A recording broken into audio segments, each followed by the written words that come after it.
Hello.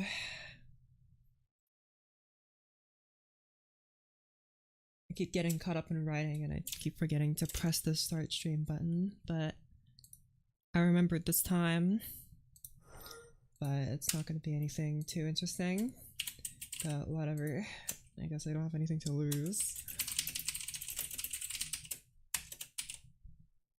Okay.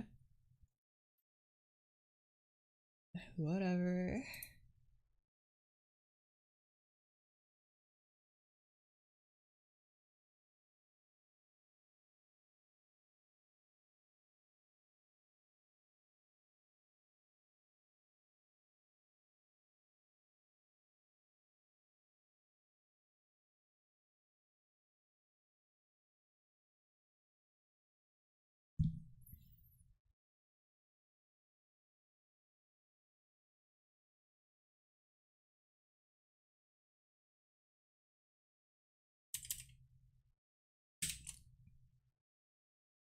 Okay. Bada-bum. Okay, so I've been thinking a lot about how to do this, and my conclusion is, I don't know. So I'm just making. Also, this is the wrong. No, this is the right one. My conclusion for this project is I don't know what exactly I meant to do. I don't know why you guys aren't in the other voice.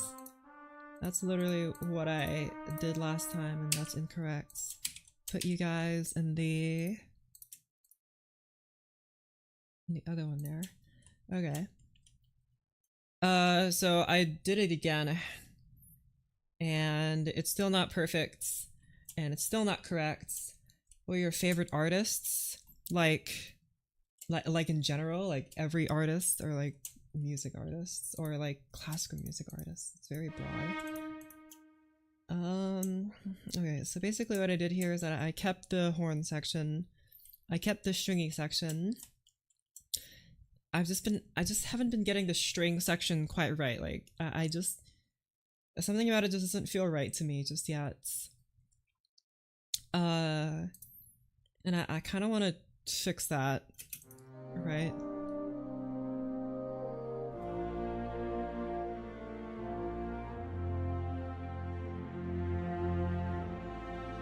Something about it just isn't quite right to me yet. I think the strings need to feel a bit thicker, and they're not really like that right now.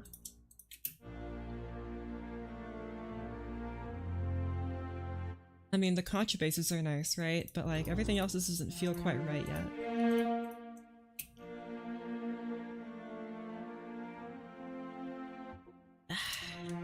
Is this just that the contrabasses are too loud?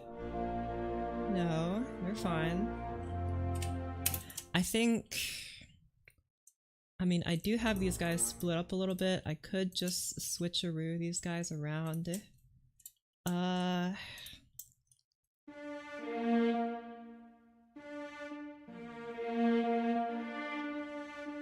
Like this, right? They're kind of overlapping each other right now, which might be a little weird. That's just how I have it though.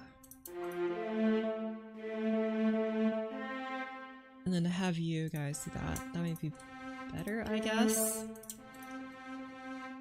I can't see how that would change the sound in a meaningful way, but here we are. Move you up here. I could also have those guys double some of these, and also go to have some double these, but I feel like I kind of already solved that problem. And also having too many strings might be a problem, right? I don't want too many things happening.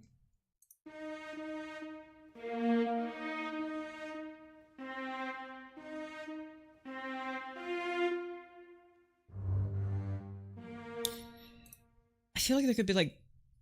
No, I'm not gonna explain that yet. Hold on, I'm just...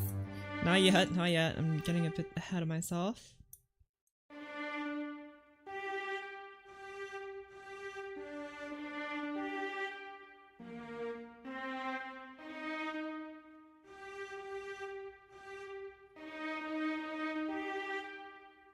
Hey, that's kind of ugly, but whatever. I don't think that'll really... I didn't really thicken up the strings or anything. I could have it so that you guys do something like that. I don't really like that though, if I'm being honest.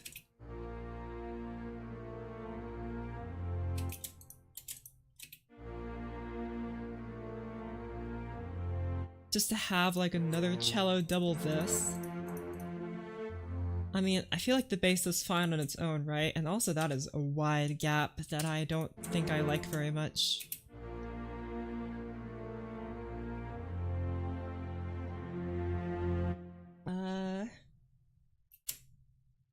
What are the 101 days to write chords?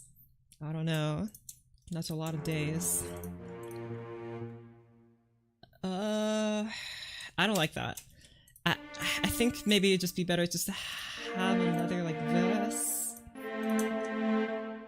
Right, and then again A stays here.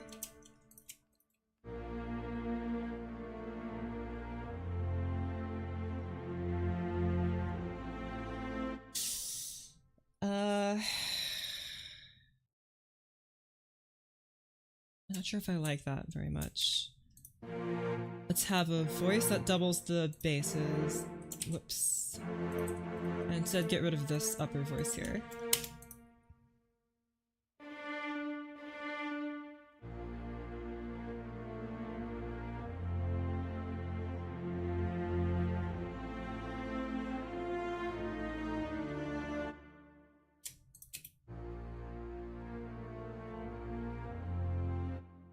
I don't know if that really helped. It doesn't really feel like it did anything. I feel like there needs to be something else. I guess I could have the violins also chime in here.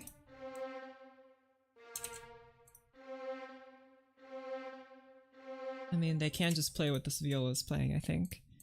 Yeah. Where is here?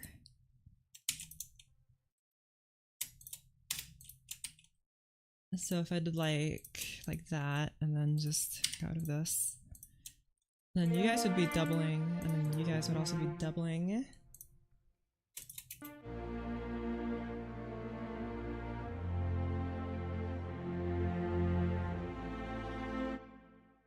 I don't really like that either, though.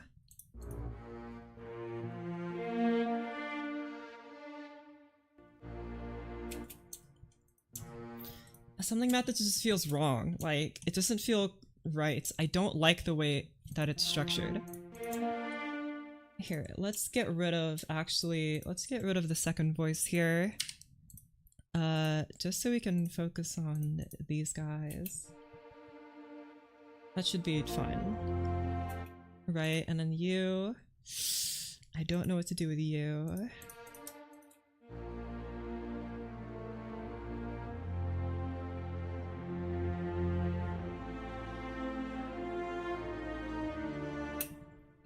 The strings don't sound so full on their own. Like, I don't have a lot of practice in string writing, so I don't know why they don't sound as full as I would like.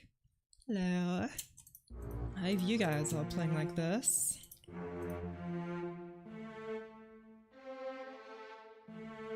Could make it so you're down here. You're over here. Hello.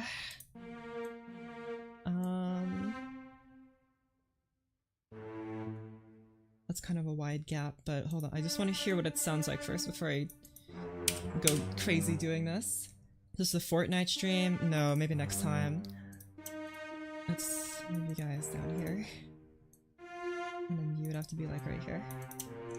So if I did it like that, I feel like the violins just weirdly aren't loud enough. I did turn them down because they're kind of loud in the mix on their own.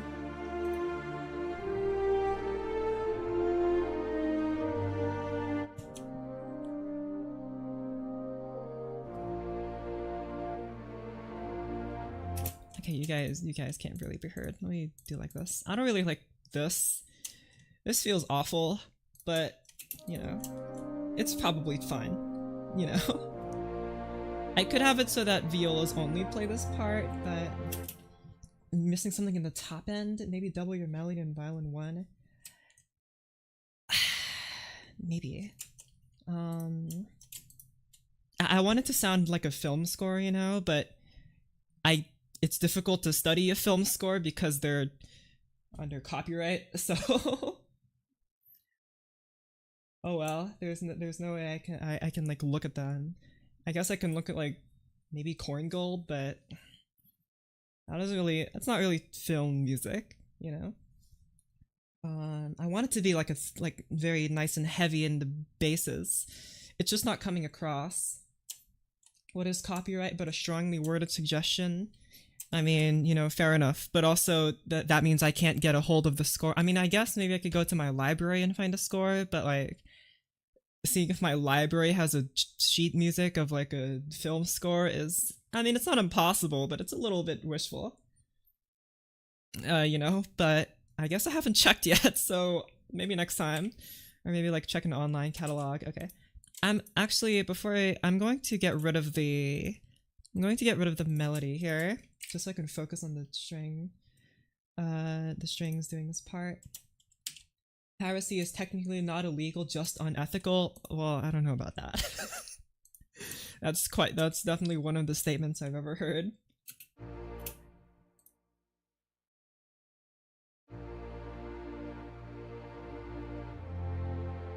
Okay, let's rethink this chord here. So, I mean, I have you guys playing double E notes. Maybe that's not the best thing to do for contrabasses, but if buying isn't owning, then piracy isn't theft. Okay, but like, it's a sheet music. It's a piece of paper. Okay, it's a little different. It's a piece of paper. It's not like they're gonna snatch that piece of paper away from you like it's a lottery ticket or something. Like it's a sheet music. It's not like there's like no, there was like a MuseScore Pro. Never mind. They probably can't take away your sheet music. This is so sad. Okay, well now we have you guys playing like this. Steal a book by ripping out a single page a day. Oh, bro, there are some books in like libraries that you check out and are so old that like you like turn the page and like kind of tears, and I feel so bad every time because I'm like, this book is so old and I want to read it, but like I feel like if I took it home it would just like spontaneously burst into flames because this thing it's so fragile. Like I picked up a copy of the Critique of Pure Reason, and that book, it was so old that I turned the page and I tore a little bit of it, and I'm like, oh, my heart sank. I'm like, I'm so sorry. It's so weird because I don't want to be too neurotic about turning the page, right? But like I just want to turn the page of a book, but it's so old. The magic of the library keeps it held together. Yeah, I actually I just returned the book back to be like reshelved because I'm like, I am a menace unintentionally to these books, to these poor books. It's so sad. I know violins don't sound their best in this range, but like violas would be better here, right?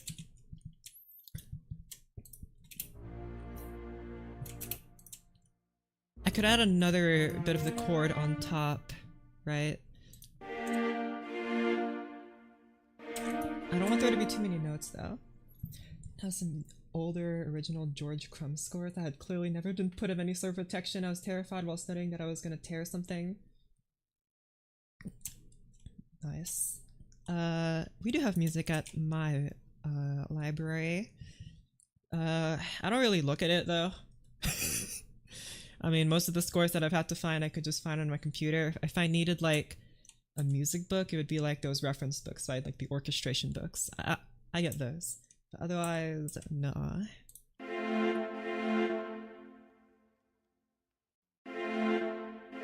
I could have these big chords, but you know. D minor.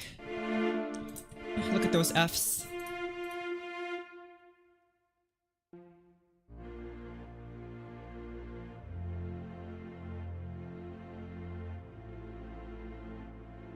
Okay, I think that low D is kind of fine, but then when it's up in the high register, that's just really annoying. Okay. I also thought about doing something like this, but I'm a little wary of doing this.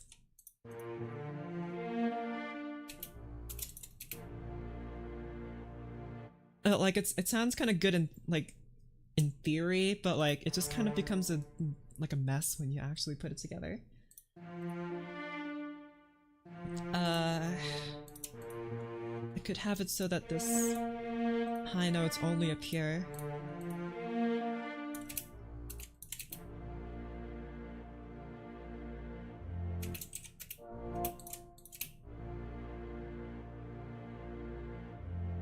Like...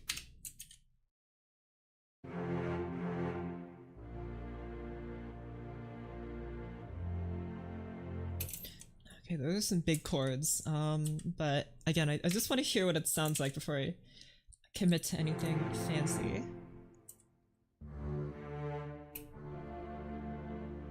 And then like, here would be like this. Actually, that's more accurate. And then...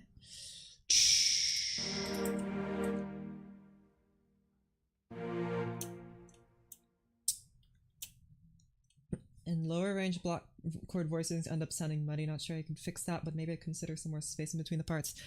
Yes, generally the wisdom for writing strings, specifically strings, is to write strings in open harmony. That's like the general wisdom, which is why they were in open harmony before.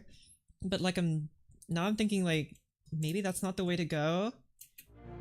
If I want like a darker sound here. Also, I did include a bunch of brasses here, I'm just not playing them right now. I think I could have these guys fill in the lower range, I suppose. All the notes that I didn't put here I could use, so if I like get rid of these. So you guys are playing in open harmony. Clearly. You guys are just kind of chanting along.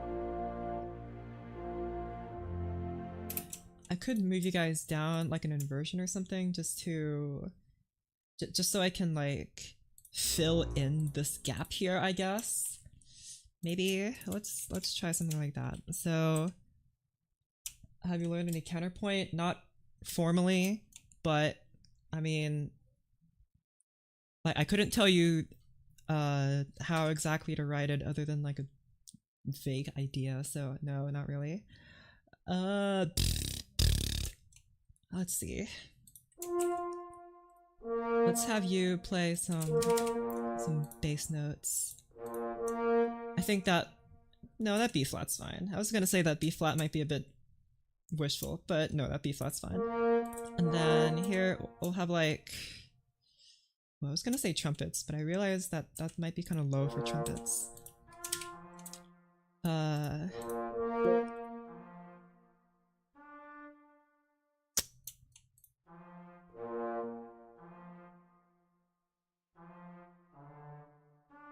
Yeah, that would need to go in like trombone or something.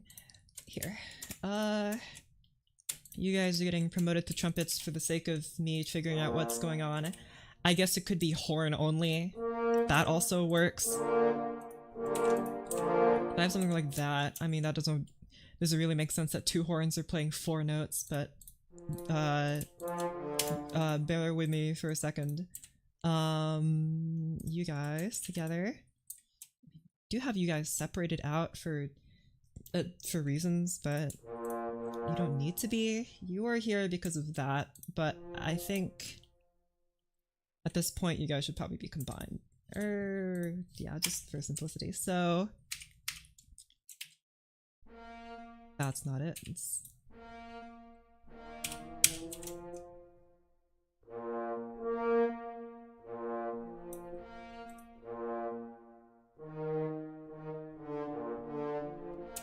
There you go. That's a lot of letter lines, but whatever. I'm writing in concert pitch because I'm a dum-dum who can't read outside of it, and I haven't bothered to learn, so here we are. Let's slap piano on you guys.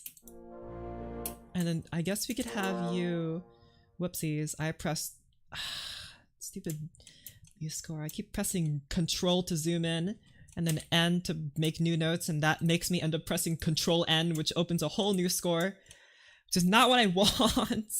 Opposite of what I want.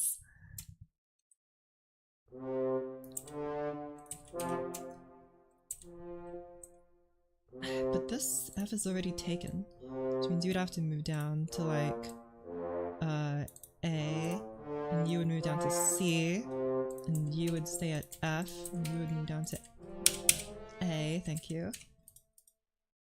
Look at all those beautiful ledger lines. You know what, just for my sanity, I'm putting the bass clef back. Joink. No. No. Does it look like I'm trying to put the bass clef in the middle of in the middle, or does it look like I'm trying to put it into the... What? Bro, why do I use this stupid program? Okay, there you go. That should be better.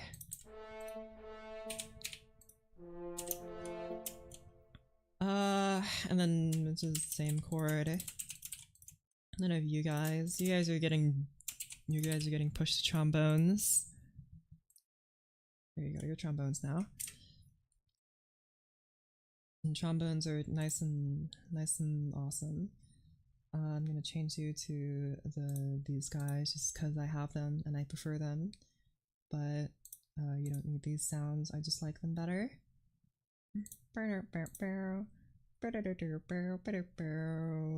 Doink. Okay.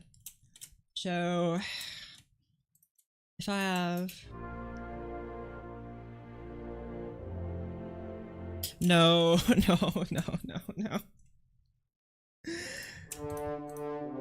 That is not sounding any better. Let's get rid of that.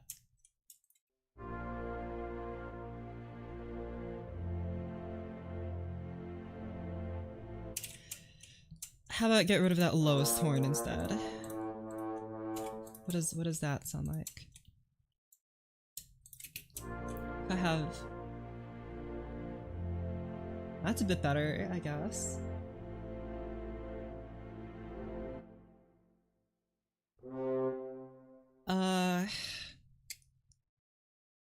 Not sure if it's better though. I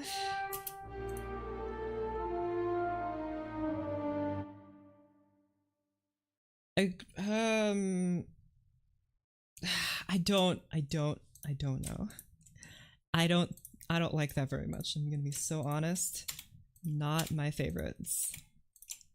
But then, like, what do I could have...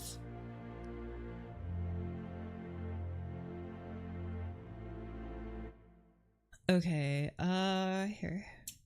Bring the melody back. Nick this. Mine. Take this and put it here. I know you won't be able to reach that note. Give me a second. What are these slurs for you?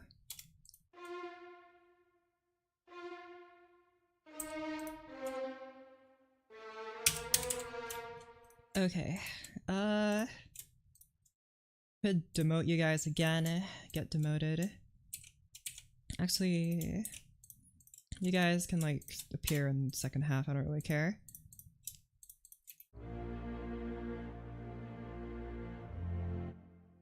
You guys need to be louder.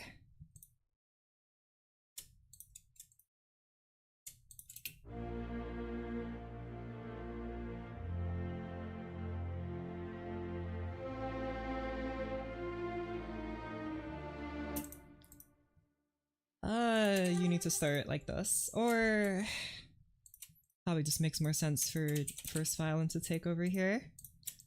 Have like this, I guess. And then what? Why are you guys not aligning? Oh, I see. There you go. And you guys, you can play the chords, I guess. There you go. Take that. And take that. And why are there 2 P's? What?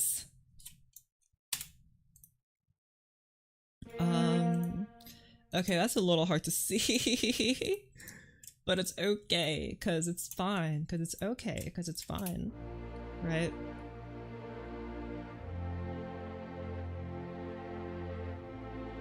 Okay, you need to be louder. Louder.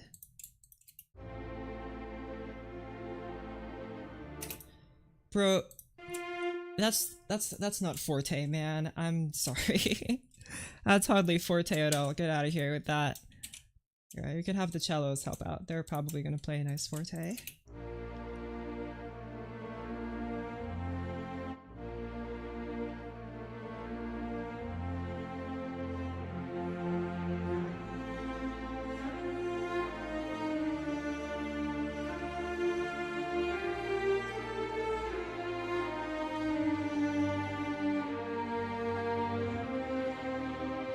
I didn't really the strings, they're just they're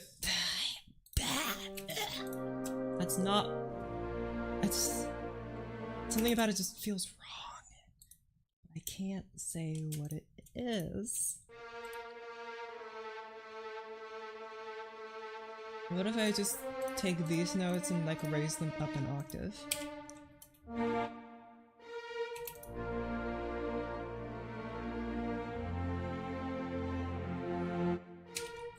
You guys are gonna have to play a little less regularly though.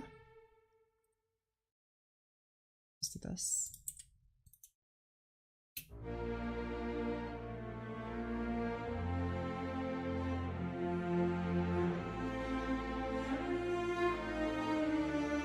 I don't really want the high end to show just yet. I would like it to stay low and then it gets high. Like this.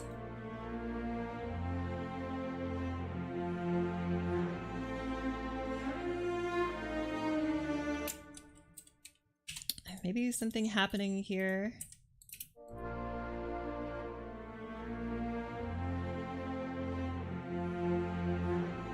Or there's a pattern.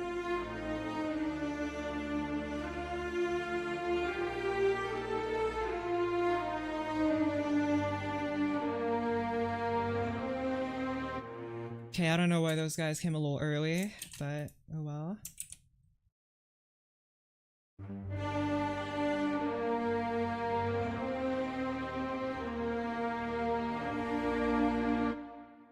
Hello? D or B flat. What do you mean? Where did that come from? Okay. I don't.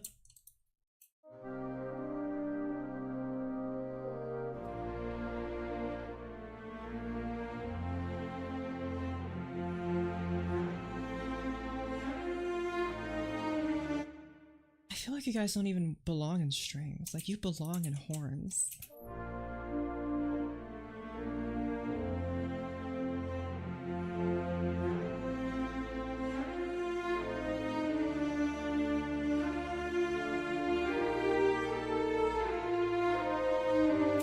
Okay, wait, I forgot about these guys.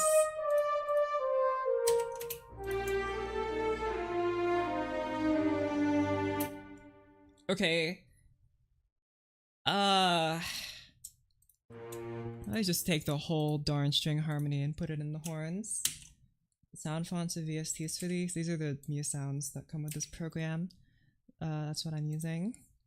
Let's put you guys in trombones. Doink. What the heck? Get out of here. Explode! Explode! Whoa. Why did it do that?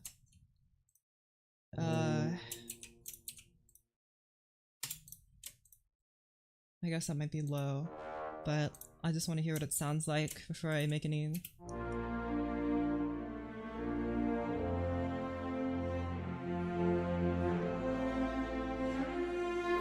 How about, where is that a bass clarinet? Because we don't have one yet.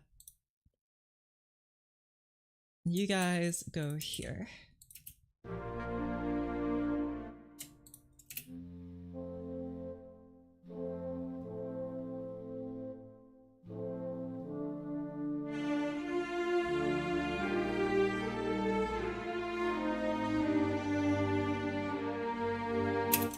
feels like there's an incorrect note here.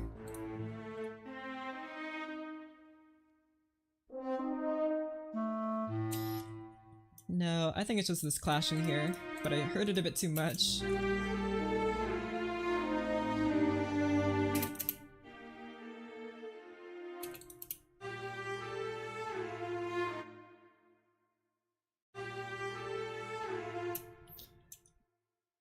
What? How does that make any sense? What does that sound? Alright, you know what?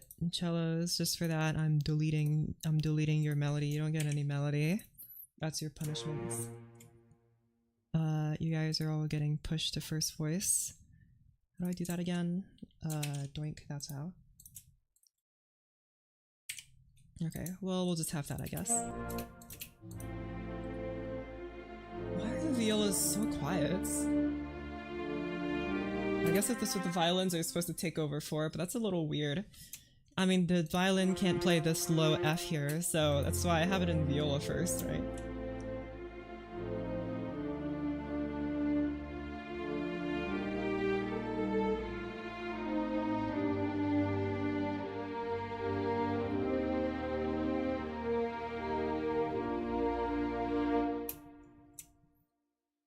But again, it feels like there's something missing. Something about the chords just not there.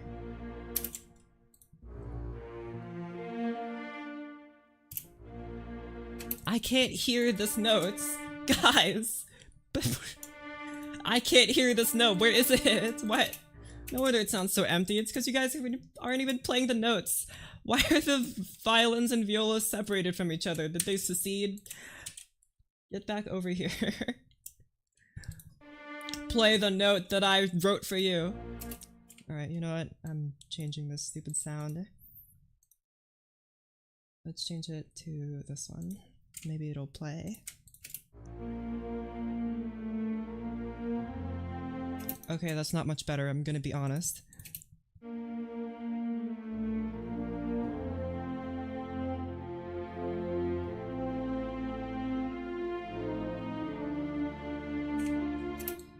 Okay, well then I guess I just might as well put you back for consistency, and I guess I'll hire the violins to play this part, I suppose, because you just can't do it for some reason.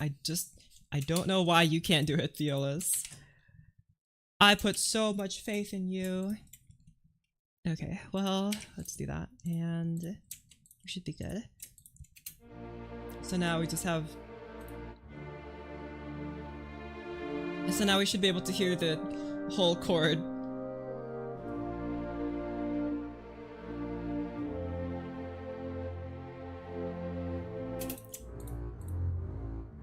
Have a bit of a lift here. Okay, well, I can't hear you. Louder! Louder! Bro, what is this forte? Come on. I can't hear you. You need to be better than that. Alright, you know what? I guess I'll lend a helping hand here from our horn friend.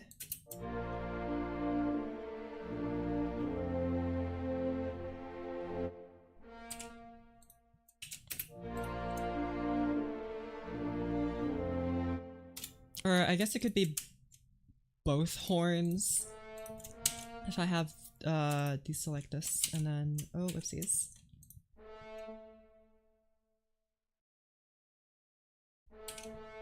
Do you like what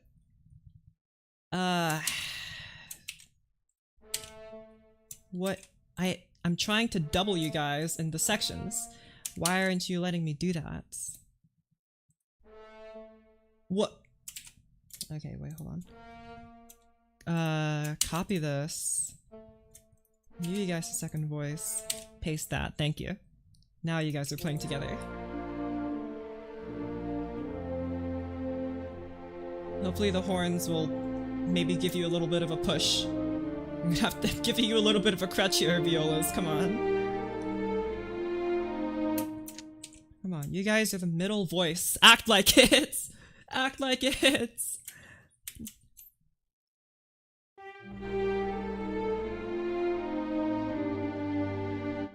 Are you really gonna let the violins be louder than you in your own range? Are you really gonna let that happen, violas? Come on. I could just artificially boost you, I guess, in the mixer, but I don't want to do that. But I guess I could. Come on, violas, this is your prime range right here. The violins, by comparison, sound kind of rough in this range, but the violas will sound so epic. If only you played loud enough so I could hear it. What a bunch of chumps. Come on, guys. I know you guys are just virtual instruments, but like... And I guess it's not your fault for playing so poorly and that I have to boost you by 500 decibels just so I can hear you. Like, look at these levels, man. You're playing forte. Why are you guys in the same range? How are the violins so loud and they're playing mezzo forte? How does that make any sense? That doesn't make any sense. How does it make any sense? It doesn't make any sense. It doesn't... There's no sense. But whatever. Okay,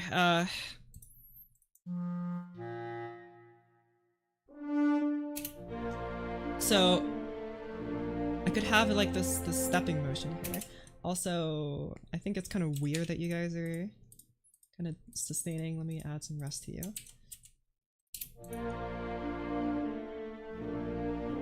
I could have this like this lift part here. It's very Jupiter, you know? But it's nice.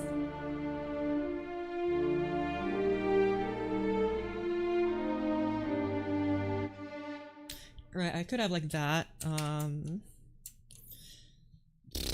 Do I want that? Well, I mean, it's nice. How about this? What if I have you play pizzicato? It's pizzicato for you guys. There you go. Perfect. And I play a bit louder.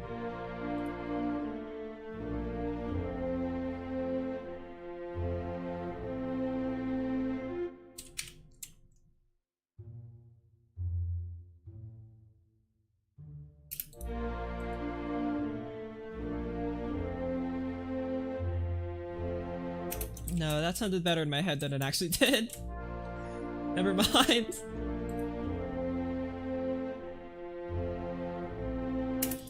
Maybe instead we just take these half notes and make them quarter notes. And also not have it play mezzo forte.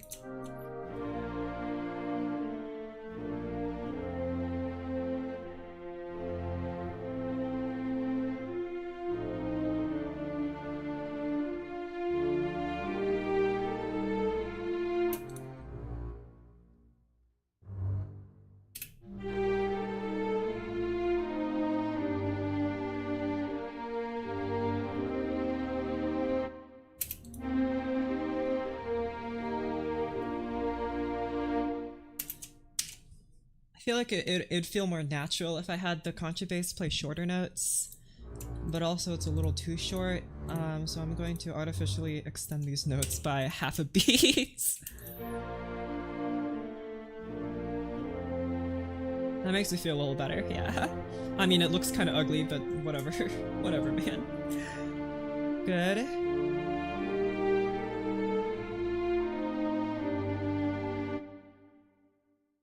I want this part maybe played by clarinet as well, but also not like that. I mean, I guess if you could have like a clarinet trio or ensemble here playing, but just one clarinet playing the spits.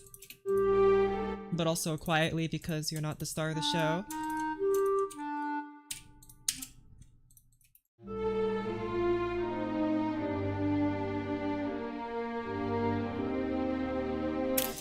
This chord needs to be felt a bit better, I think. I think it's because this low note, it's kind of hard to hear. This might be better. Do this instead. Here.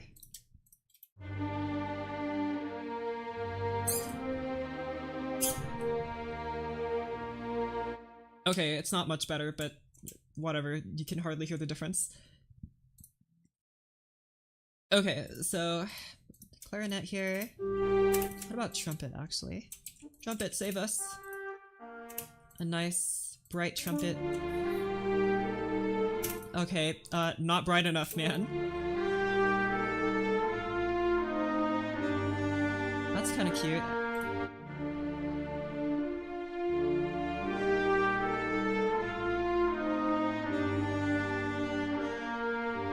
It feels a little empty after this section where I have the long chords, right? I think maybe I'll just fill them in for the rest here.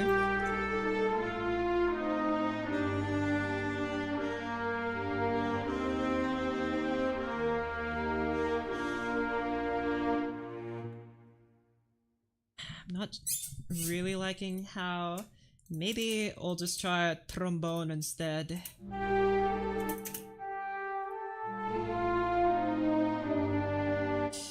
It's sounding weirdly like a... I'm not gonna say that because all the trombonists will be mad at me for saying that. I was gonna say that it sounds like a cello.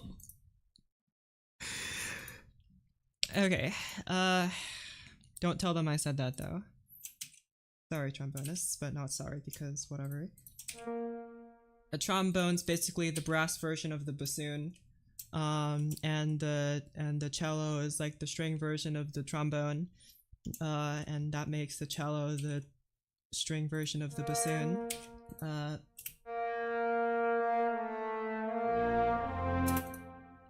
kind of like the sound. It's very... What if I just remove this and then just have a brass-only melody?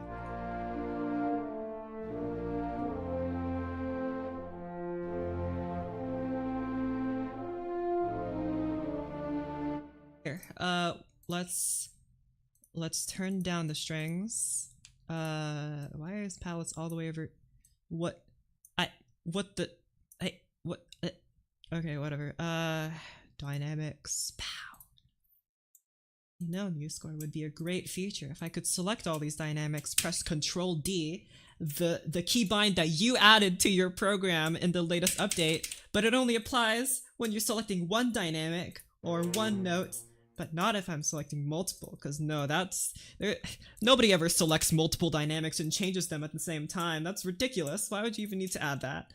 Okay, well anyway, now that I've made you quieter, maybe it might be a bit easier to hear it, because I don't want to push the brass, I don't want to push the brass melodies to be too forte, so I'm just going to make everything quieter, just to compensate, and I guess I'll do the same thing here for consistency.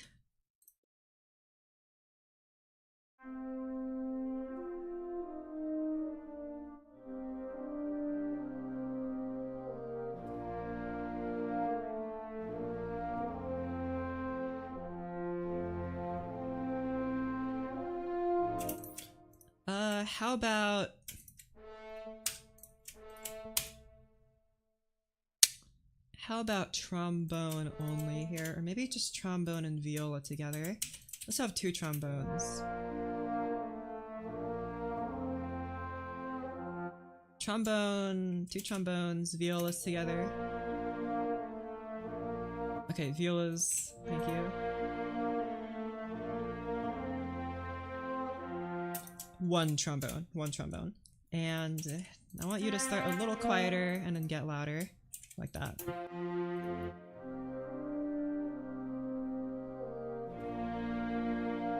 Okay, a little quieter. And come into the foreground.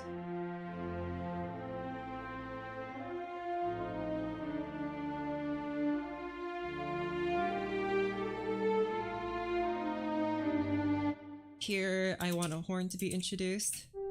You need to be kind of loud.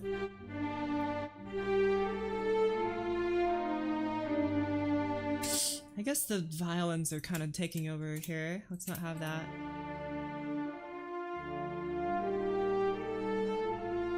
You're a little too loud. Too loud. Once again, I'm gonna have two horns play this bit. What intonation? No, please.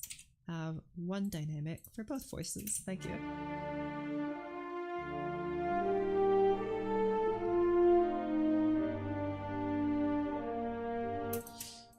I guess you could have this and just violins ignore this note because you can't play it, but man, violins, how are you? Why are you so loud? I understand that you're first violins, but like, shut up.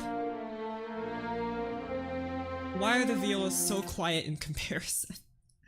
How does that make any sense? If I have to nerf you guys to the same volume, look at that, look how much I've had to change those sliders in order for them to be the same. Bro, I could make you fortissimo, but I shouldn't have to do that. Okay, you know what, you guys can just be perpetually mezzo piano, I guess.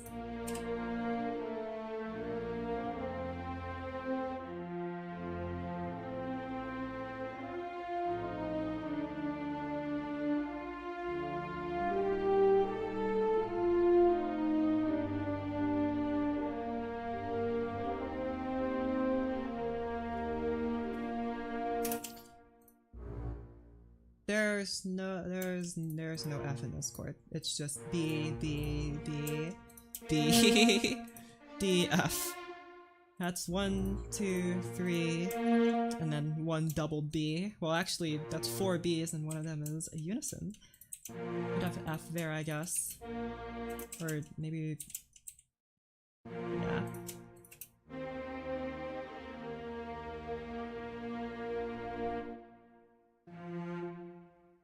Feels a little unnecessary, but whatever. Oh well. I guess I should mark you guys as divisi strings. I mean, I guess the cellos can just play that if they want, but I guess I'm not gonna recommend it. I'm not sure if that's... I'm pretty sure that's probably not good to play on their own. Okay, so now we have you guys. Also, slurs, add them.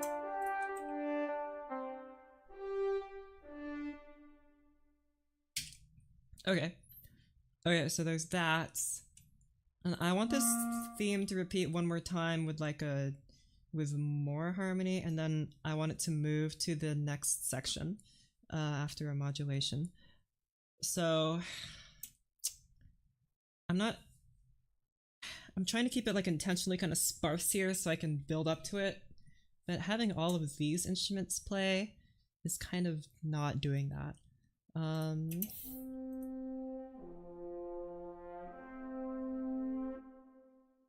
He also sounded much better in trombone.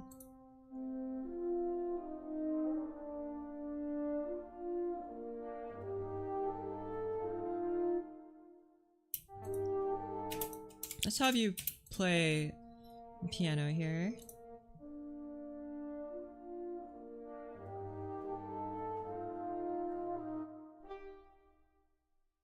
Mezzo piano here. No. Mezzo piano here. A crescendo here.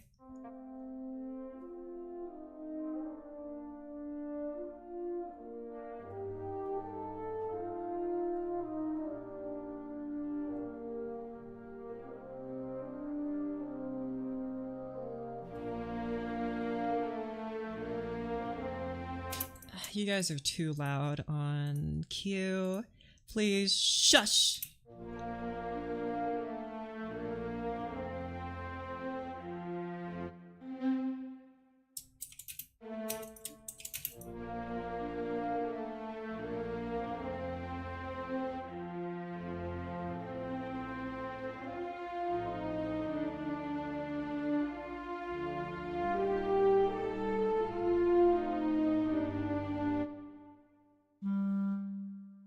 Do I also want there to be a little gap here, or do I want it to flow? Well, let's just see.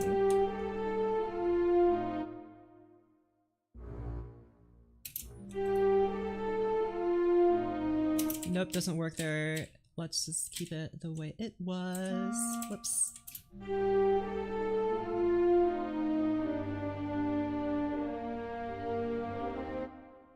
I could also have you guys also continue this pattern here. Nope. And also you guys would have to as well.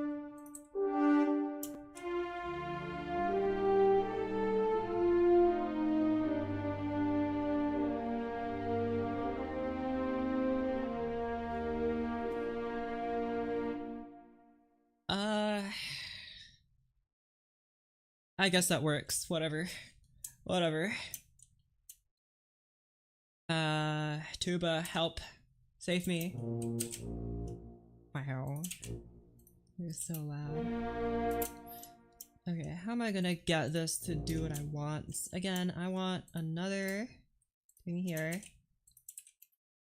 Oh wait, hold on. I want another percussion here. I'll just do it again. I'll change it up a little bit, but I just want to add more instruments to this latter part, right? You guys are all playing well and good apart, right? But there needs to be more. Like trumpets here or something is what I'm feeling. Like it needs to be a bit more like grandioso at this point. But I would really prefer if we had cellos playing this part. Cellos and violas. I know it's kind of wishful thinking here. And also we discovered that the cellos just can't play correctly because of MuseScore reasons, but whatever.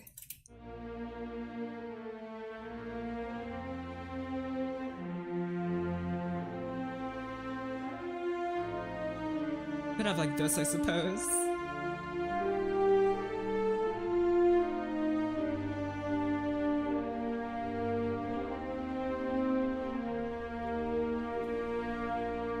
That might be a bit loud when it comes in. No, it's okay. You can just come in later, I suppose. Okay. Now what? Look how wide that is. Make sure you guys are marked of easy. See, this is what I get for writing strings like this. They're all sandwiched together like that. That's probably terrible to read. I could, of course, split up the cellos and I could split up these guys into like multiple staves, but that is just awful and I'm not going to do that. Probably. I'm probably not going to do that, but no promises, I guess.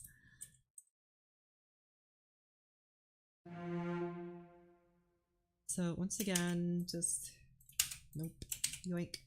There you go. I guess I don't need to mark all these guys again. I'll just need to write again like this.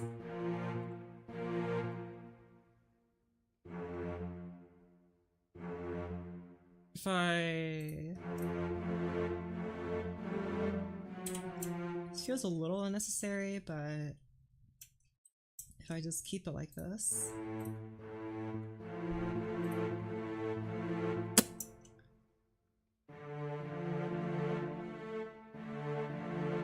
And then...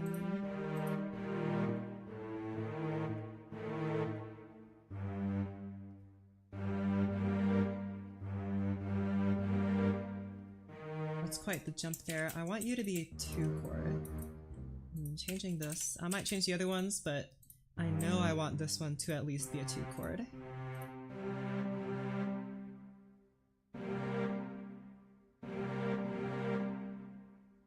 And then I want this chord to be F major. I know I want that at least.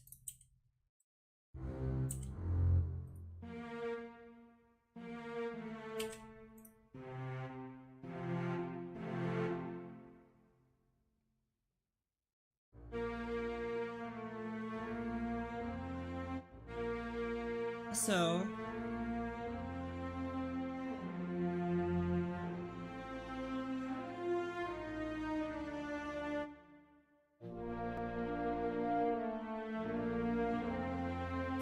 okay, so I was having trouble hearing these guys, but I guess I could just write them again in the strings. That's what they're for. You don't go any lower. You can't write this F. This F would have to be played by a viola. Which is fine. If I could hear them, what they play, like that. It would be great that if the instruments, when I told them to play a note, they played it. I would be ecstatic if that happens. But alas, it's too much to ask for. Yeah, just double these notes. Nothing too special.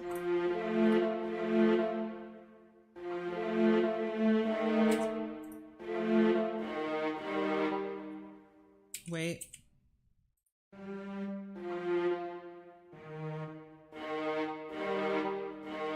That's correct. Hello. G. No. G. B. Good. Same thing here. Move down a half step. Okay.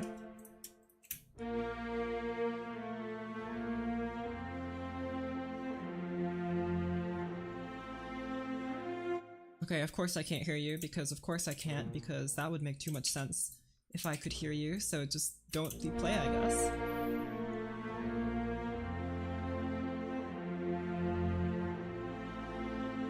See, why couldn't you sound like that over here?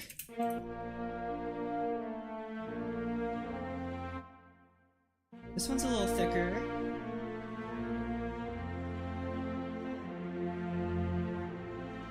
I'm not sure if I like that it's like sustaining this chord over.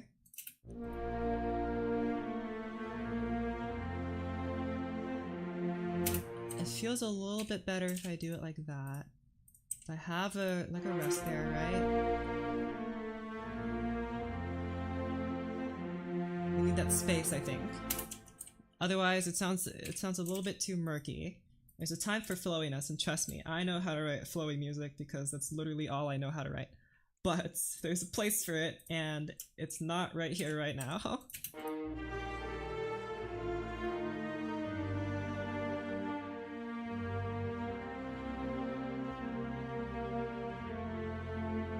Yeah, I want that to be F major. But since I'm so sneaky and I prefer this version, I'm just gonna put you here. Take that. Great.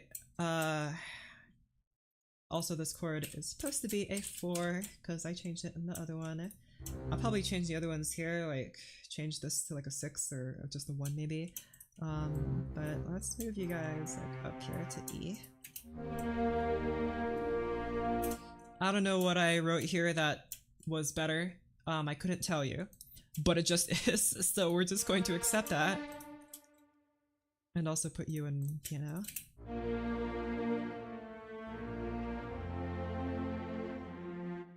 I don't like this.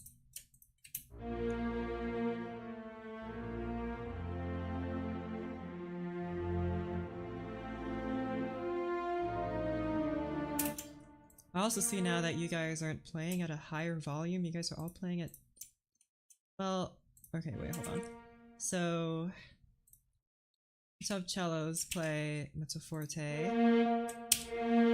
Let's have first violas also play mezzo forte. So you guys are all just kind of supporting each other at a nice mezzo forte volume.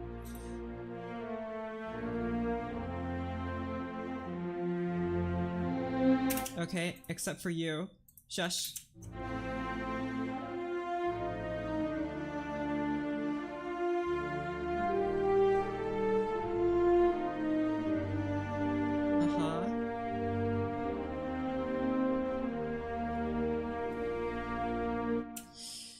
Okay, how about you guys go here and then blah blah blah blah blah blah. I guess I don't need double pianos now. Okay, take this, put you in a little higher like that, but also shut up because you're so loud. Okay, a little louder, but just a little bit.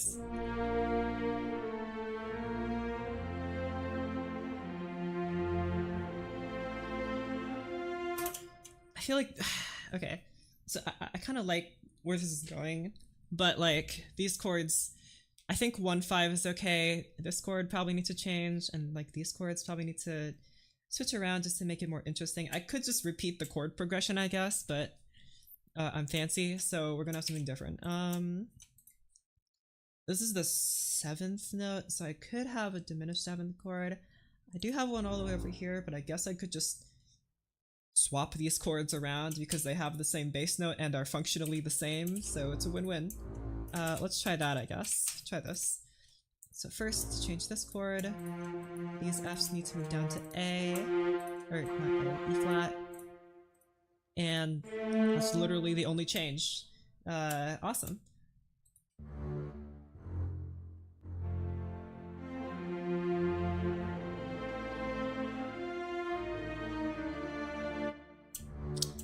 I really like this, these 3 chords. Anyone who tells you that 3 chords are wrong and dumb is wrong and dumb in and of themselves, because 3 chords are awesome. So, but I did have 3 back there. I kind of like keeping this 3 chord. I could have it on a different bass note instead, like A, but we already had A over here. I like that it's like moving. The bass is moving around. Could move back down to F, but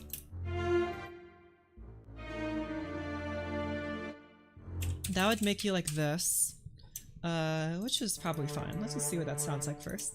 It's still the same chord, just on a different bass note now. Right?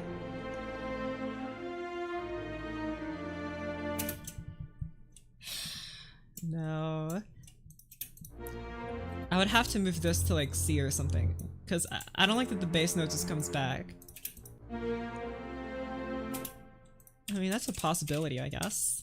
If I have like, right, and then 5 chord, a little higher.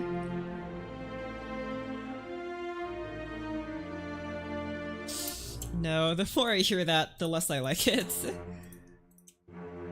Just move back to a nice comfortable that right there, and move you back here, and you were just normal 5 chord. Bleh, for harmony reasons. Also, why are you slightly different in note value? You're like that here too. Be gone. Also, didn't change the chord here. You ought to be like that.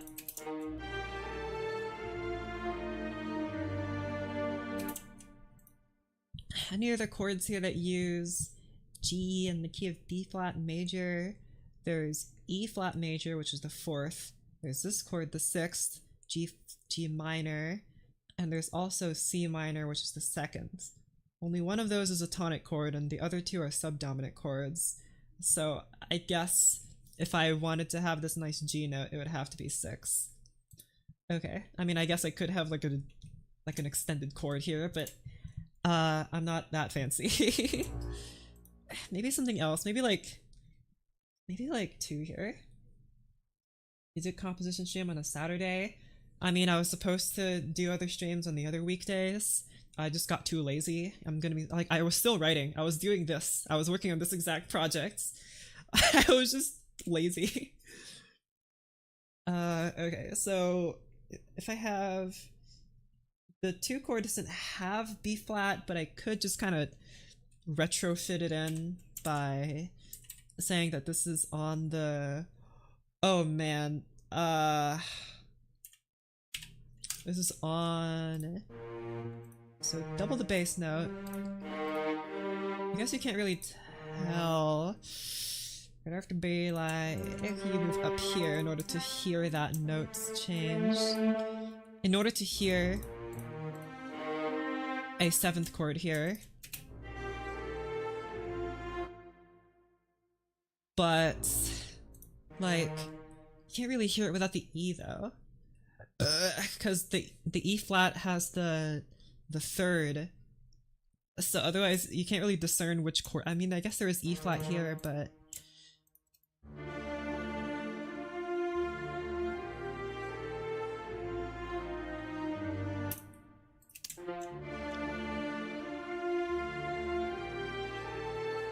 it just doesn't sound as complete, I don't think. So I think I'll just put it back at 4. As much as I hate to admit it.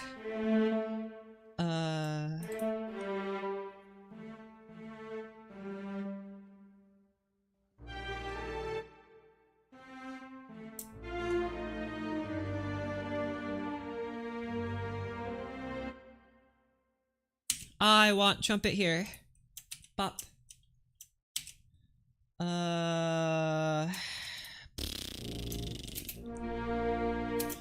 Probably should have this tuba play some notes. Tuba, you just blow whatever these guys are doing.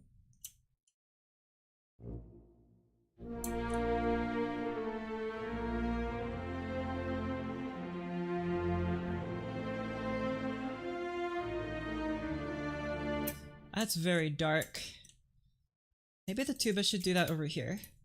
Maybe that'll fix my problem that it's not dark enough.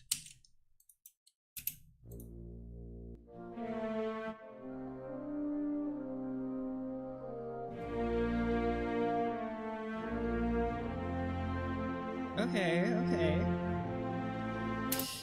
I don't know if I want tuba just yet. Maybe in order to make it feel more gradual, we use contrabassoon first. Bop, bop. Hey, what? What? Why are you all the way down here? What? Orchestra order. Orchestra. You belong up there with your sisters. There. Bassoon, bassoon, contrabassoon. What are you doing running away, trying to elope with the contrabasses? Man, these guys are crazy. These instruments are wild. Let's put you right there. Nice. Good.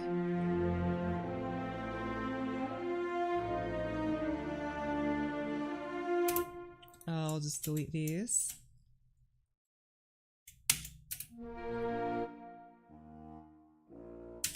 Yeah, I think we could have the contrabassoon play its lowest note. That's beautiful.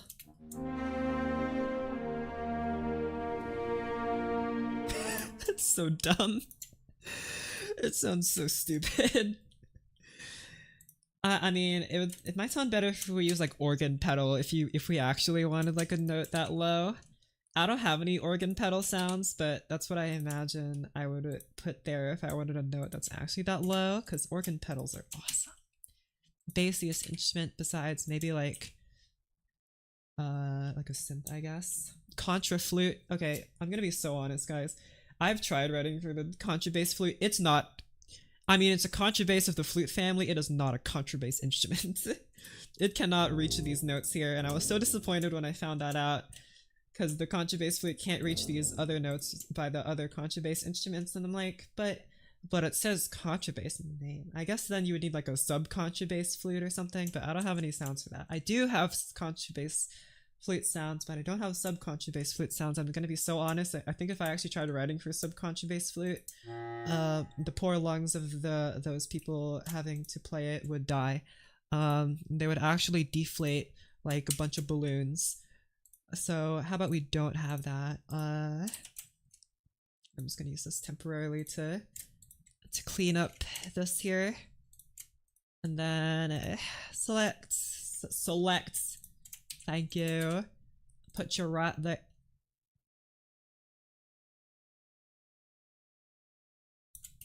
Okay, apparently I got it wrong.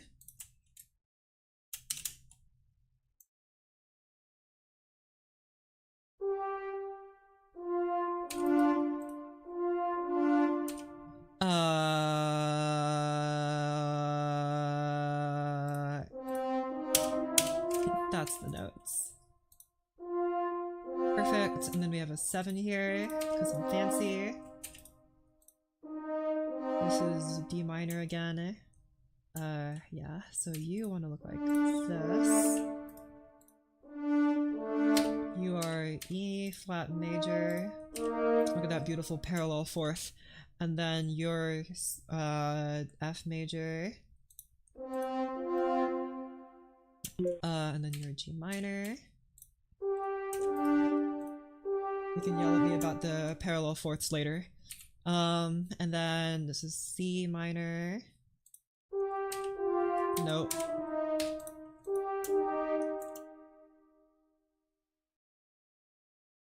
I do it before. Towards the end, these guys were just kind of playing smoothly like this.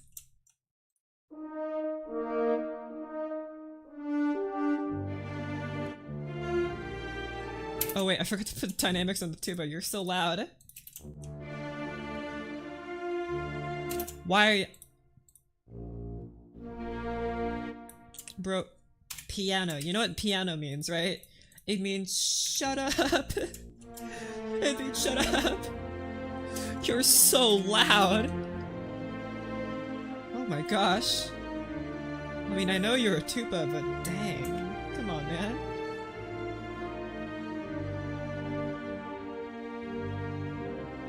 Is it because you guys are playing together?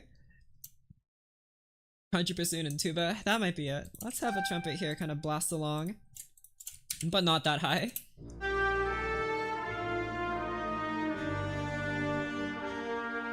And I want you to kind of lose the volume here. Have a decrescendo out here. That, beautiful. And also, since you're so loud, shut up. Thank you.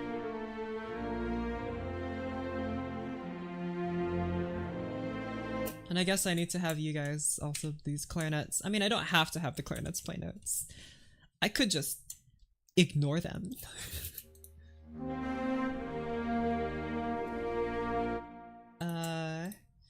You guys are getting boosted back up to piano again. Congratulations. I feel bad for you, because I can't hear you. But, there you go. And also you guys, I guess.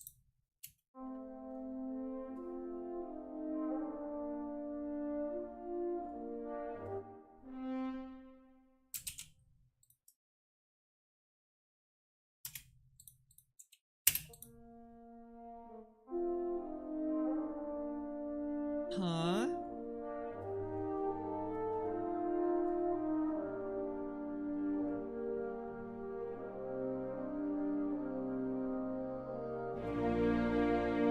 That's so loud. Shush. Shush. Shush. If you want to be loud, play it here. Don't play it on the entrance. You guys need to come in. You guys don't need to come in so hot, alright? Just keep it cool. Keep it cool. If you want to come in hot, do it later. Not when you're performing.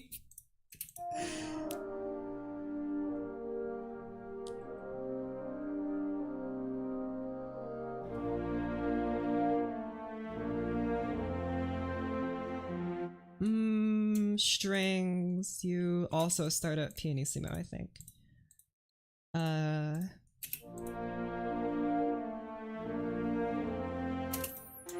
then the accompaniment of the strings can boost up to this volume.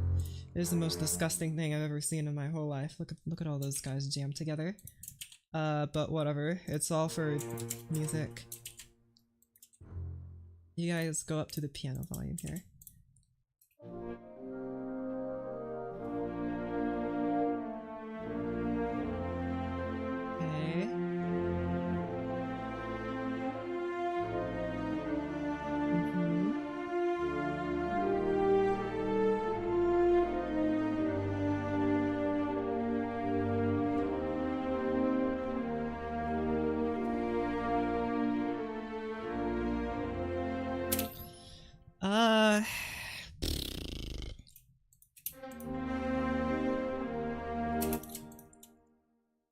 I did have a retardando here, and I was thinking maybe I'd have another one, but I feel like if I did that I'd have way too many of them. Piece read by an orchestra in 10 days. Wow, that's so awesome. Hopefully it goes well. Are you gonna be able to conduct it yourself, or are you just gonna sit back and enjoy it be heard? I don't know how to conduct. I would have to defer to someone that's a conductor if an orchestra was crazy enough to actually try playing one of my things. You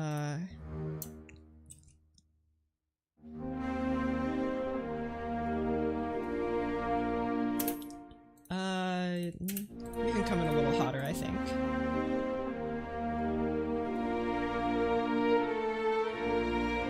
Man, you are so loud. Why are you so loud?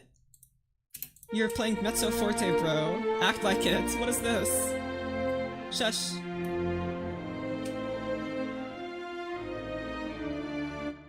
I kind of sort of know how to conduct, but I don't have much experience. I mean, you can kind of like call out to the actual conductor who can keep time and just like tell them what you want and tell the orchestra. I mean, actually, I don't really know. It must be kind of awkward if you're like if you have like the conductor, like the director of the orchestra, right, that's actually conducting the orchestra, then you just have the composer just like almost like backseating their own like backseating the conductor, but it's since you're the composer, you know how it's supposed to be played, right? But that must be, I don't know if it's ever happened. I think it kind of has, but I don't think I've ever heard like a story like that. Sounds really weird. It's like Twitch chat yelling at the yelling at the streamer, like the composer yelling at the conductor, like, no, play like this. I don't know how to conduct. You're the conductor, but I'm telling you how to conduct my piece, even though I could go up and conduct myself, but I don't know how. So we'll see how it goes. Okay, well that's so epic. Okay, what was I doing? I guess you guys should continue playing this bit. You still can't reach this low note, but whatever, that's fine. Might as well keep playing, I guess. Also, I've changed my mind, you're too loud now. Maybe supplement in an oboe here. Nope, flutes. But also, since you're a flute, play louder. Loudler? I was gonna say loudly and louder at the same time, so I said loudler.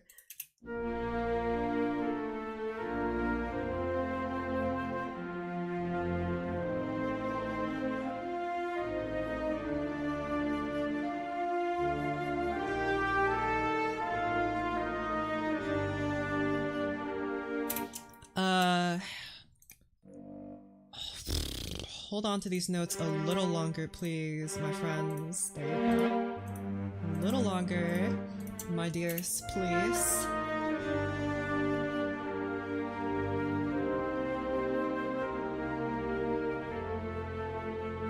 I want this part to have a gradual crescendo. I mean, actually, I don't know. I want this part to be where the oboe solo comes in. Maybe not solo, but like the oboe comes in and kind of dominates the melody. So I feel like in order to have that, the orchestration needs to kind of lighten up. I'm having like two conflicting instincts right now, right? My first instinct is that I want this part to be heavy because it's a modulation, right?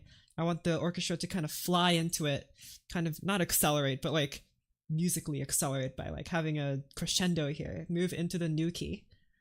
But also, because I want there to be like an oboe part here, as opposed to a bunch of cellos and viola parts, the orchestration has to become lighter in order to properly support a lighter instrument sound, right?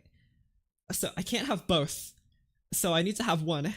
And I guess it has to be making it lighter if I want the oboe, and I do want the oboe part.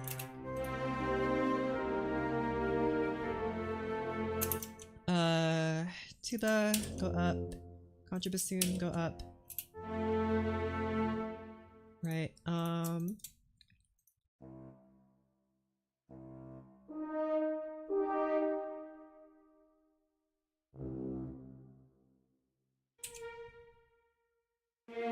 oopsies.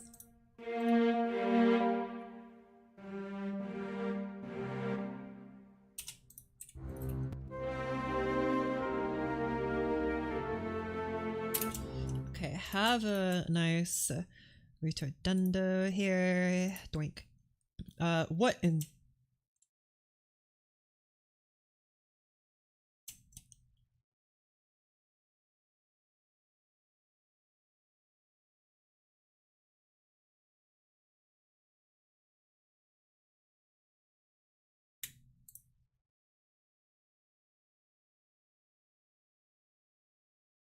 Bro, why don't I use this stupid program? Come on, man. The tempo goes... Is it cause... Hold on, I feel like I know why that is. Yep, that's what I thought. Oh my goodness. Unbelievable. Wait, does that mean... Does that mean the... Oh, yep. Oh my gosh. Stupid... No, even worse. There you go. Goodness me. I don't even know it's possible to have retardando in between the staff. That must be whack. Let's make you guys slow down here. I want you to be I want you to like really slow down here. I want you to emphasize those two notes there.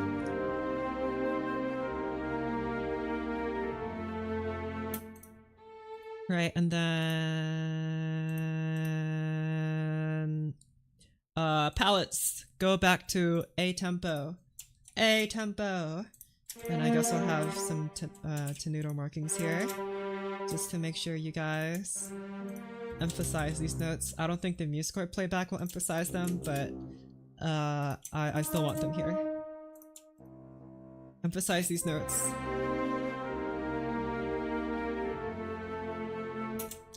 Right, okay. And I guess you guys also have to play this. Okay, good. Okay. Maybe then you guys should like decrescendo here. I mean, it's kind of weird to have you guys play tenuto, like emphasizing these, and then also at the same time decrescendo while you're emphasizing these notes, but it's probably fine. Probably, maybe. That's what I think. You're like that, and make sure you guys are playing the correct things, the correct voices, and also you guys decrescendo to piano volume. I don't know why these go over the line, but these don't. I'm just gonna trust that that's the correct way to do it, I guess. Even though that doesn't make any sense to me. You're already playing pianissimo, so you don't really need to. I mean, I guess I could just nerf you like that, and then I have the contra bassoon also die down. Have you guys also die down.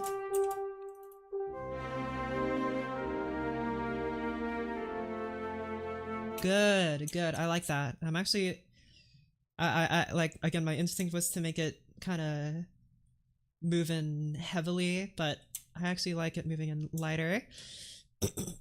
Excuse me. And then I would like a clarinet and bassoon, maybe a little bit of horns here, filling in the harmony from this point on. And then maybe like oboe and violins together. But anyway, I'm getting ahead of myself. I need the melody from my original. Which, by the way, if you haven't seen me compose this piece before, this arranging my own piece that was originally an octet, and I'm putting it for orchestra so it can be better, and also so that, because I'm not gonna lie, for a while now I've kind of wanted to make like not like a treatise, but like a video, like a video, I don't want to say tutorial, but I guess it's the closest. Like I kind of want to explain my thought process behind orchestrating stuff in like a video. The only problem with that is that I basically have no portfolio right now. So in order for me to even have any sort of qualifications, I need to write stuff, you know, like I can't give out composing tips if I'm not a composer, and I can't give out orchestration tips if I'm not an orchestrator. So I need to do the orchestrating first, before I can say with confidence that I know what I'm doing. It would be so cool. It would be, if I... That's a very long slur. Hold on.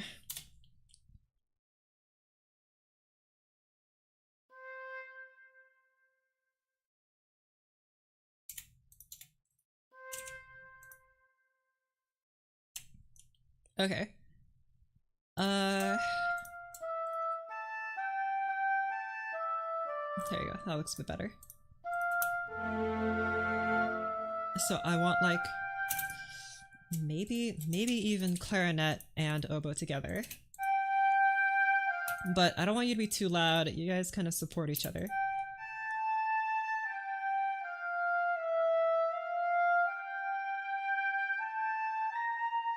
Oh my gosh.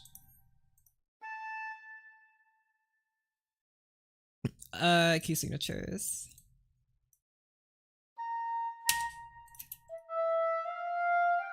Uh-huh. Right, I forgot there's supposed to be modulation there. What about, instead of clarinet, we have stringies do this bit? Uh-huh. But like, maybe like this.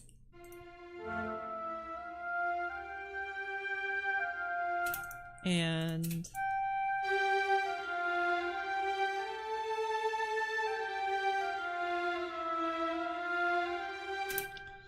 Maybe. How about instead of octaves, you guys just play like this?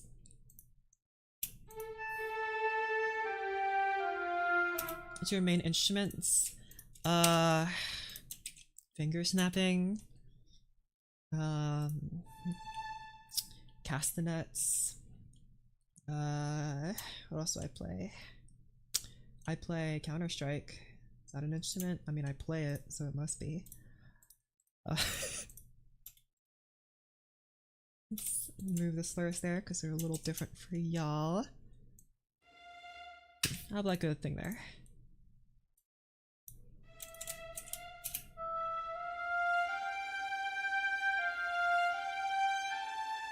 How about when we have the oboe be supported here?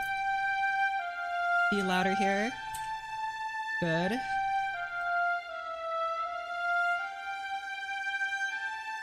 Good. Okay. Let's steal the chords from my old version. Doink. Doink. Looks like we're gonna start running out of bars here. It's like my 6th version of this, by the way. If you look at the top here, this is number 6 that I'm on because I was unsatisfied with all the other 5 revisions, so I made another one. I literally booted up again and started the whole thing from scratch again. That's been my week. And I'm not like sad about it. That's just part of how I write music, is that I keep iterating until I get it right. But that does mean starting over a bunch. I feel like trying to fix something that I already don't like is more difficult than just rewriting something that I will like from scratch. I do keep all the old ones so I can go back and reference them, but like usually it gets a little better over time. And I guess you can like see my progress in a timeline of MuseScore projects. That might be a fun video. But right, what was I doing here? Right. I need to come up with the accompaniment for this part. I feel like it could be mainly horns here, doing the accompaniment, right? So we'll have like, I want this to be a bit like a flowier section. So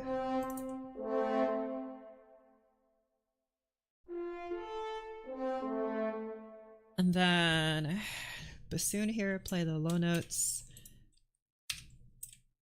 Or I guess contrabassoon can. So you don't actually die down, just keep playing.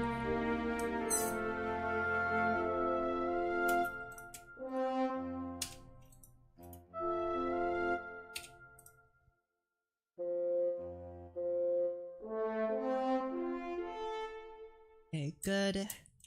I feel like I don't want that low note there. I want it to be nice and light, so keep it very ledger in the higher section.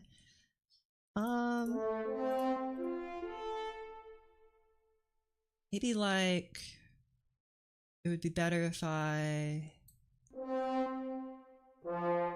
did like that and had a trombone instead fill in the C here. Good. Make sure you guys play piano. And I think you might, yeah, you're still playing. Well, you're having a new entrance, so have piano here. Good, beautiful. Okay. So I'll just explain to you how I came up with this chord. So first of all, contrabassoon and bassoon play the bass. That's pretty obvious. Then you have horns here. Low horns, high horns. Play the tonic and the third. I think the third is technically called like the submedians or something, or the medians. I think 3 is the medians. I think 6 is the submedians. I don't know. I haven't had to use those terms in so long. But anyway, horns blend pretty well with bassoons. That's kind of like, that's some pretty standard orchestration wisdom, that horns and bassoons generally blend together pretty well, which is why they're all playing F here. Consonances, like major thirds, they sound well if you put them on the same kind of instrument, right? So that's why we have the horns playing the third. And generally, in general, you don't want discordant tones to be played in the same kind of instrument. Generally, unless it's strings. Strings, they're kind of an exception because they have one homogeneous tone. But especially for when you have multiple instruments like this, try to put the discords like perfect chords, perfect fifths, and different kinds of instruments. That's just kind of some basic rules. Of course, you don't have to follow them. You might think that they're complete BS. That's fine. I'm not going to really argue with you on that, but that's just like, that's why I wrote the chord this way. And I think it sounds great. Okay.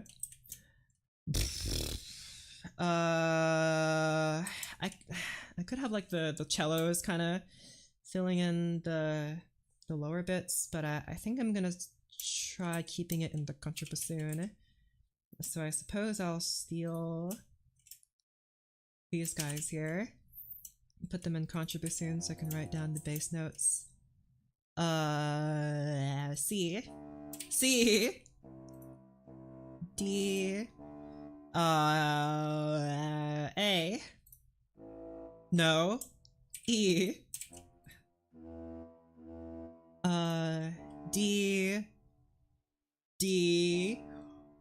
A,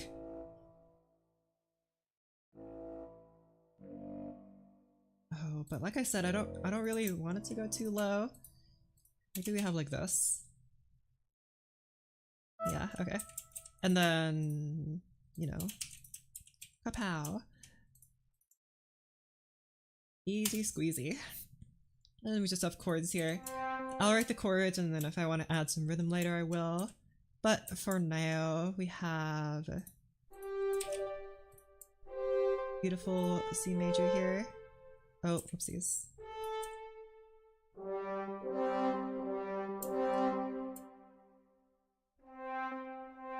Or maybe you ought to move down. I feel like maybe it'd be better if you guys moved down like this.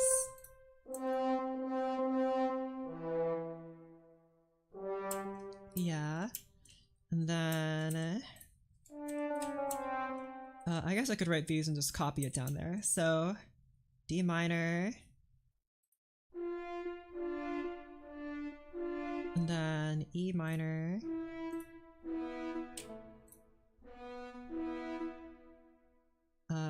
yeah.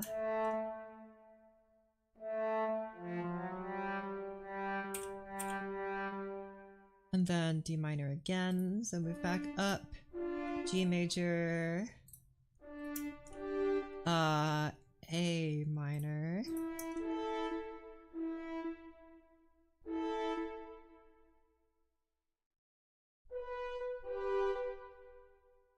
that doesn't really look all that great, but it's probably okay.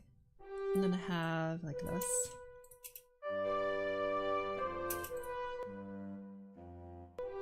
I'm not sure how much I like that. This might be a bit more accurate. Okay, good. Oh, and also the finishing note. Oh wait, you're in C major now, so that's not it. There you go. Bang. Easy peasy, and now I just write in all these other bits. So A, G major, that means you play, oh man, B. You play B is A minor, so you play A. But none of you guys are playing C now. I feel like you need to play C. Play C. And then A.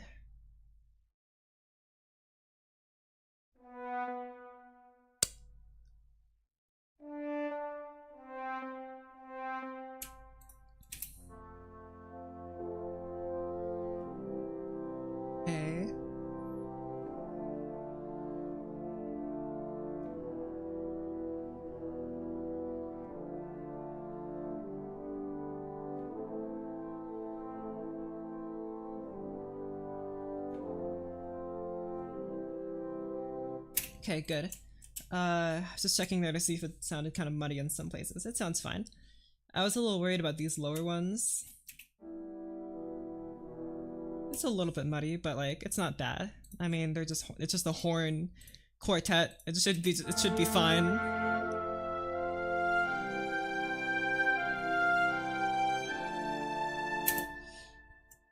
Really does kind of feel like there needs to be something else though.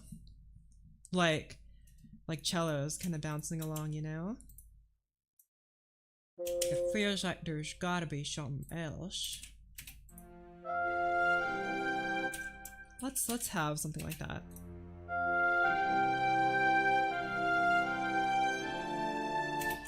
But like, you know, keep it on the DL, y'all. And have y'all play unison now.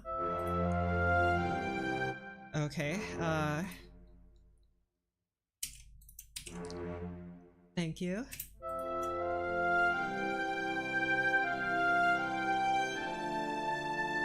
Maybe piano? No. Do like that. Okay. So now the transition point should be...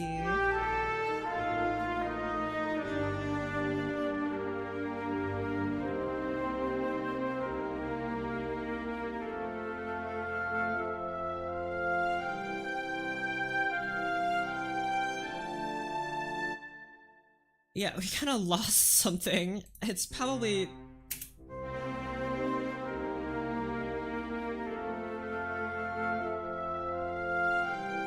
Yeah, it was kind of the harmony here. What if instead, what if instead, but what if instead, but what if instead...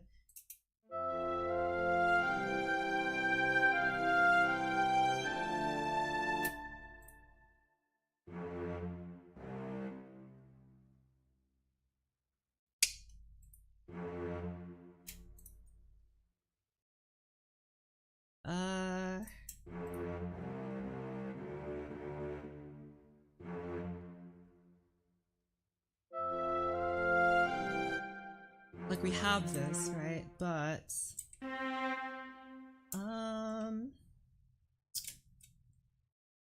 might just find the one piece by hearing this. Bro, good luck. Let's put you like this and put y'all in a unison. There you go, that's where y'all belong. And nice 6 here. You need to be I'm just kind of filling in some notes here, just so that there's something in the strings so they don't completely die off, you know? This is the E minor chord. That means you play G. And you are D minor again. A. You are flat.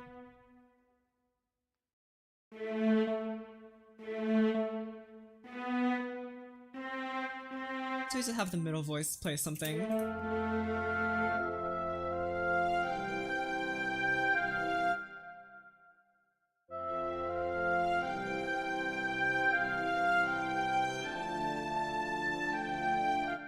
Are you guys even playing?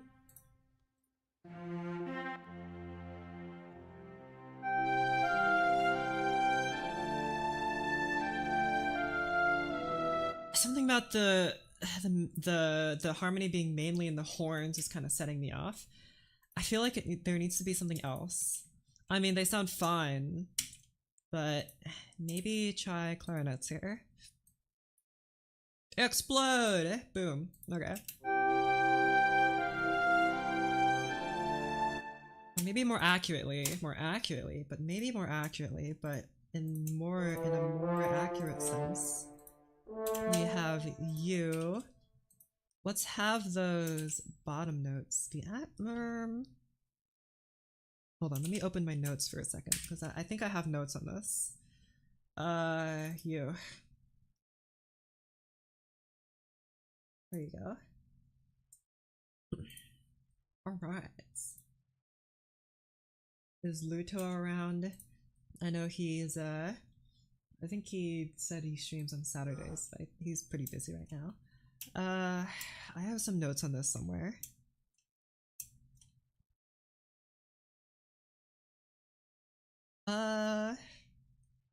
Let's just say leaving gaps in harmony of more than 4 voices is only good in piano dynamics. Great. There was something here. No, there was something about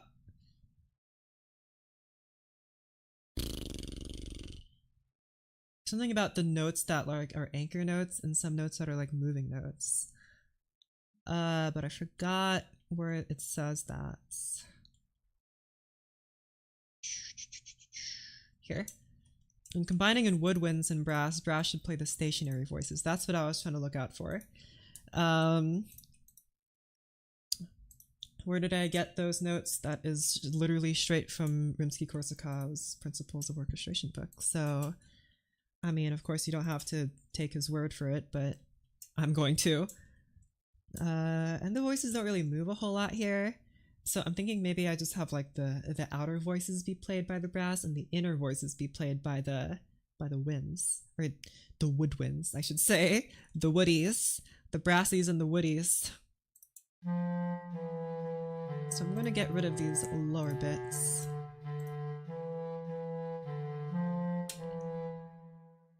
Or actually, these notes kind of skip around it a little more. Oh yeah, because you guys are literally just doubling. I forgot about that. Okay. Then we shall make it so that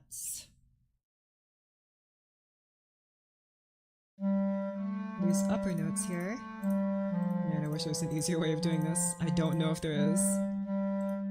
We'll have you be played by woodwinds.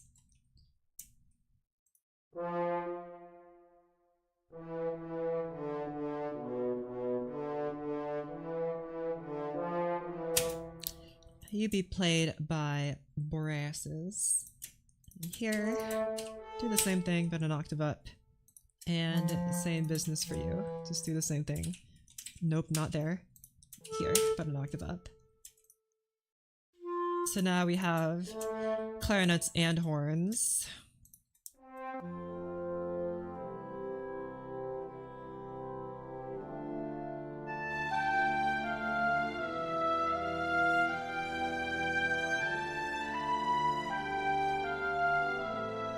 Okay, that sounds surprisingly good. I really thought that wouldn't work that well.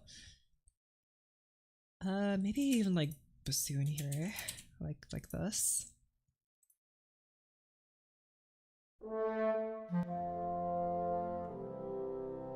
No, clarinet sounded better.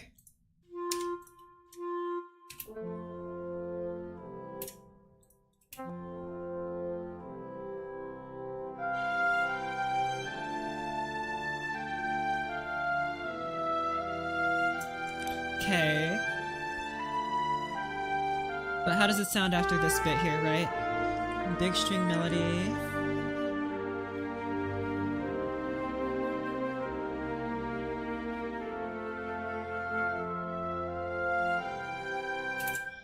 See how it kind of loses something?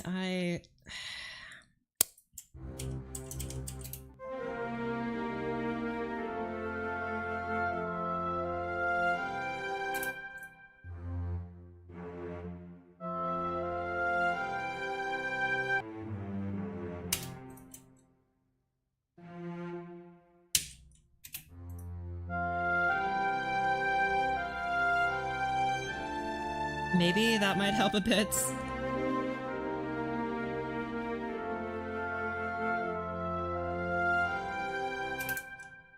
I guess this would really explain why I made these guys play pianissimo if I immediately put them back at piano. That doesn't really make any sense. Okay, well, you are in the first voice, so you need to be like this. And also you, I realize.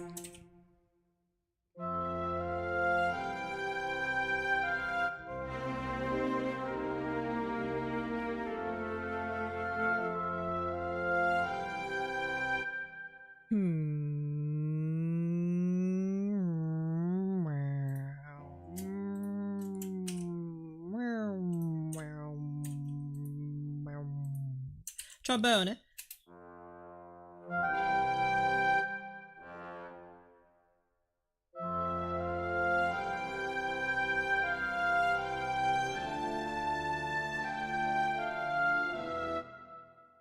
Tuba. This is really helping me out here.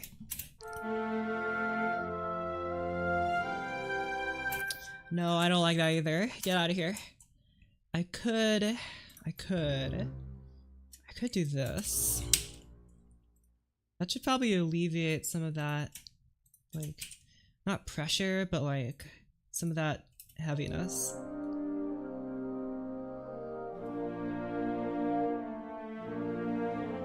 Good, I actually really like that.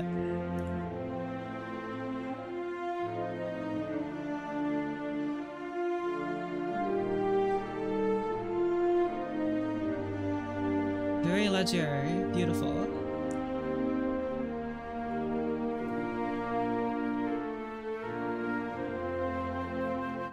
What's that low bass I'm hearing?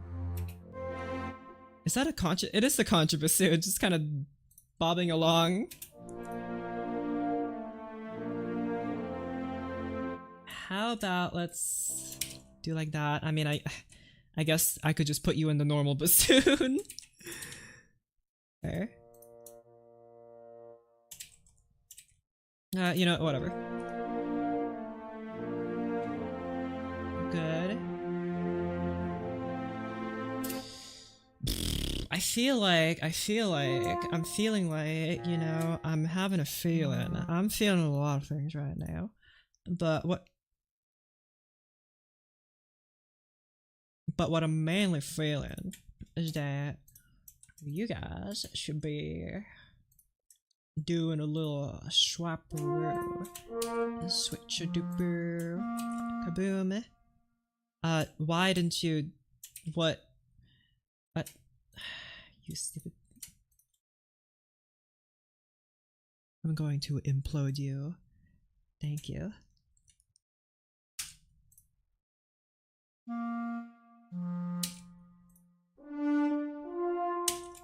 Swap.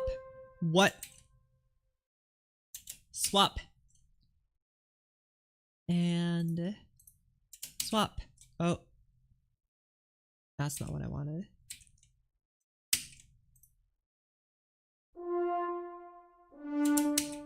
There you go. That's what I like to see. Oh yeah, what in tarnation? That's probably fine. That's not fine. But I just want to hear what it sounds like, you know, before I commit to this. I need to know what this thing sounds like. Let me put you here. Just kind of swapped you guys around.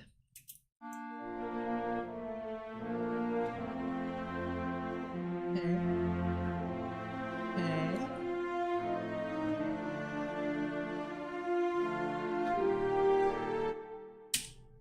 What's your approach to harmony? I think you're gonna have to be a little bit more specific, my friend, if you want me to give a good answer to that.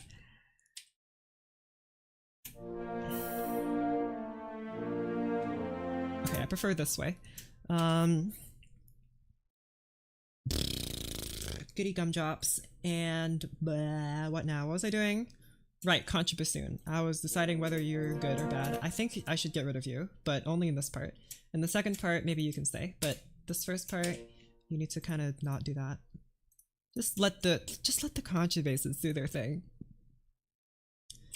You start with writing melody or harmony. I start with a melody. In order to expand on that melody, I use harmony. Like I have a general idea for melody. It's like 4 bars, maybe 4 to 8 bars of like a melody that I just kind of think of. Sometimes I just kind of dot some notes around the music score until I get one, and that's my starting point. But in order to expand on that melody, I have to simultaneously expand on the harmony. By that I mean I need to know where my chords are going first before I know where the rest of the melody is going. Otherwise, I'm gonna write something that sounds like complete trash. So I start with a normal melody, and then I expand on it by having some chords go in interesting directions, and therefore the melody will go in interesting directions. That's my approach. So I kind of chip away at both the melody and harmony at the same time, but harmony first, and then the melody kind of follows the harmony's guide. Uh, usually. Okay, so...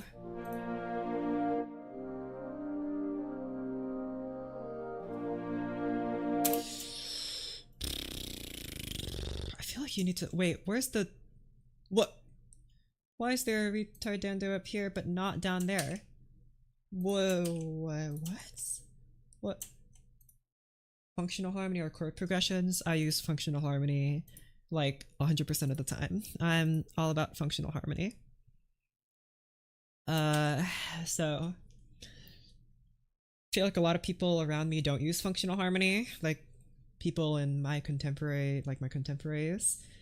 So not that that's bad. I'm not saying that's bad at all. It's just I just don't see it as much unless they're writing like a classical sounding piece. But people aren't that interested in that anymore, which is fine. But you know.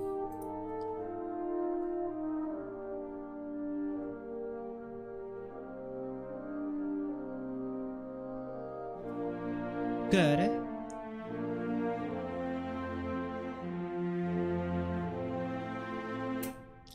I feel like the strings are a little bit too loud here. I'm gonna make all you guys kind of move all these dynamics over here. Let's kind of push you over here. Just crescendo a bit more gradually. Why are you like that? A bit more gradually, my friends. Bit more gradual.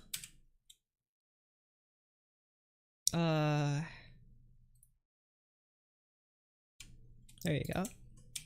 Look at those beautiful spacings. You got so much white space in there, you can fit a whole book. Alright, let's see. You guys coming a little easier now. Or you guys also need to do that. Start pianissimo and then gradually move your way up to, because a lot of instruments are playing right now. So like that. And then palette, dynamique, and pianissimo, and piano, and crescendo. Bellissime. Okay. Let's see what this sounds like. Alright, so I kind of went through this trouble because I feel like you guys are playing piano, the accompanist's playing piano, and that's fine. But now that we have like a bajillion other voices coming and we have like 12 more voices coming in, they need to start quiet in order to like transition better. So good. Let's try this again. Okay. Slow down.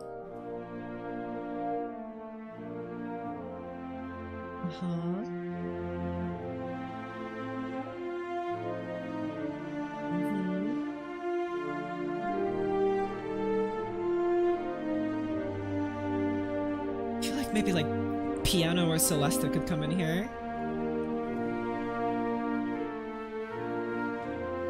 Okay. Maybe clarinet and flute together like this, but also clarinet will have to be quiet.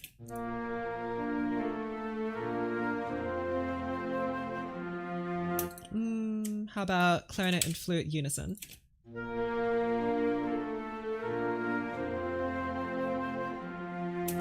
I don't want the flute to stand out too much, so we'll just kind of have it play. You guys play together like this.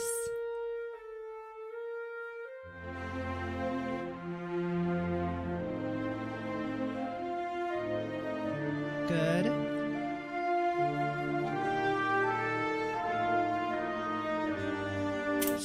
Ooh, I feel like you guys need to kind of lower down here, right? This part needs to be heavier, so make it heavier. There you go. Be heavy. Be heavy. Oh yeah. Let's see. Also, it's bothering me that you guys don't have slurs.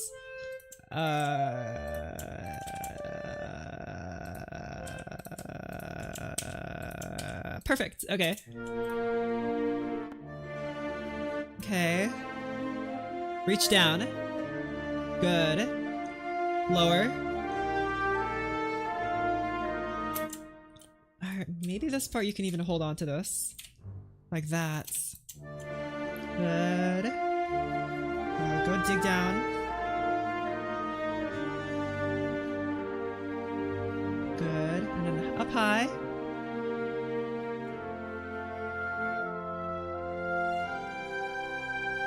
Okay. Okay. That's a little closer. I feel like there... I really want more like clarinet bits in here. I feel like the brass is making it feel a bit too smooth. Because I can't have the brass play too loud, because then the brass will overpower everything, right? I don't want strings, and like I think the strings can stay, but they can't be the main part of the harmony. I'd use 2, 6, 3, 7 chords, and when 4 goes after 5. What do you mean how to use 2? Okay, so let's have a let me have a real talk with you about harmony for a second. All right. There are 3 types of chords you need to be aware of. Just 3, right? There's tonic chords, there's subdominant chords, and there are dominant chords. It doesn't matter that the tonic chords don't always fall in the tonic. What matters is that they are functionally the tonic. You know, you have your tonic, which are your quote-unquote home keys, and then you have your subdominant chords, which are your leading chords. They go in between the tonic and the dominant chords, and the dominant chords are the things that you build your cadences out of, right? Your dominant chords are the tension, your tonic chords are the release, your subdominant chords are like the foreplay in between, and you gotta have a nice cycle of them in order to maintain a healthy harmony life. so your tonic chords are your tonic chords are the tonic chords, your 1 chord, your 3 chord, and mostly use subdominant chords and tritone subs. Yes.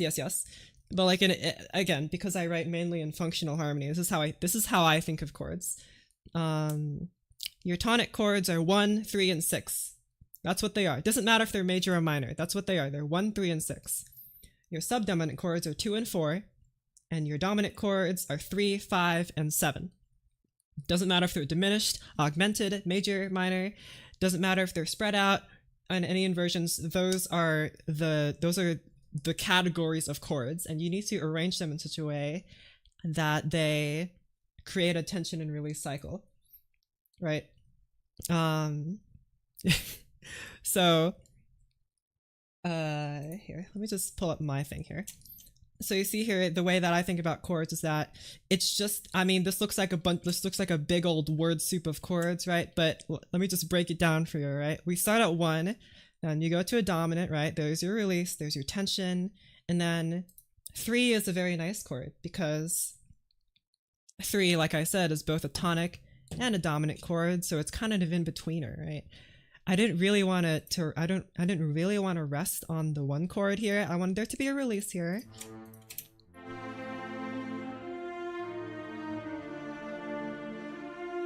So technically this 5 does resolve to the 3 because it's going from a dominant to a tonic, right?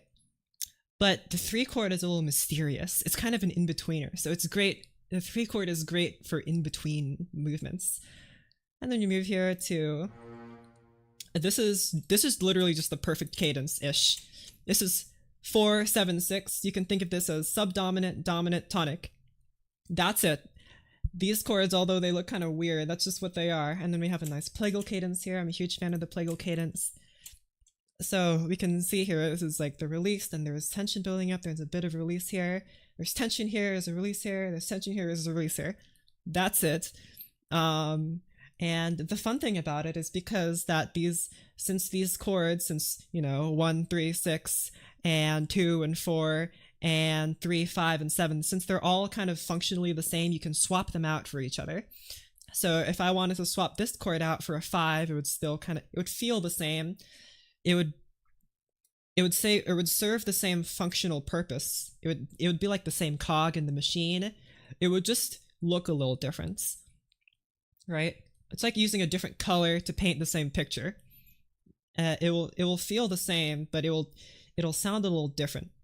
Like your brain won't feel like anything too weird has changed, but there is a difference here. Like I could swap this out for a 2 chord, I could swap this out for a 6 chord, I could swap this out for a 3 chord, and it would still sound fine. Of course, I might prefer the way one sounds in some place over another, but at the end of the day, they're functionally the same. And that's also like where the idea behind borrowed chords comes from, is that you can just kind of play around with the other like church modes and just kind of steal chords from their scales, because they're still functionally the same. Like even if like the chord in the other mode is augmented, even if it's diminished, even if it's something completely wacky, it will still sound the same because they serve still functionally the same purpose. They're just kind of clothed differently, which is why borrowed chords work. They're still functionally the same, they just sound different. So making Sofia City theme song. I haven't heard of that before. Do you extend your chords sometimes? Yes and no. I'm not really big on chord extensions. I think they sound great. If you can use chord extensions nicely, that's great. Personally, that's just not how I think of chords. I don't really use that many extensions. I really like ninth chords though. Ninth chords are very pretty. They're my favorite chords, like extended chords. 13ths are kind of wacky. Ninth chords are epic. 7th chords are fine. But ninths are just better. They're so pretty.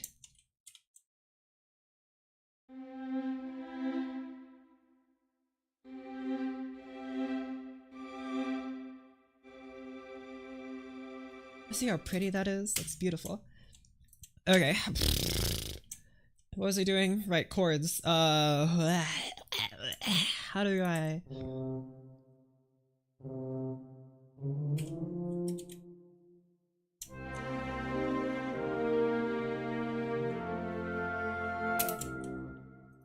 Maybe the tuba can come in here, but like the high tuba, right? Ooh, wait a second. I'm thinking I'm having a eureka. Okay. I think these chords are kind of boring the way they're structured right now, and that they're just a bunch of half notes. I promise I will make them a bit more interesting. Just for now, I just want to make sure the sound of them is right before I mess with their rhythm.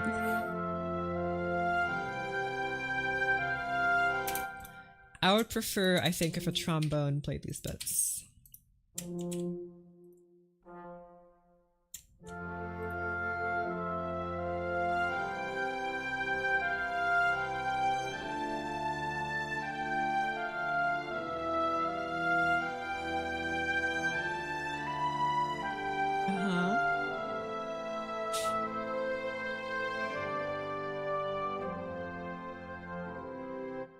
Also, okay. What was he doing? Right. Rhythm. Let's add it. Okay. I already have an idea of how this is gonna work. Let's have a nice dotted rhythm here. It needs to sound more like ledger, right? It needs to sound lighter. I think the way I made this sound lighter is first got rid of the strings in the harmony. String harmony is generally kind of heavy. That's good in some cases, not what I want here. Woodwinds and brasses kind of take over. Brasses aren't really that heavy, but they're supplemented by woodwinds, so it's fine. And also we can kind of speed up the rhythm of the accompaniment too. If we have nice long chords like we did here, the long chords are very heavy, very broad, very maestoso. I do have maestoso listed here, but like that's just like a general feel. Here I want it to be a little lighter. I could just mark like leggere here. Maybe I will.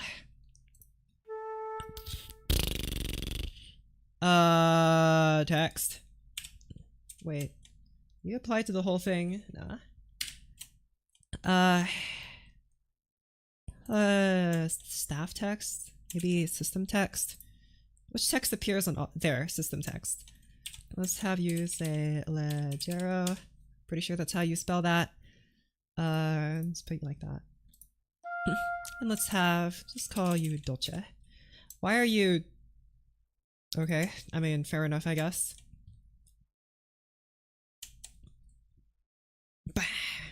Okay. Right. Let's have that nice dotted rhythm going on here. Don't know what it's gonna sound like. And we're gonna find out, baby.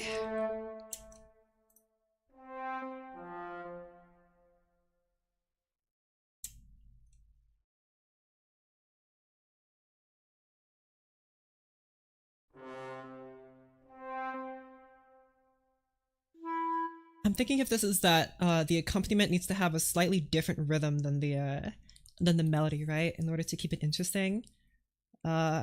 So sometimes that's what you want, sometimes it's not. Sometimes you want the accompaniment to be kind of in the same rhythmic, not pattern, but rhythmic speed as the melody. Sometimes not really, kind of depends on what you're going for. Here, I'm just gonna try having it be different. And if I don't like it, then I'll just change it. Hey, it's really not that hard, is it?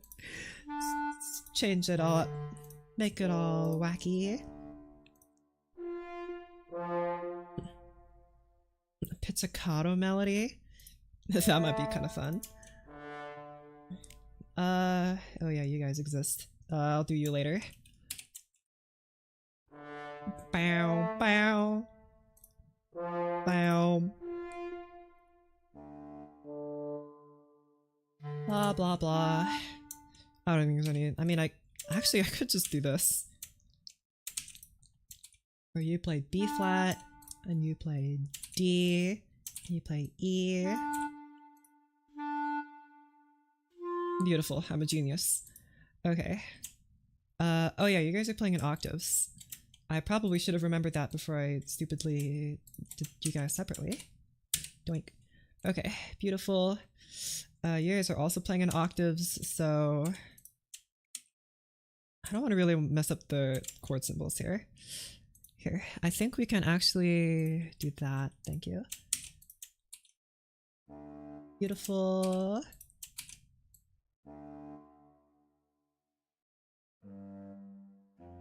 Here, how about for this bit, you guys can have multiple quarter notes. Okay, goody gumdrops. Again, you guys are doubly buddies. Beautiful. E.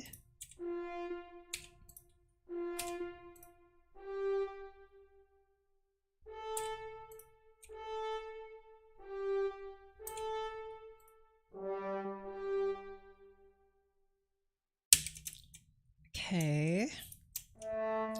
I don't believe trombones are doubling with anyone, so we can get away with kind of copying their melodies here.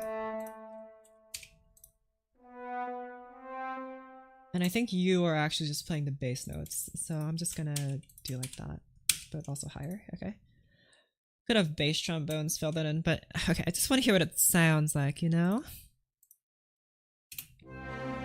Okay.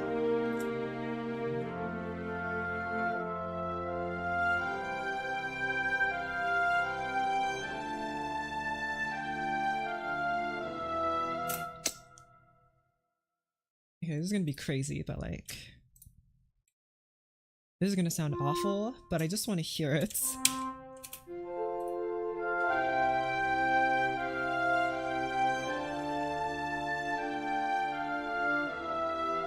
I was like, maybe this bit is a bit too bit too much in the bass. Need to expand it a little bit. See how it sounds very brassy. I can hear the brass a bit too well, I think. I mean, they sound fine on their own, right? They're too clustered. They need to be more spaced apart. So how am I going to do that? First of all, I don't know actually. Let's get rid of this horn playing this. Actually, no. This horn, do what you're doing.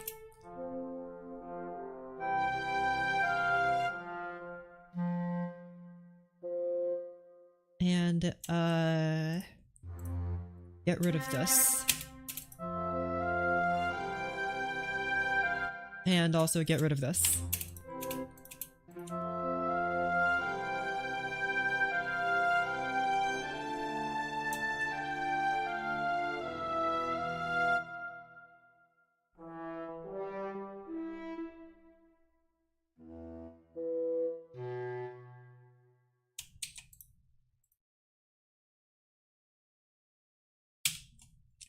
do something like that.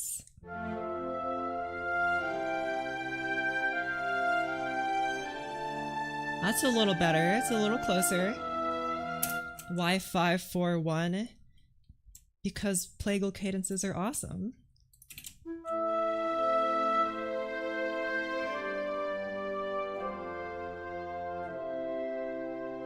Plagal cadence is a very smooth sounds.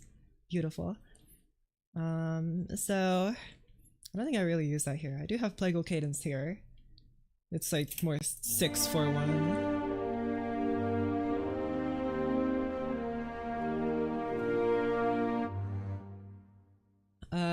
But we just have 541 here because of me reasons.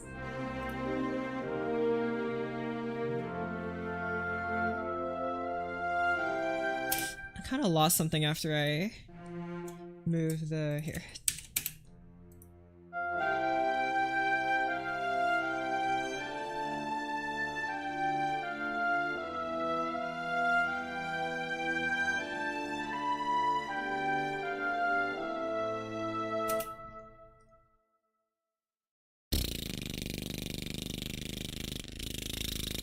Something's not right about this.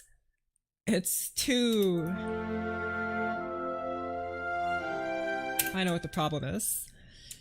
It's too brassy. Even though there are only 3 brass instruments playing, it's too brassy. I think it has to do with this middle horn here. I feel like it's just kind of piercing through everything. So I'm fixing to fix that. How about bassoon instead?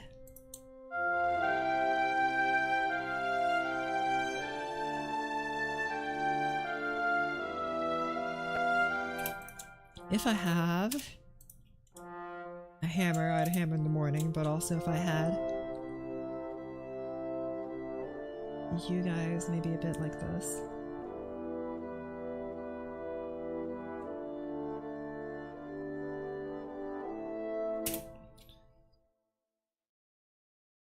F, E, F, C, G, A. Like here. You want it to like harmonize?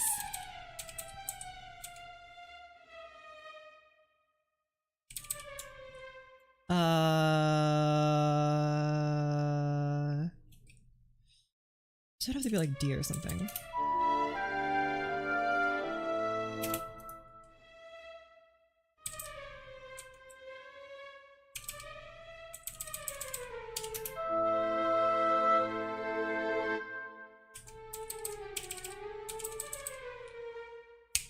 Five here is like...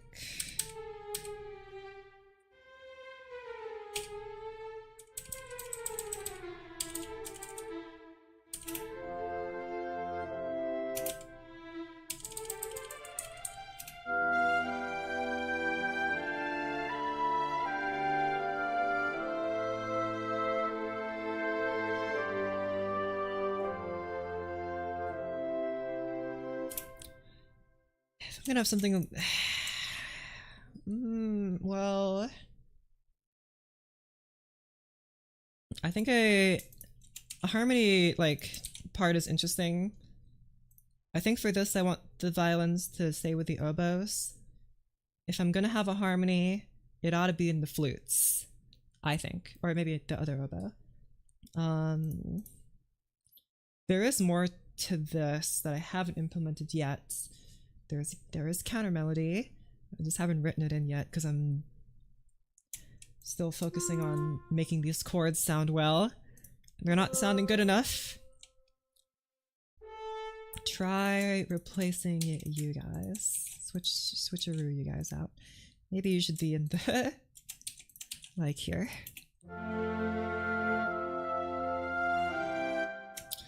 Or like that.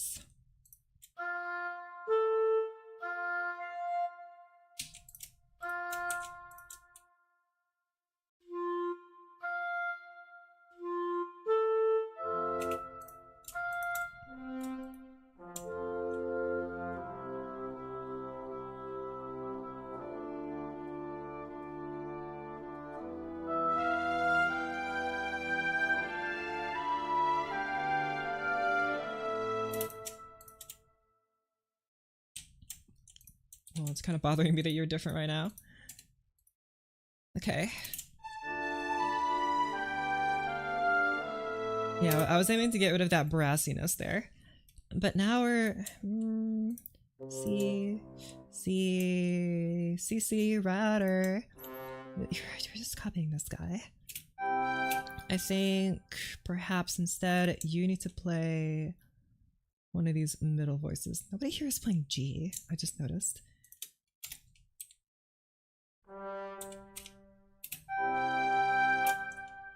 And then I guess you would have to move down to F. Folks are already playing F. Oh wait, you're playing G, but nobody's playing G in like the lower part. How about this?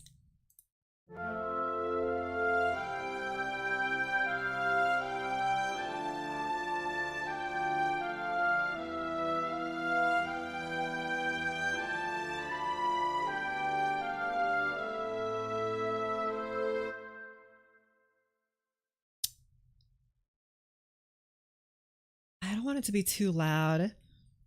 So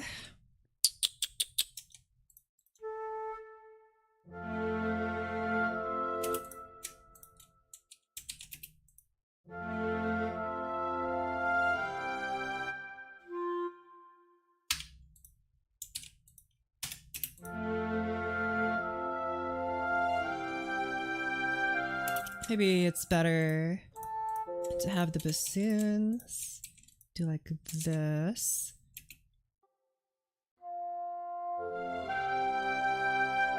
Okay. That might be a bit better.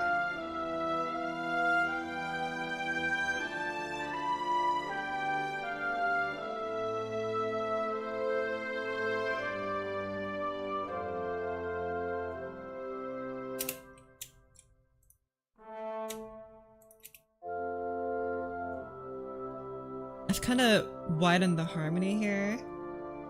They're now more spread out.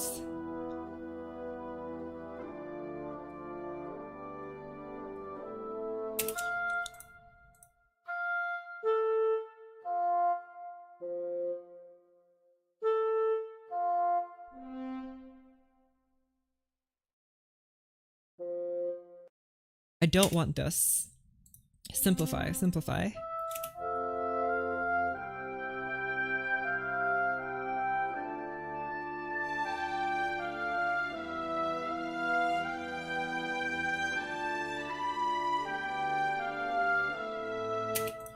And maybe, oh, whoopsies. Maybe have like this. Okay, maybe not that. Let's have tuba play that part. Okay.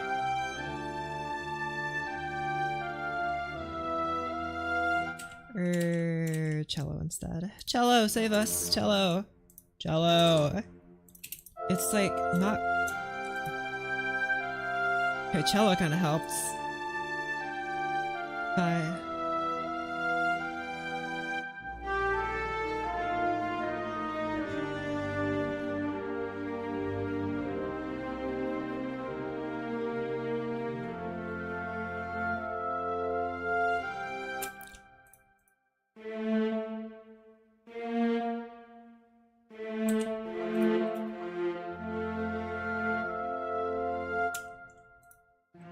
It feels like we're missing something when we're transitioning here. I feel like maybe the strings do need to stay, but if I'm gonna have the strings stay, they gotta lighten up a bunch.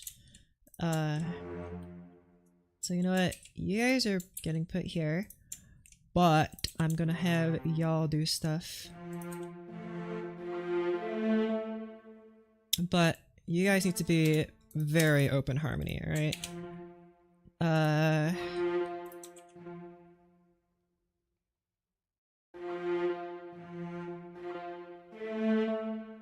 of this close stuff. How long have you been a composer? Like a year and a half almost. Yeah, like that.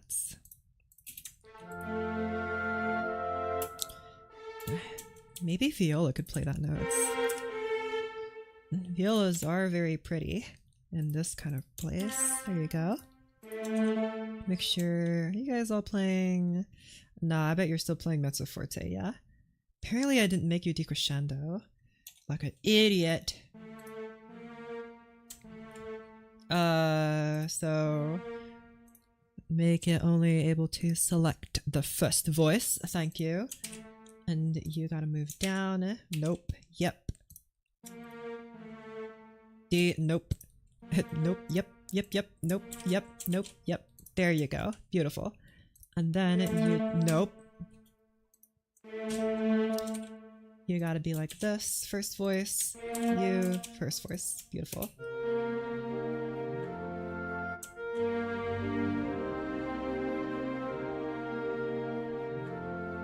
Good. Good transition. Okay. So. Like that. You guys are both playing pianissimo now. I guess you don't need to be separated anymore, but I'll do it because of this measure, but like after that, it ain't gonna be that way. 5. Okay.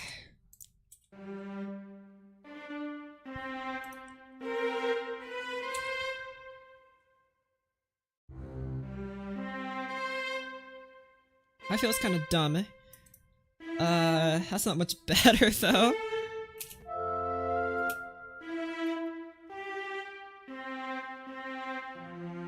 Maybe you guys gotta move down to E. Like that.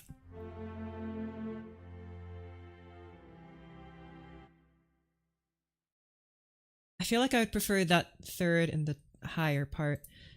So I guess you gotta move here, so you can move down here.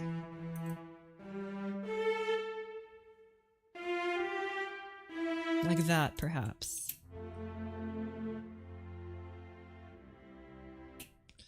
And maybe... No, I was gonna move these voices down here, but I prefer having the contrabasses and cellos have a very wide gap between them. You see this big gap? I like that gap. I'll get rid of this and then just say you're now playing unison. Beautiful. Okay. You guys are still playing Divisi. Did I mark you as Divisi? I sure did not mark any of you as Divisi. Why did I not do that? You're a div. Hold on. And you're also div. Play div. Div. Play div. Thank you. Okay. How you guys aren't playing div. And you guys are all div and you're uni. Good. I'll add rhythm to you later. I don't even know if I want to add it to you. But anyway. 6 is D minor. It's D minor. Which one? It's D minor.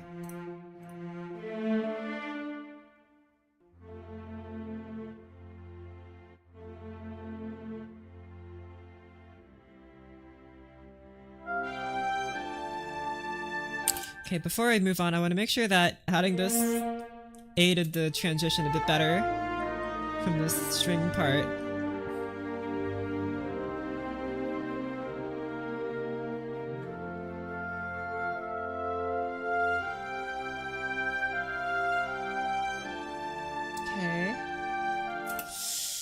Okay. Boost your volume a tiny bit. Just see what that sounds like first. I mean, I know I did put you at pianissimo, but I just want to hear.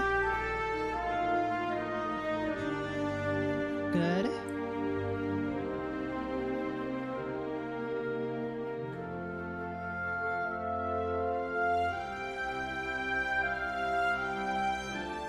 Okay, the contrabass being this loud definitely is not helping, so I guess you guys are like this now. Contrabass being that loud, it was not good. I could have you play pizzicato, maybe. That's an interesting idea. Here, pizzicato. Beautiful. Okay.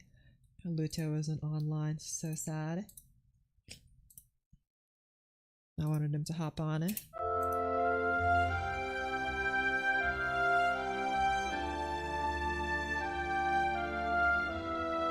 Pizzicato didn't help. Sorry, Pizzicato. Get out of here. Okay, right, chords. Still not quite sure if I prefer that these chords are here. You can like hardly hear them, right? They're like invisible. But I feel like without them it sounds a little empty. But I don't know if it's just like placebo effect or something, right?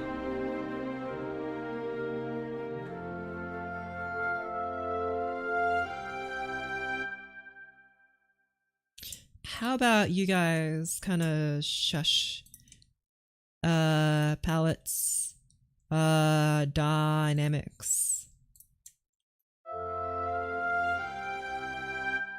Writing a piece for solo cello. I haven't written a piece for solo instrument in like a year. That's crazy. Maybe. Oh yeah, I haven't written anything for solo, not even like piano.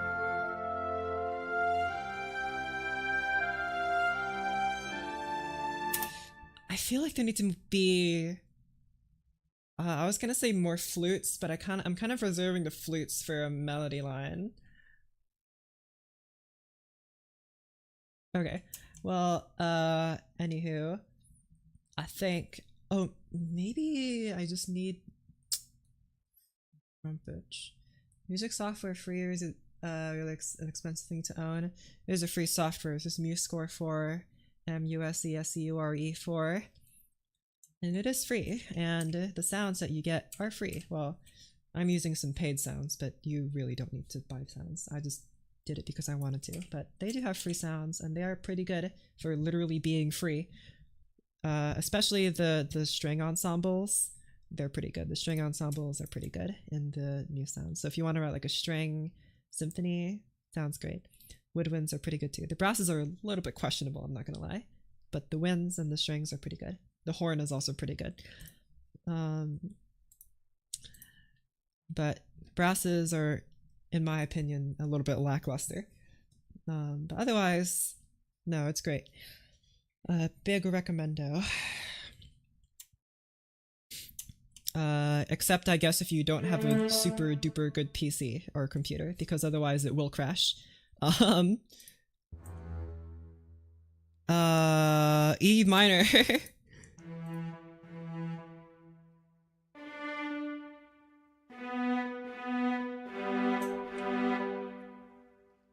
Not sure if I like you guys being all clustered.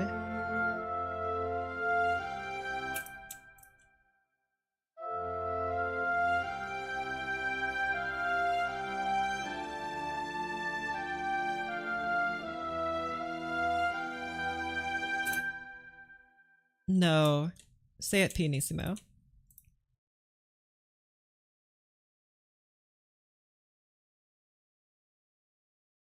What am I not liking about this chord? It's just not doing it for me. Like it's serviceable, but it could be better, is like my feelings for this. It could be much better. Okay, you know what? Screw it. Bang. We're doing this again. And you're gonna watch me do it all over again. Okay. So what I didn't like about that chord before, it felt too smooth. The oboe is pretty smooth. I need this part to be rougher. It needs to have a rougher sound. How am I going to achieve a rougher sound? I'm thinking bassoons, trombones, and trumpets. Try not to use horn. Maybe low horn, but I would just use trombone instead. Clarinets in their higher registers, maybe. But otherwise, it needs to be more oboe-like. That smooth sound wasn't doing it for me. It wasn't good. It wasn't good enough. Okay. So with that in mind, first I'm going to get rid of this so it's not too distracting. And then we're going to try again here. I'm actually going to steal the bass. The bass line doesn't change. Wallop. Okay. Okay, so let's see. I feel like contrabassoon can kind of nod along here. I could have like a horn double this, but that's a bit low.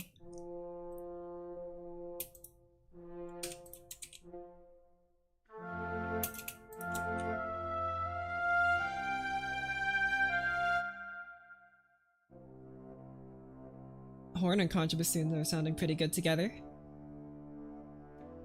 Okay, we'll keep that. Probably having a first horn do that. Okay, whatever, it's the first horn, it can play low notes. I was gonna say, like, might be better relegated to like second or fourth horn, but whatever, man. Same difference. So F, F. I'm also thinking more open harmony here. Because this is playing F3, which is this F here, I believe, yes? So you play this C here.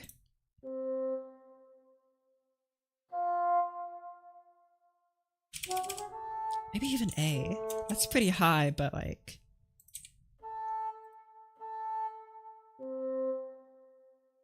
And then this other F could be supplemented in by an oboe. And then just give some ample room for this oboe to kind of let shine, you know? Okay, this oboe in this range is kind of bothering me. Let's just swap these out, I guess.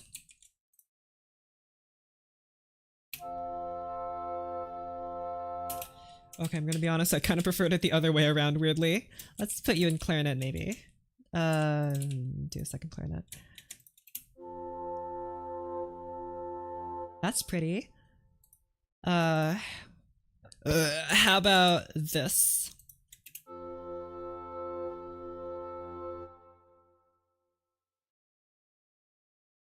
How about instead of second oboe, we have English horn. Dup. Oh my gosh, you're so loud. English horn is a very pretty sound. Let's put you right here. It's a little high, but it's fine, probably. Good. Okay, so let's work with this and see what happens. C major.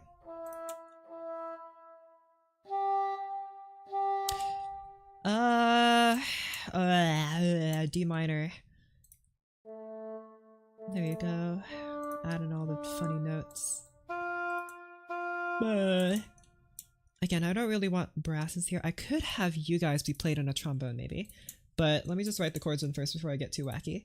And trust me, I'm about to get wacky. This one here. D minor again. So move back up. And then...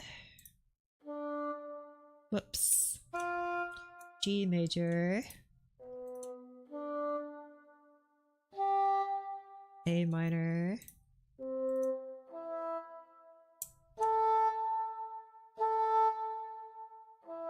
What's your favorite note?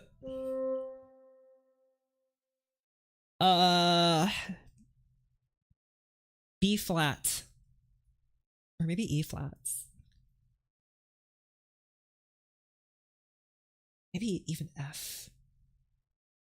No, F is a little too crazy. I feel like B flat's a nice, it's a nice, well-rounded note. E flat too. E flat's a little like, it's a little dirtier. I feel like B flat is my preferred one. Yeah, I'm gonna go with B flat. B is like, B is just not it, man. Like if you if your favorite note is B, like if your favorite note is B, then do not interact. Alright. D and I, B lovers, get out of my face. You disgust me.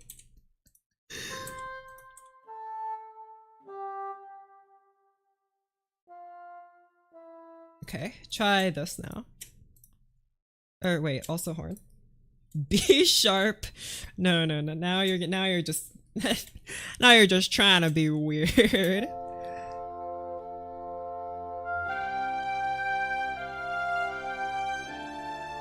That's a little closer to what I want. It's a little closer.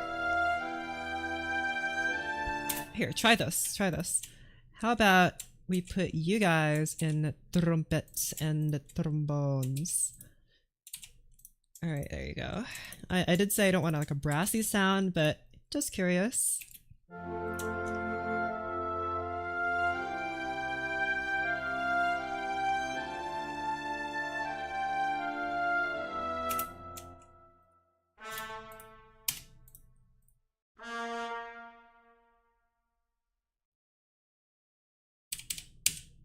There you go. Here, I want more trumpet, more trumpet, more trumpet. And I guess I'll just move you up the trombone to keep you guys together.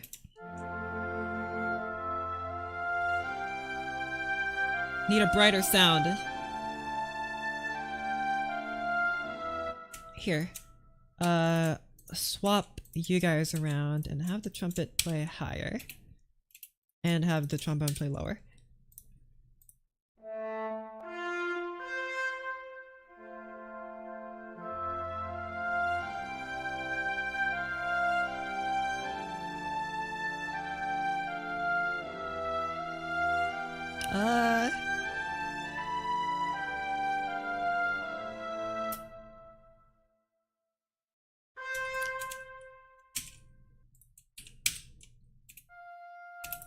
I guess I'm putting you back on oboe.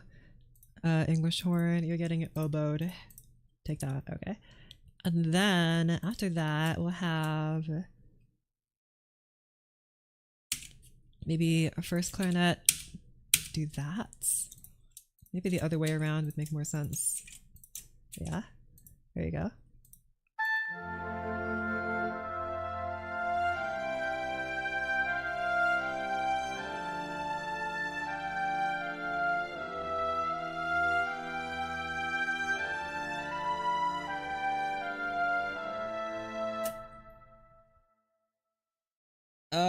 Closer, I guess.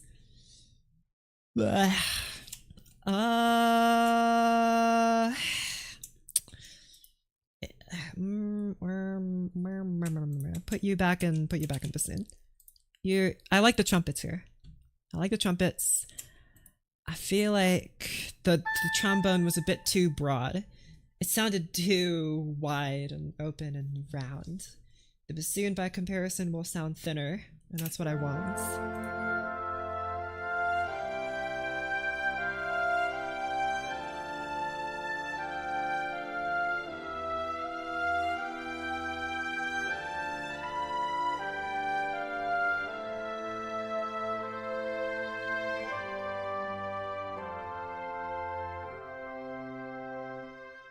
Okay.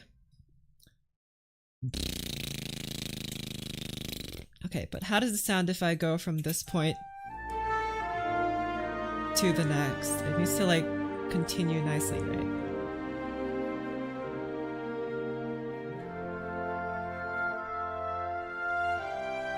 Okay, no, that's good. It sounds good there. But we need something more like, how about this? And oh, I was gonna say like maybe trumpet play this, but I don't think trumpet wants to play that. I'm pretty sure trumpet would not like this. How about well, you see, the thing is,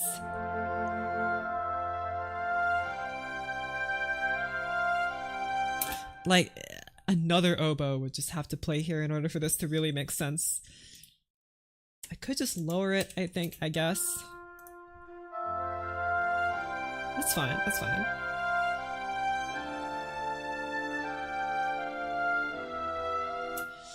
Okay. Good enough. Why did the percussion tab come up? Get out of my face.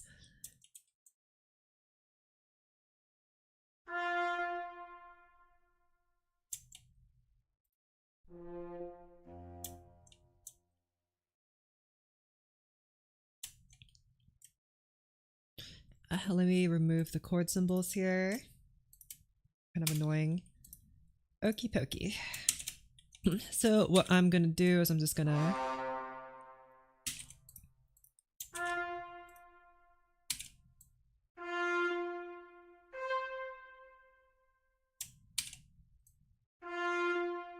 add in all my funny rhythm bits and just see how they sound.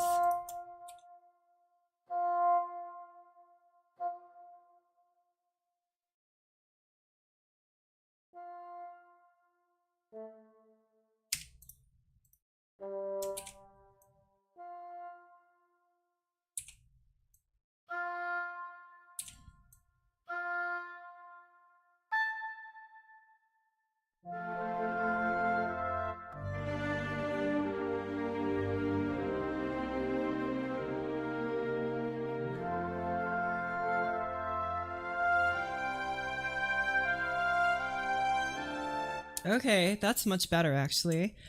I feel like there needs to be some movement here.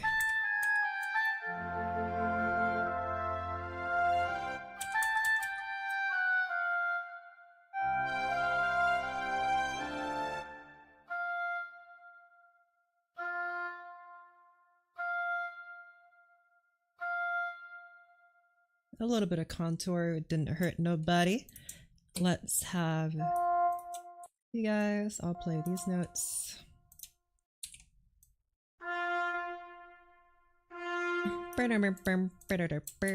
B, G. Man, if only there was an easier way to do this. There might be, but I got no idea what it could be.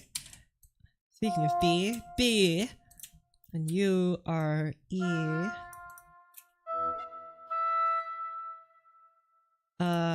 You guys are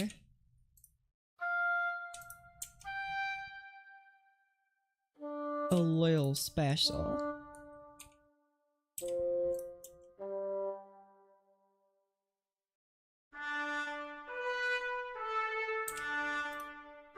Nope.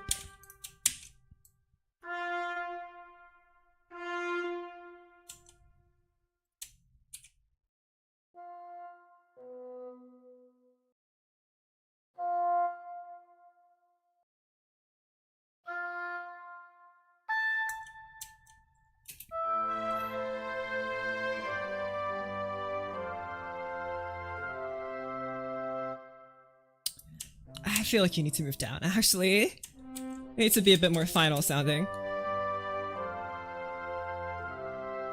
Good, okay.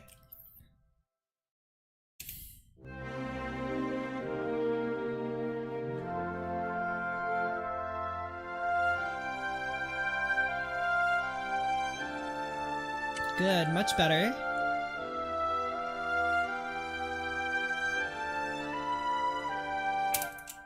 But.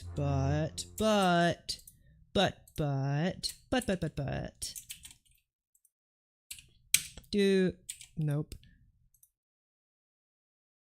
Do this maybe. Also, shush.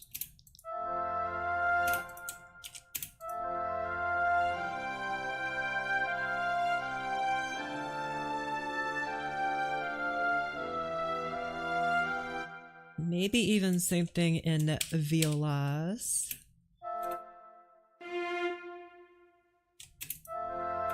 Also, get rid of these annoying chord thingies. Thank you. Clean up a little bit.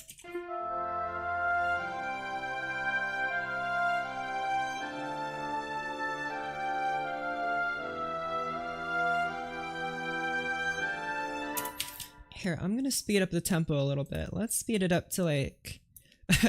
I currently have it set to 79.99.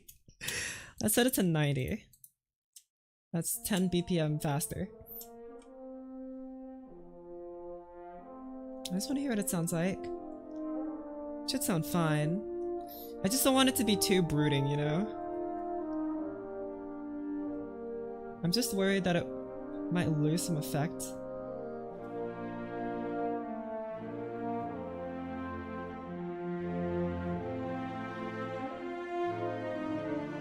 Okay, I like this. A tiny bit slower. Do like 87, minus 3 BPM. A little bit slower.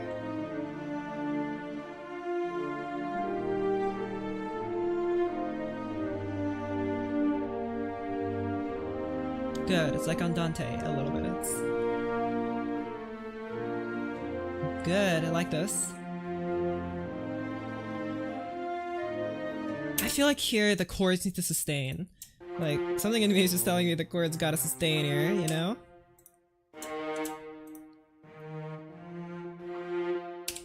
Okay. Try this.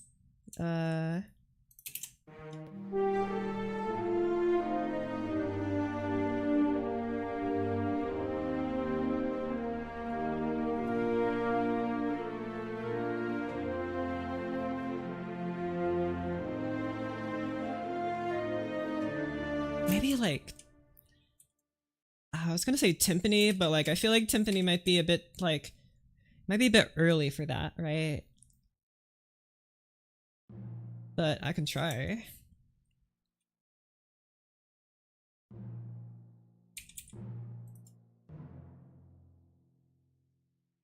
I mean, I don't know if I could just have it play the bass notes.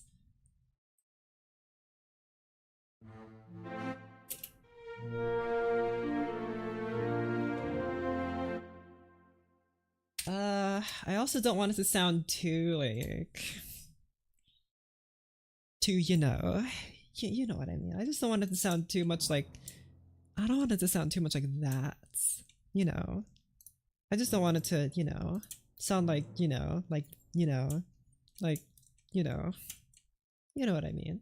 But like, you know, I'm actually struggling to describe what I mean. Um,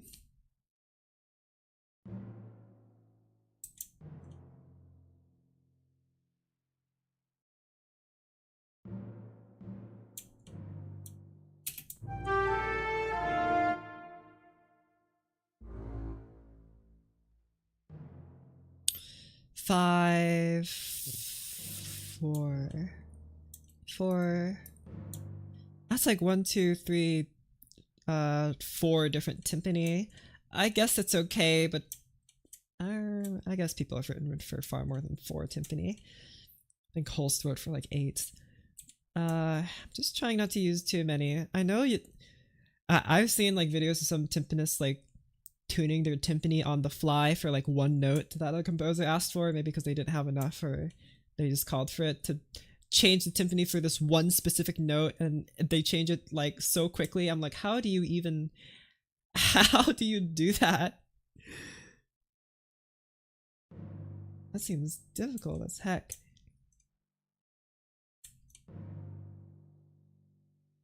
Let's see here. There's a 2 chord, so probably get away with continuing G here.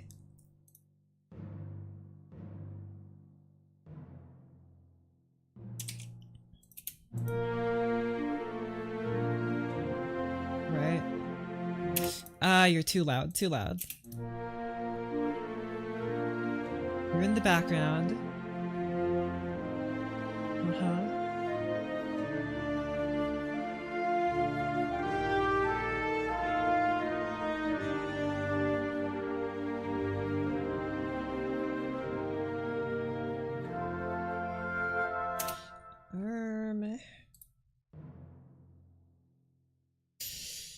Okay, not sure if I like that so much. I don't want to be assassinated by an irate timpanist. Yeah, but there are some timpani parts that are pretty simple that you could get away with, like the intro to Also Sprach Zarathustra. Then you could write some very simple timpani parts, but they sound epic. I don't know how many timpani are used in that. At least in the sunrise part, it's probably like 3 or 4, so that's not too many.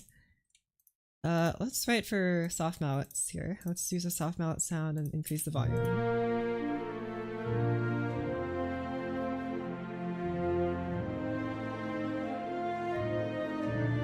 I don't know very much about like timpani and percussion in general, but I know timpani is a very sensitive instrument.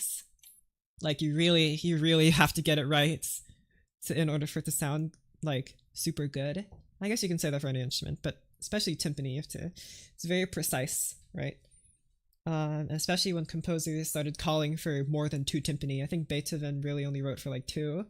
There's like the tonic and the dominant, right? Classical composers wrote for like 2. But romantic composers started writing for like 8, So it started getting kind of wild, and when they called for even more notes, and the timpanist had to tune them on the fly. So like while the orchestra was playing like a loud section, and timpanists would be listening to their timpani so that they can tune them correctly. Like that sounds really distracting. I don't know how they're able to get to do that. Like how can you hear your timpani while also trying to listen for the cues of the orchestra? I mean, I guess you rehearse it, right? So there's that, of course. But like, I don't know, that just seems so difficult. I could not do that at all. Also, this just sounds kind of weird.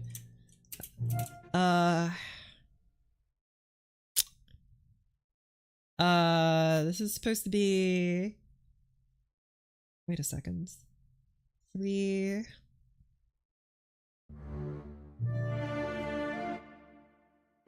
This is not on 6. This is on 1. Or the roots. That's why this note doesn't work. I was like, why does it not sound right? Maybe you just stay on A here. I'm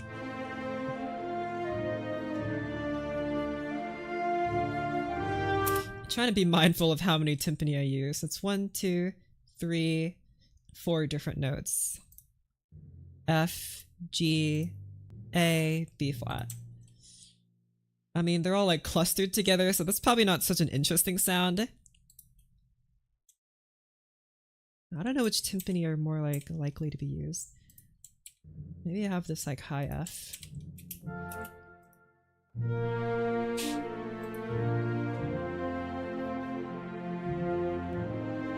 Okay, a little quieter actually.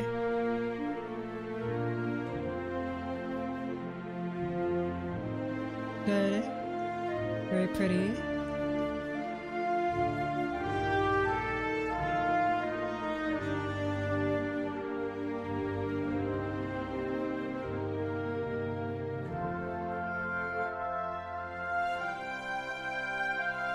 It's like when the timpani goes away, now it's all boring. See, this is why I was like, maybe the timpani here in this part is a little bit too early to include it. Like, it sounds good, but this is something I'll need to save, maybe.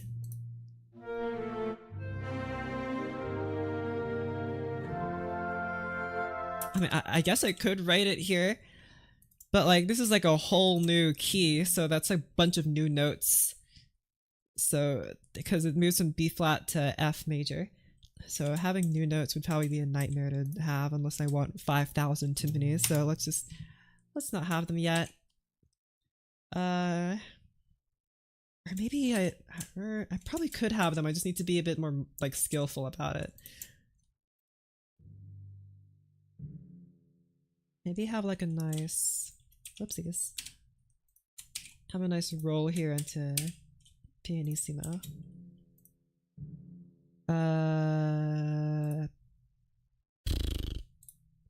Oh wait, here. Tremolos.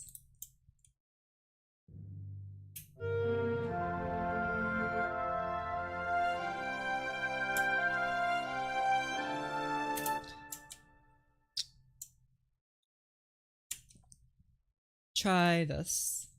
Instead of timpani, we'll kind of like have a pseudo timpani here by having pizzicato here, I think. I think that might be fun. So like this.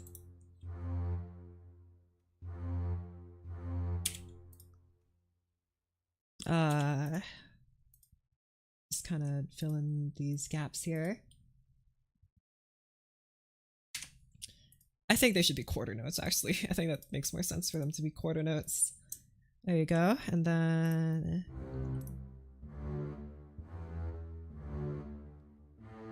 okay. And then you guys are going to play pizzicato. There you go. Pizzicato. Perfect. And boost the volume.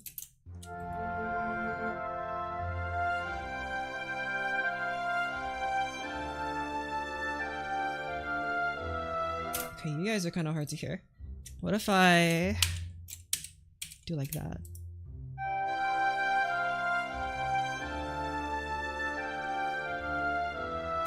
It's a little too loud.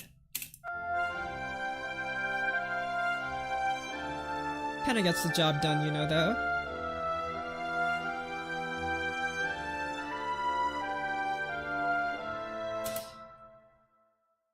I'm kind of taking back what I said now. It's a little too quiet now. Alright, mezzo piano it is. I'd rather hear it and it'd be a little bit too loud than not hear it at all. At least in this case. Sometimes it's not really the case. Okie dokie. What was I doing?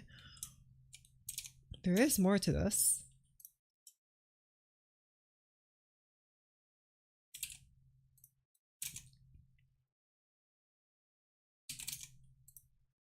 That's what I was saving you guys for.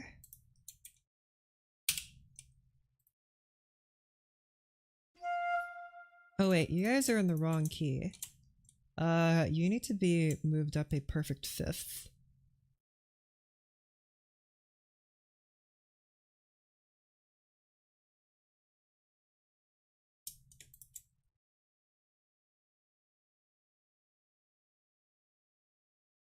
I like how MuseScore allows you to to transpose by a perfect unison. Like, that's so awful that it allows you to do that. Perfect fifth. You can also have an augmented fifth or a diminished sixth. Very different. You also have an augmented fourth or a diminished fourth or a diminished seventh, an augmented seventh. You can have a diminished second, an augmented unison. Like, bro, what do you mean augmented unison? Get out of here.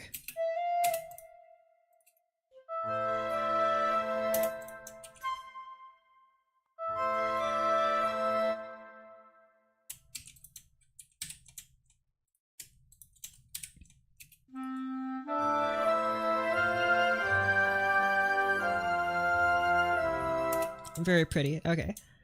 I feel like you guys need to harmonize though. We harmonize in like 6.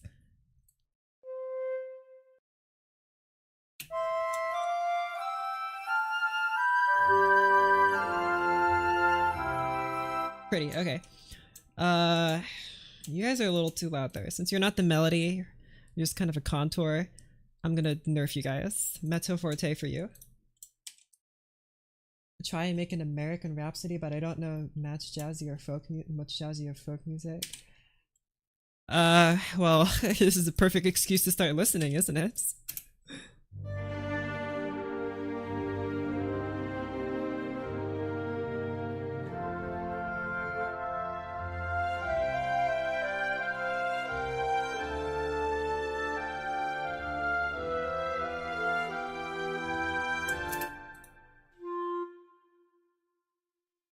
Wait a second. Why are you What? What? What?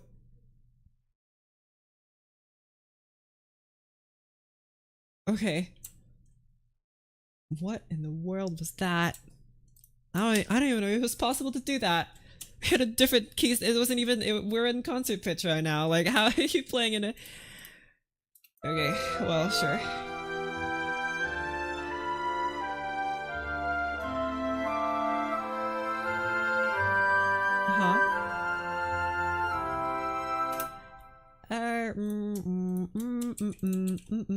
I feel like you need to be doubled in octaves.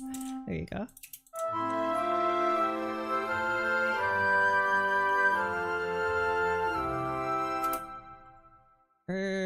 Actually, I no longer think you need to be doubled in octaves. Thank you. Okay.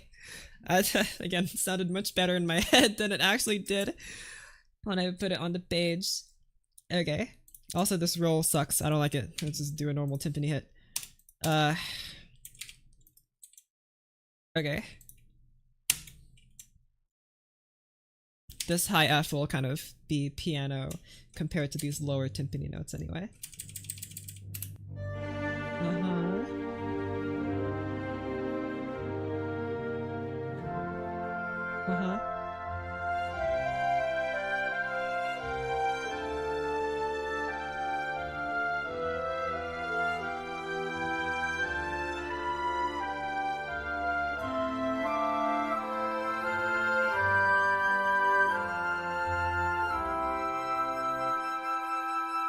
It's very sparkly, and you know me, I really like a little bit of sparkle.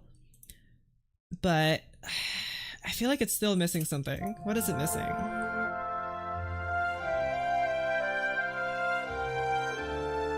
I know.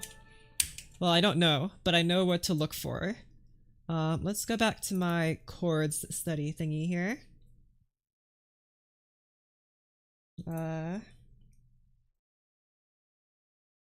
Okay. Just checking to see who is online. I look every so often to say. Like, okay. So, here's my, if you haven't seen this before, this is my reference chart for chords. And how guys in 100 years, 1788 to 1888, how they wrote chords. From Mozart to Tchaikovsky. Man, isn't it wild that we went from Mozart to Tchaikovsky in only 100 years? I mean, it's a long time, but like, it's not really a long time. Like, that's a lot of music.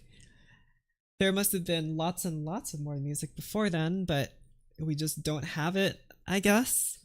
Maybe no one cared to write it down, or no one knows how to read it. I don't know. It's not like music was unimportant.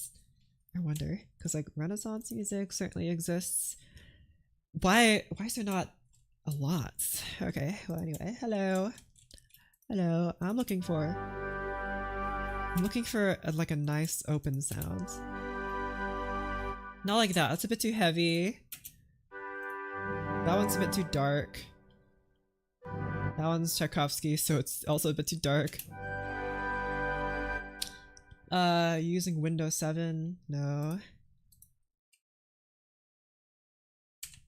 Whoa. There you go. Whoa, look at that. Let me close this chord real quick. Alright, let me put these guys back.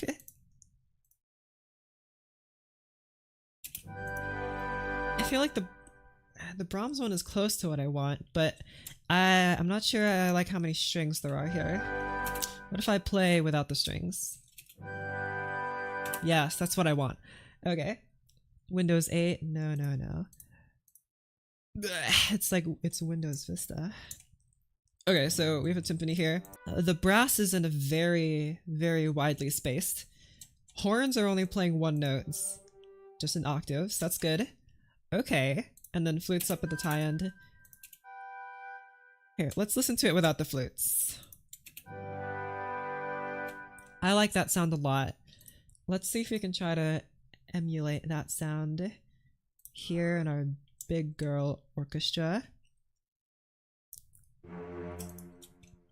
Get out of here, strings. I realize I don't need you. Well, except you guys. You guys are cool. Let's try again here. So, say goodbye once again to these chords. I know this will be like the third time that you watch me write these on stream, but I don't care. I'm going to write them again. The stream is called The Way It Is for a reason. I'm here to write my chords until they sound good, and in order to be a good composer, you have to steal. That's why I'm stealing. Alright.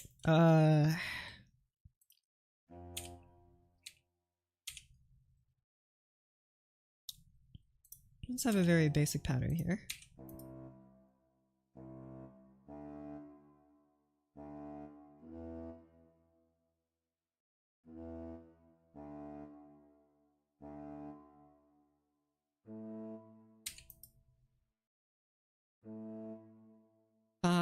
G. Okay, good. So y'all are playing bassy basses, and then we have trombones here. First, the trombones I think are doubling this. Those notes are kind of low. I could do that. I feel like it's a little too low. Like that's a disgusting note. Like just listen to that. That's awful. I mean, it's not awful, but it's gross.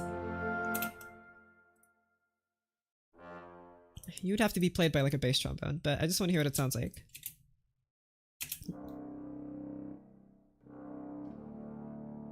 Like that's just too dark. Not what I want. So instead erase you up here. And we did have that they're playing in big, wide open harmony. So we gotta keep that in mind. Big, wide open harmony. We could have it so that the horns are doubling this, right? Oh, that's what we saw before. You guys are gonna have to kind of keep it on the down low though. Very quiet. The horns are just in the background. Kind of like adding like pseudo overtones to this. Right. So that's good. Get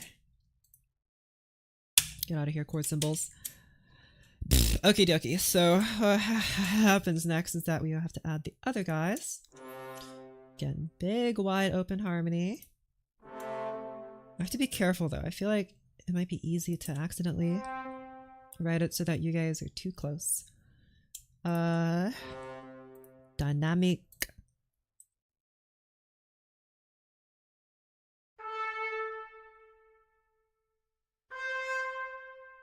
Okay, try this.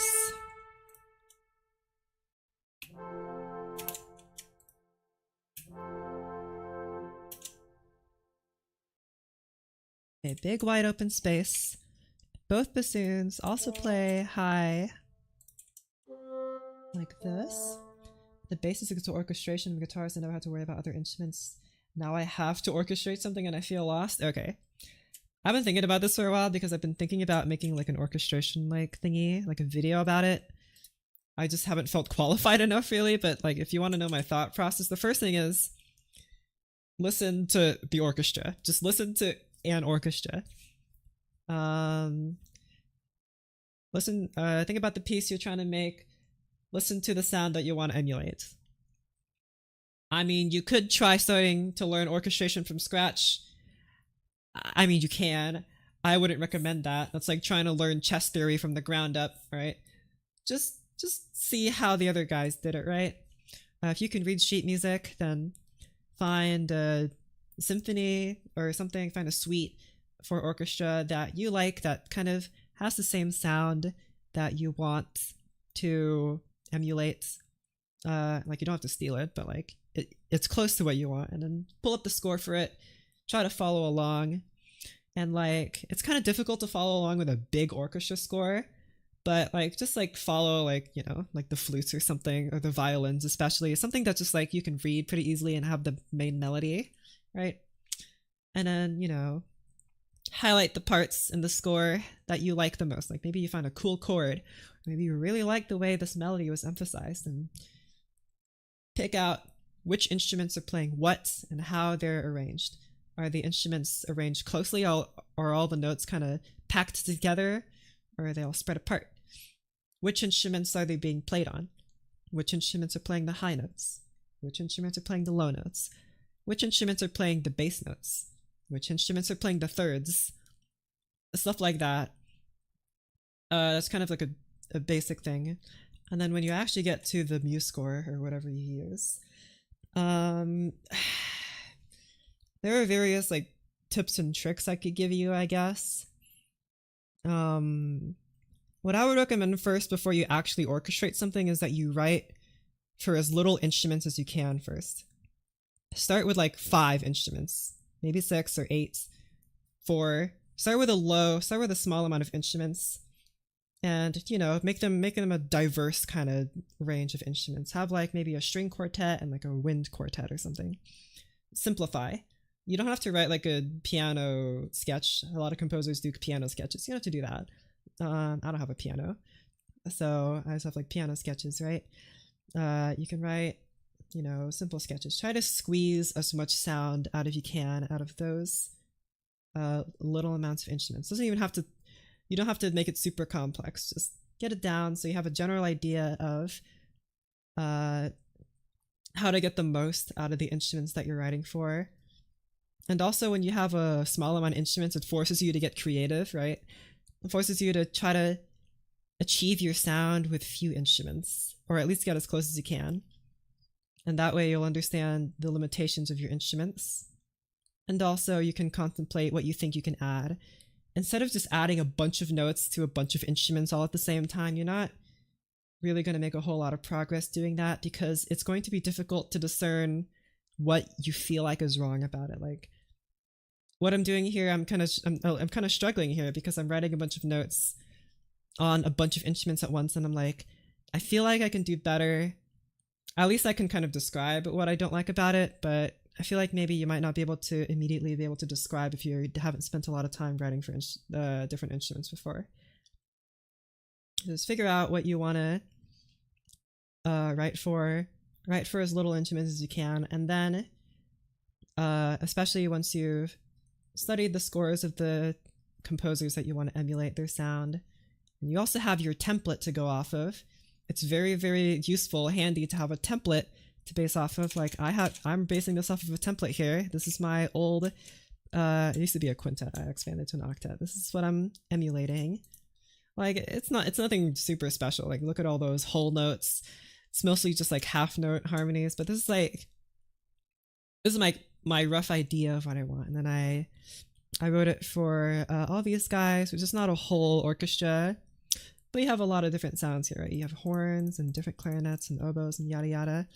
I think this used to be like saxophone or something even. And now I'm trying to, when I listen back to it, I try to imagine the big orchestra sound that I want out of this. And it's a lot easier to imagine a big orchestra sound when you already have something. If it's all playing in your mind, it's kind of, even if it's just like on piano, it's difficult to imagine the whole orchestra around just a single piano sketch. But especially because now we have computers and all that, it's a lot easier for us to imagine the orchestra accompanying the melodies that we have written.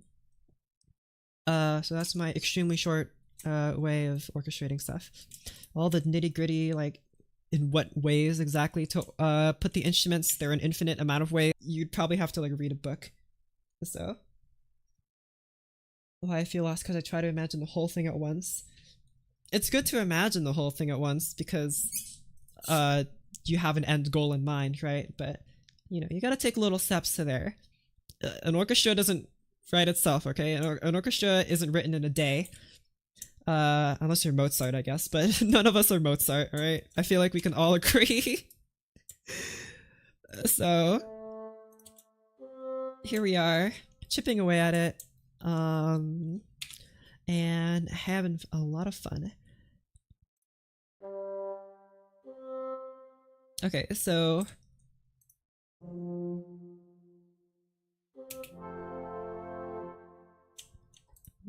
Brahms had bassoons like this, clarinets. I have bass clarinet here.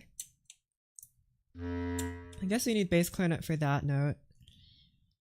I could just make you clarinet 3 and then you like temporarily play bass clarinet,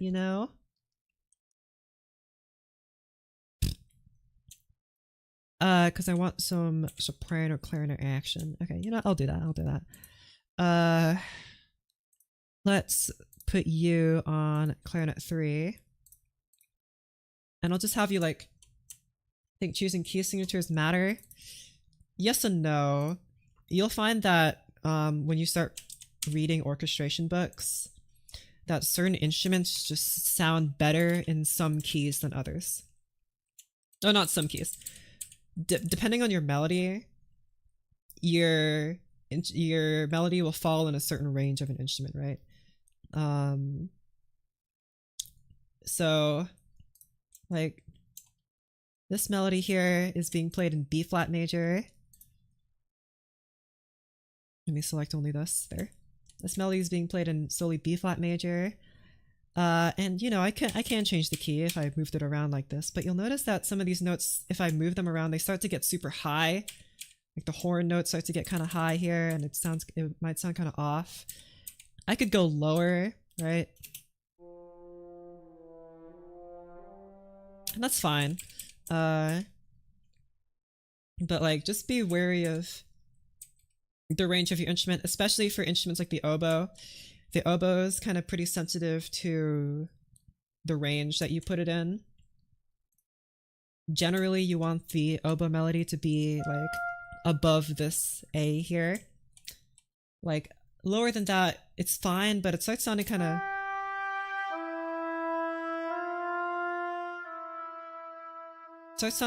rough compared to when you have it up higher like this. In my opinion, the oboe sounds best when it's in its higher register. It's very singing. Let's say if I moved it like a fifth, if I moved it a fifth lower.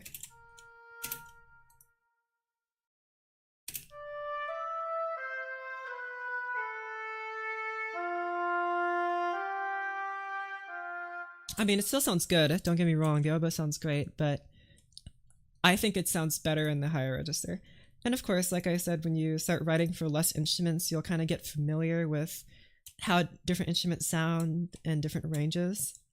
And sometimes maybe you want the extreme registers of instruments, because generally the extreme registers of instruments kind of sound kind of weird. Like the oboe that's playing its lowest note sounds kind of off, as well as its highest note. The bassoon, especially playing higher notes, sounds really thin, but maybe that's exactly what you want. Maybe you want that thin sound, you know? You just gotta spend time with the instruments and see what you think is best for your music. Right, I did have a clarinet here, so I could... Why? You're called oboe. You're oboe too. Second oboe. You're clarinet in B flat 3. 3. Let's have the abbreviation here. Boink, boink. Okay, there. Consistency's sake, have a bracket there. Okay. So I'm gonna have you temporarily move to bass clarinet for this part here. Palettes. Go to bass clarinet here. And then go back to normal clarinet here. Or, I say normal clarinet. Clarinet in B flat here. It's kind of weird to think that the clarinet is a soprano instrument. Like, I understand that, but like... Somehow I don't think of it as a soprano. The clarinet can go so low. Like, these notes are super low. But it's still a soprano instrument because it can go all the way up here. Clarinet just got a godly range. Oh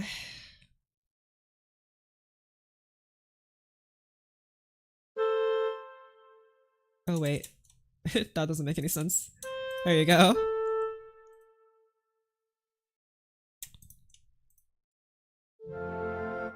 There you go.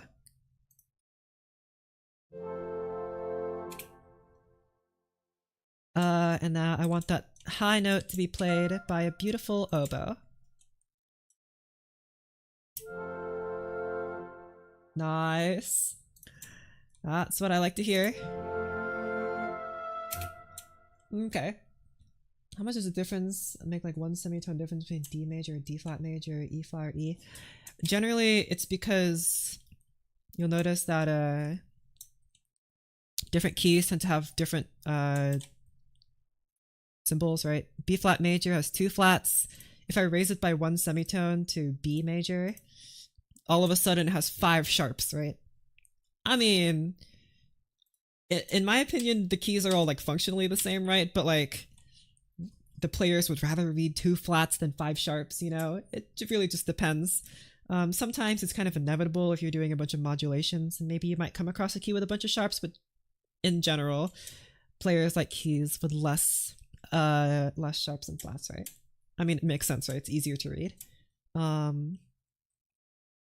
As a pianist, personally, I don't really care about the key because, at least on piano, if you practice your scales, then all the keys kind of just come naturally to you. So, but it's not really the same on other instruments. And plus, some instruments just sound better in some keys than others. And what keys those are is a little nebulous. Like for example, the clarinet B flat. These notes here, generally on a clarinet in B flat, are like they're the iffy notes. Like they sound kind of off. I mean, they sound fine here because this is like a sound font, right? This is like a virtual instrument. But like an actual clarinet player, especially if they're an amateur clarinet player, those notes might sound kind of weird. They might sound kind of thin or even off key. I think, I'm not really sure, but I think the same goes for the bassoon and like these super low notes, but I don't know that for sure. And brass instruments have a harder time playing in these higher keys. Like they can do it, but it's harder on them. You might as well put it in like woodwinds. They're made for those higher registers. The brasses are meant for the mid-lower registers. So again, depending on the key. Recommendations for getting started with transcription ear training. Start with simple melodies. Find a simple melody like Clementi, right? Clementi or Mozart even. They write pretty simple melodies. Find a very simple one and just do your best, all right? You really only get there with practice. What I would do first is before you start like transcribing, play the scale of the play the scale of the key of the piece that you're going to transcribe. So like if I'm transcribing a piece in A major, then listen to the A, especially if you don't have perfect pitch. I don't have perfect pitch. So it helps to start by listening to the scale. So if I'm transcribing something in A major, try listening to the A major scale first. Try listening to the tonic, third, and fifth of the scale. So in A major, that's A, C sharp, E. Listen to those notes. Just kind of like ground yourself, right? Like prepare your ear for that. And then slow down the piece, especially on YouTube. On YouTube, you can slow down the playback speed. Start slow, as slow as you need, all right? You're just starting out. Start out real slow. And then you can start transcribing. Actually, no, scratch that. Before you even start doing that, you need to learn your intervals. You need to be able to hear your intervals. You need to be able to hear the difference between, a major and a minor third. You need to be able to hear the difference between a perfect fourth and a perfect fifth. You need to be able to hear the difference between, a minor seventh and a major seventh. Make sure you get those down first. The spaces in between the notes are very important, especially if you're transcribing a melody. Make sure you can reliably tell the difference. I will say, I think the most difficult one is the major sixth and the minor sixth. Those are kind of difficult to differentiate. Differing opinions on interval versus degree training. I would do interval training, but I was more trained in interval training. That's like what my teacher did. I don't really do like degree stuff. I find it more useful personally to do the interval ones. I would start by you can hear the difference between the minor and the major third. That one's kind of obvious, I think. But then, the perfect fourth and the perfect fifth can be a little tricky, getting the difference between those, especially if you're just starting out. I think it's very useful to do interval training though. I mean, of course you could just do both. If you're going to be a transcriber, then I guess you ought to do both. I don't do that. I did have to do transcriptions on a test, like a music theory test. When I still did those, I did have to do transcription exercises. During the test, a person, a proctor, would come in and they would have a piano in the room or a keyboard, and they would play the melody, and then you would have to transcribe it, right? I feel like that's kind of standard, I think, for music students.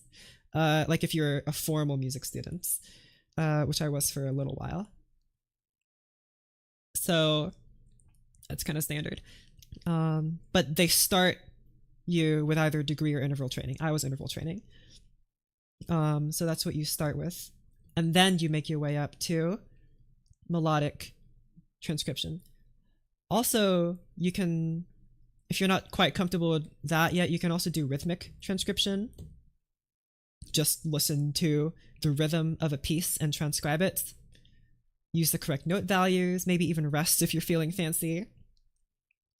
It's also useful to write down your rhythmic transcription and write the counts beneath them. That's very nice. At some point you can just kind of feel the counts of music, but again, if you're starting out, it's good to write the counts.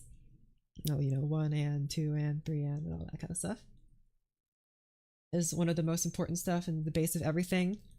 I would agree with that, but of course that's just kind of my school of thought where I learned is that you do intervals first.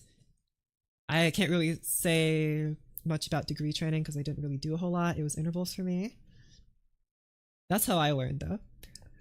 Granted, I don't do a lot of transcription anymore, but that's how I learned to do it when I was still taking the tests on it. start with intervals and rhythmic transcription, and then you can move to some slow melodic transcription and stuff like that. And again, if you do melodic transcription, if you don't have perfect pitch, it helps to listen to the scale of the music first before you begin. And I don't have perfect pitch. Not even close to perfect pitch. Okay, what is it doing? Blah, blah. Let's write some chords. Wow.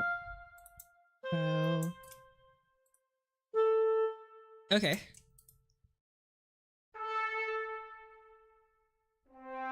You are welcome. 5. It's C major.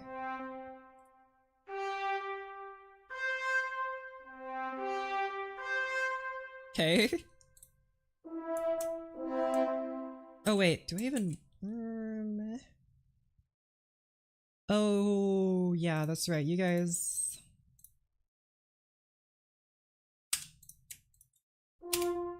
Maybe you guys can play the lower bits.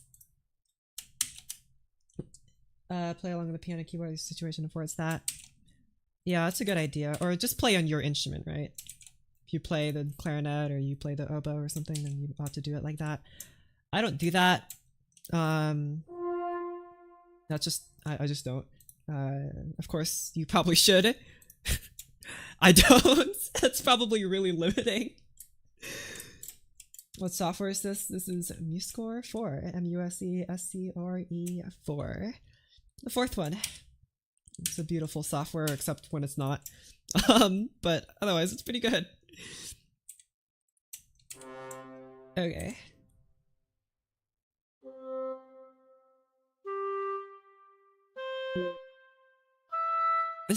What is... Wait, F? There's no other F here.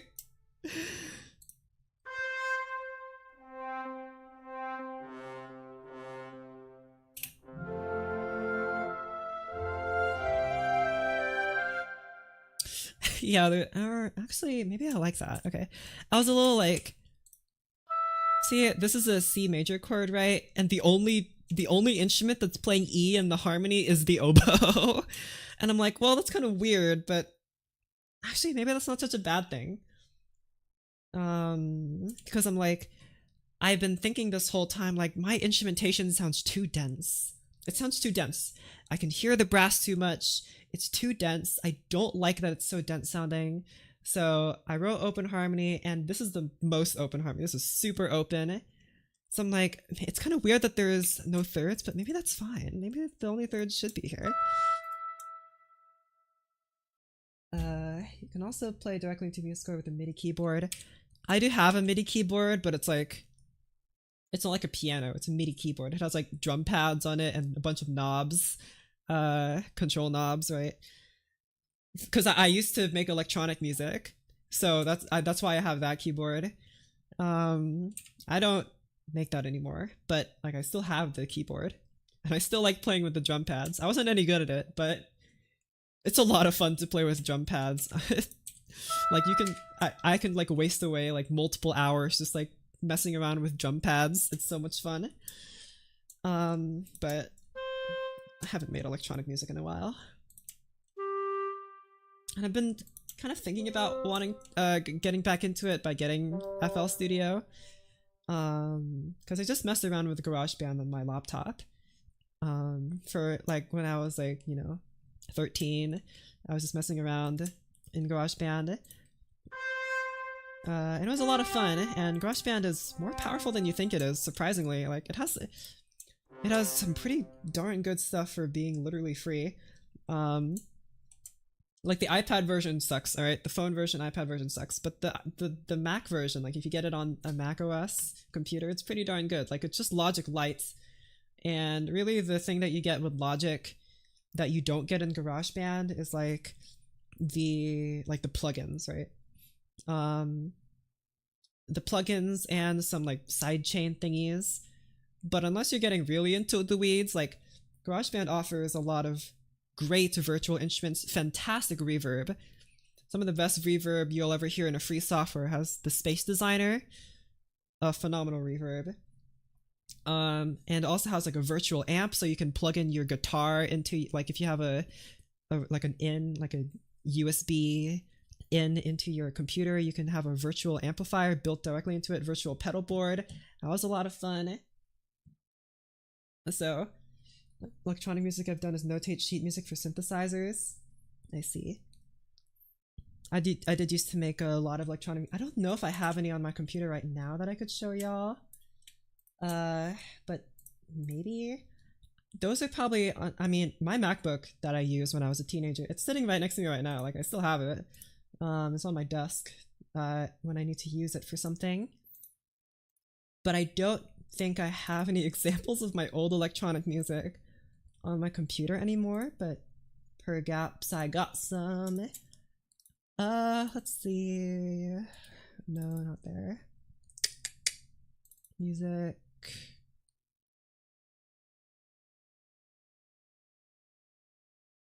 Oh, this one.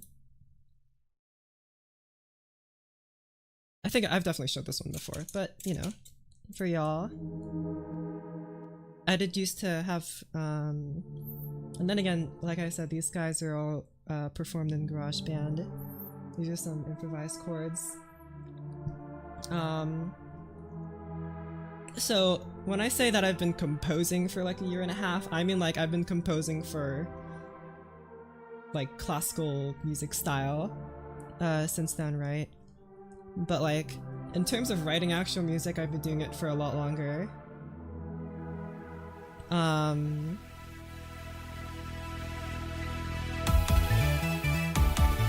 It's a beautiful drop. I'm thinking of redoing this one.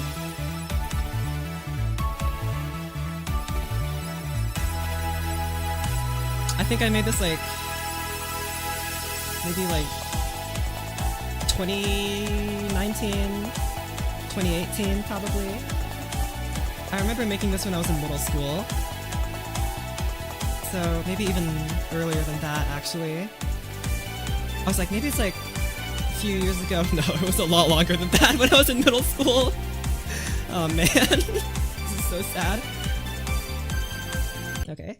And also, I remember when I played Half-Life for the first time, I really wanted to recreate its soundtrack. So I did.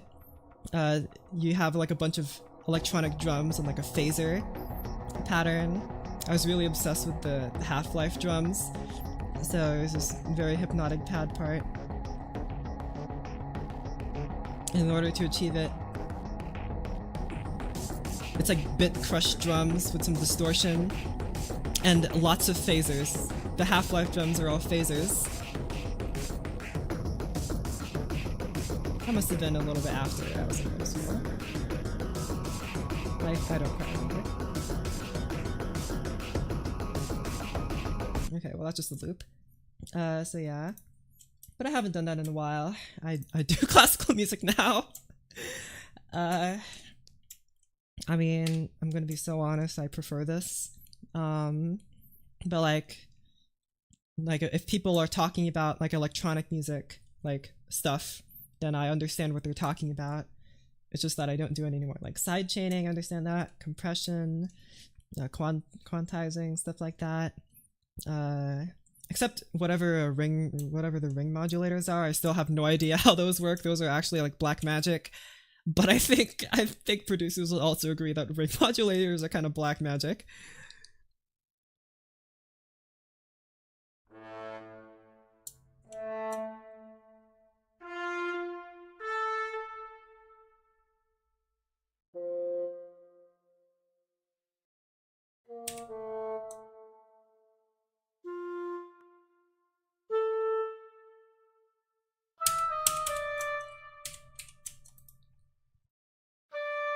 Okay.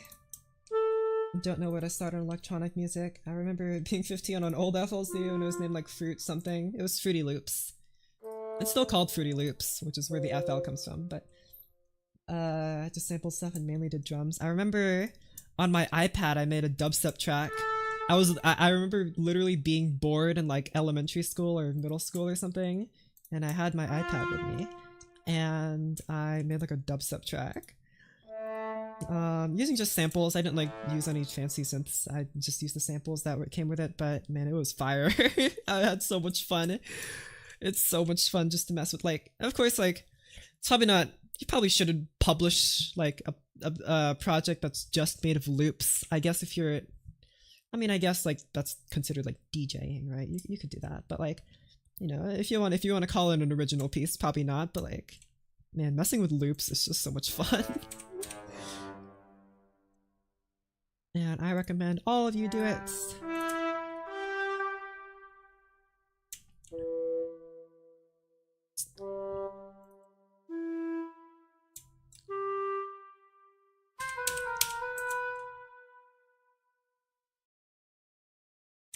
Okay. Chords, boards, floords, nords, dord, dord. Okay. And writing for all these instruments is kind of a pain because I'm having to click and add every note, but it's okay because I'm doing it on stream, so whatever. D minor is what this is. That's this chord here. I can just copy this.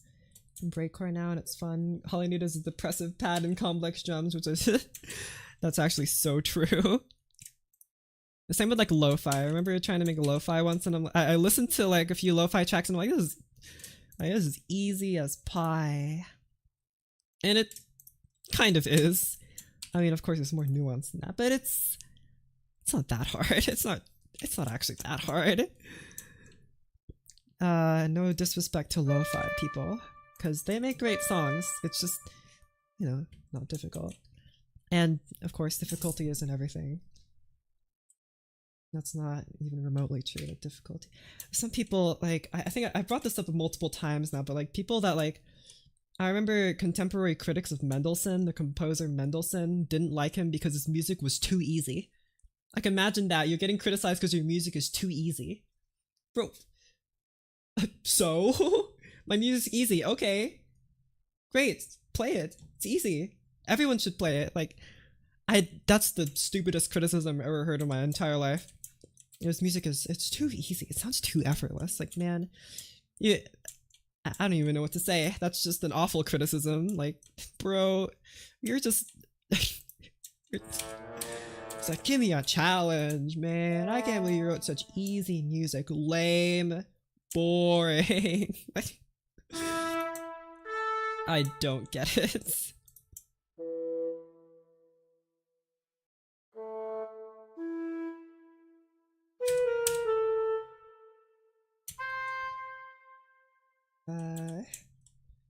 Just low-hanging fruit for criticism, yeah. You know, I feel like they were trying to actually just criticize Mendelssohn for other reasons. Like, they were just trying to find a roundabout way to call his music bad because he was Jewish. So, people of his time really didn't like him that much for that, and they tried to find every reason to say that his music sucks, including that it's too easy. But, oh well. Times were just kind of different. Especially Wagner.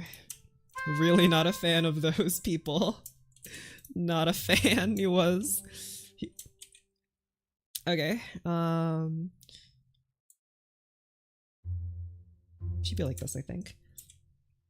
Yeah, G, F, C majors.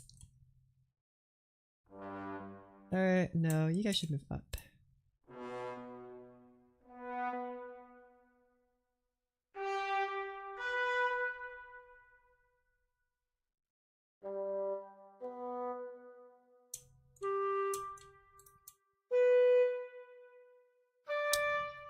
I am going to be the first to acknowledge though that my music is very easy. Super easy. Very, very easy. There's nothing complicated about my music. It's very fluffy. You write for solo piano? I used to. Not anymore, I don't. Not that I don't like it. I still play the piano-ish. Ish. Focus on the ish. I played piano again recently. and my hand started cramping. Like my right hand started cramping because I haven't played in so long. Because like, of course, I'd been playing piano for a while, so the pieces I knew, you know, they were a bit more advanced. So like when I tried playing them again, my wrist cramped up a bunch and it hurt, so I had to stop, and I could only play like the simpler ones. So I guess this shows if you gotta use it or lose it, man. Otherwise your wrists are gonna be gone. Natural response to it's too easy is to be like, screw you, turn it into actual hell, and now everyone's unhappy. Sure. Listify it, maybe. I know a lot of complex techniques when I actually write a mode write the most simple stuff ever. That's fine. I would say I know a lot of complex techniques on piano too, but I don't even write for piano, so I'm not using them. So there's that. Oopsies. Kind of fell out of writing for piano. It's a great instrument though.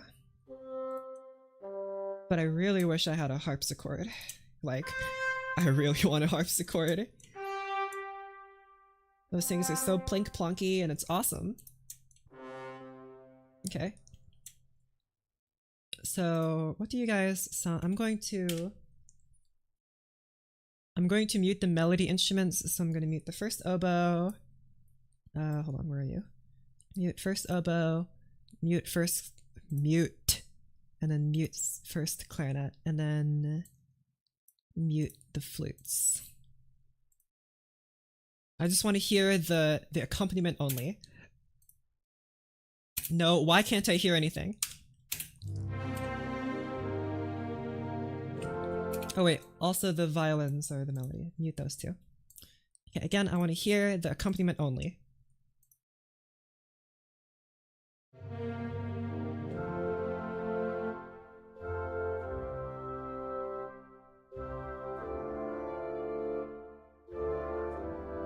Okay.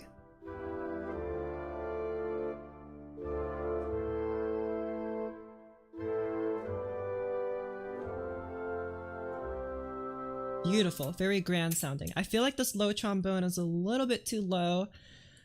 I might replace it with the good old tuba playing these notes instead. Or maybe horn.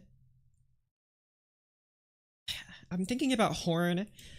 I mean, especially at a piano volume, I feel like the horn won't be able to project these low notes super duper well. The horn in its really low register is kind of, it's difficult for it to project. Like it's great. It's a great sound. And a little bit less bright than a trombone, but not as smooth as a tuba. It's kind of an in-betweener. The horn is a very in-betweener brass instrument. I'm going to move these notes to the fourth and or second horn. I guess I should have specified, but let's at least, oh my gosh, look at all those beautiful ledger lines. I turn off concert. I feel like a horn player could probably read those ledger lines.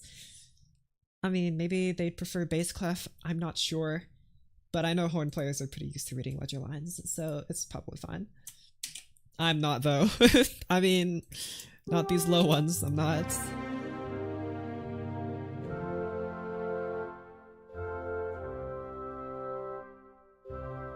Okay, like I said, the low horn is kind of hard to hear, so I'm gonna boost your volume a little bit here.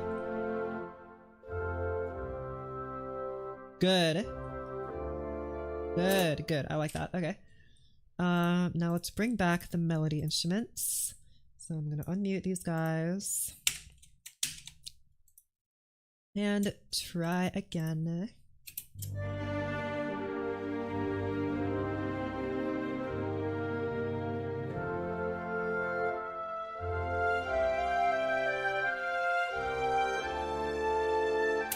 Okay, it sounds good. It's just that the note needs to be held for longer. Like this stop and go kind of harmony.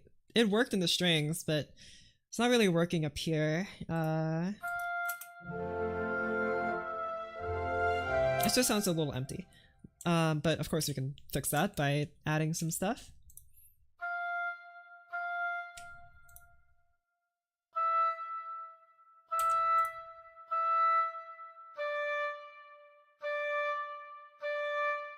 Whoopsies.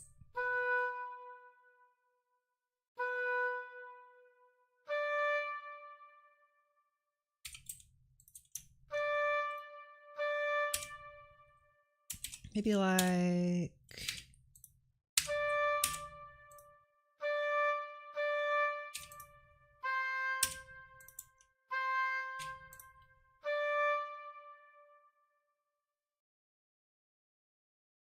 Yeah, okay. Something like that, I think, for the pattern that I want to go for. And I'm just going to copy it here. And the clarinet. Piano. The science show. Piano.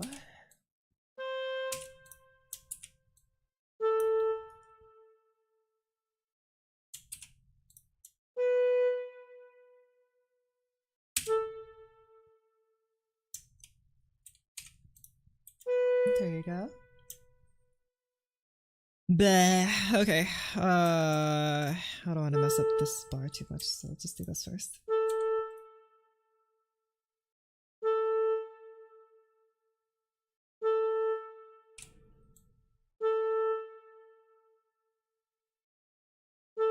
Nice play F. You play E.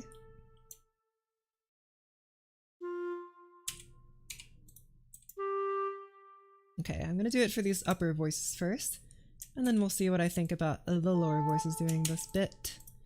This like rhythmic bit, you know? I especially want to do it in bassoon because bassoon, it's very easy to tell when it like changes notes, right? Or plays a new note. It's very articulate, I would say. So very easy to tell when it plays new notes, which is good, very good. What we want.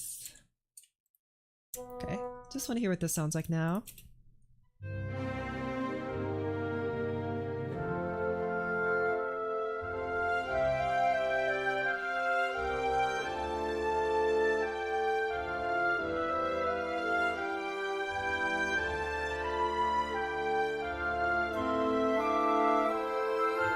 Okay, quieter, quieter, you guys, quieter. Quieter. Shush. Shush, shush, shush.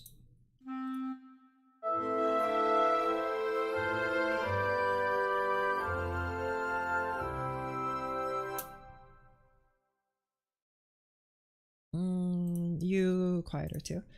I feel like we could add the strings back. They'd have to be super far apart, I think, but we could do it. I also want that funny whatchamacallit rhythm to also be in these higher voices, especially in the trumpet.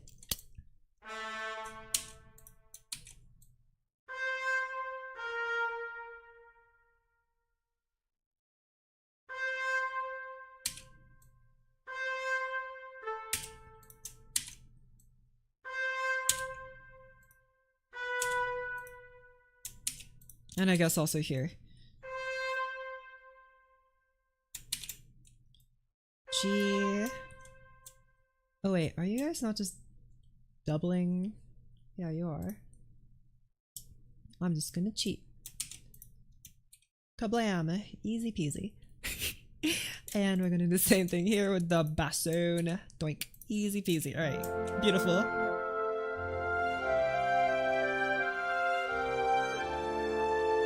I feel like the strings could definitely be here. Again, they need to be really like far apart spaced. Just so we can just so that we can let the woodwinds take over. If the strings are too close together, then we're not really gonna hear the woodwinds that well. So how am I gonna do? Well, you guys are playing pizzicato, so I don't really have to worry about crossing voices with you all that much. No, that's not to say that it's of no concern. It's just of less concern. So this is F major, so let's have like that, I guess.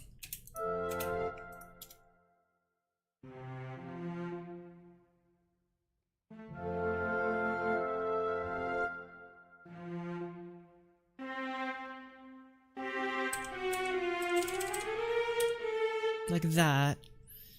I guess violin's good to take this part. That's fine too.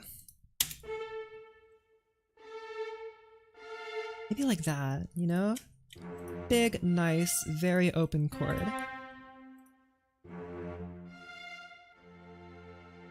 Pretty, okay.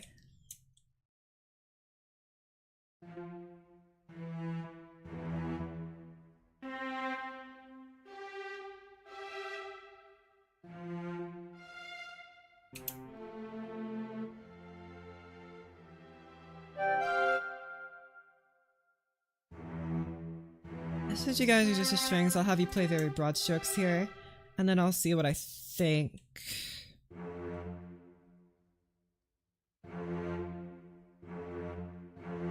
I think technically you want to move down to A, but now we're getting into pretty low terror. Oh, that's not. No, you want to wait. That's not A, that's C. What was I trying to go for? E, D. This is D. That's what I'm trying to go for, not A. You're going for A. F, D. And then E minor, so probably B, but the cello can't go that low. Okay, that's fine. We'll just get rid of these low notes, I guess. Not really all that necessary. It might even sound a bit off kilter.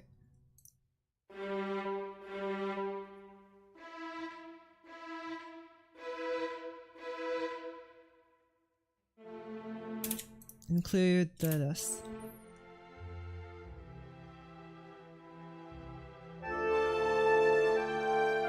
Okay, wait. Boost the volume of the strings to piano. See what this sounds like.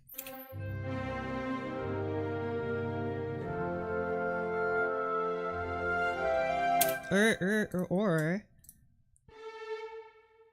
have these upper voices play tremolos. Boink. I'm gonna really destroy your wrists, but I feel like y'all... Nope, not gonna say that. Okay, try to see what this sounds like.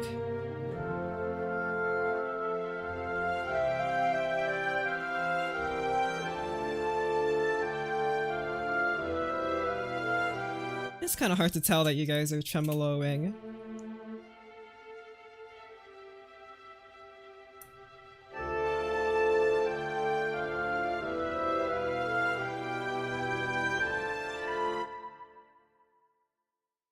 Okay. But the real question is, does it sound good if I, after this point here during the modulation, it needs to be smooth here.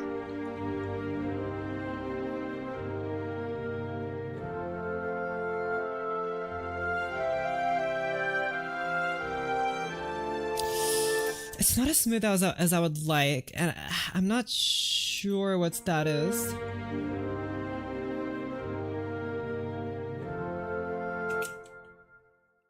I think it's the I think it's the decrescendo that's making it seem a little weird. The melody should definitely decrescendo. I'm not so sure about the accompaniment anymore. I feel like the melody decrescendo is good enough.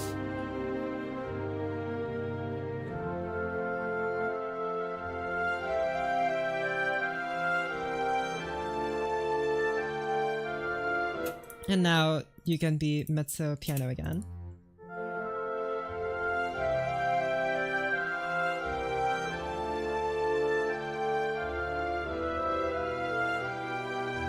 You can hardly even tell that they're doing the stupid tremolo. I don't know if that's necessary. Okay, well, let's finish writing the chords. So...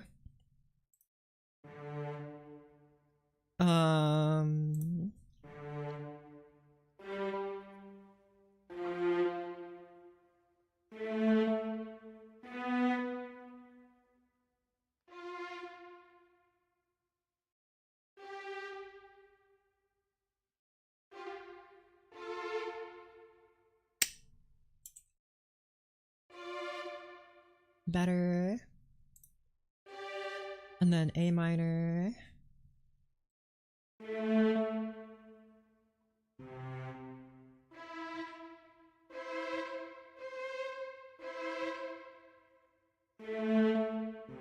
And then G major, G major, you play D.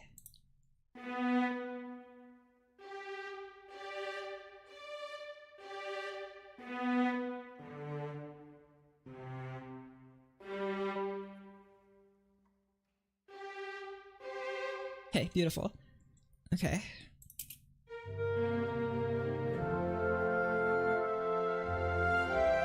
Okay, what if I just boost the volume of these guys? I'm curious. Play mezzo piano. And you too.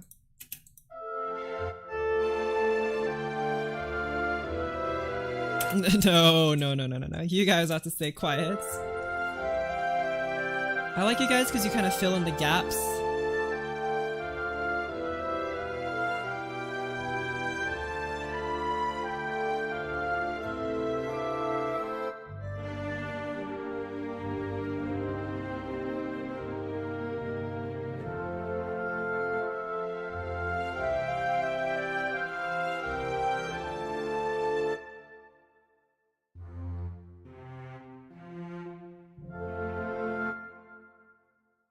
Okay. Why am I not selecting the second voice? Come on. There you go. Perfect. And then when you move here, I feel like towards this latter half,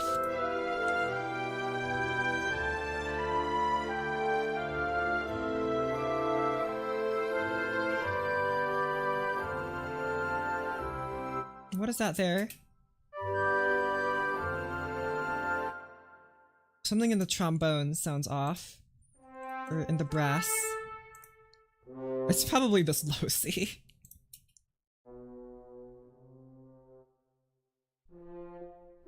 It's an F major chord, right? So C, A, C, C, F, F. Is it in... no? Then what is that?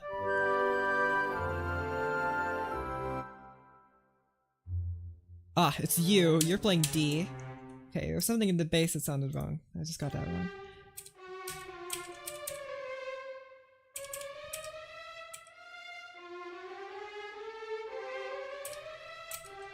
And that's better.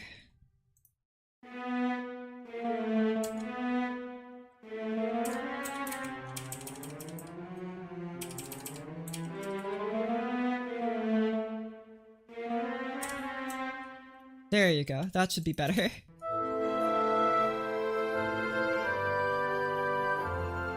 There you go. Much better. Okay.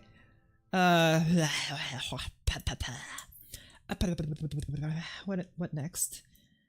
I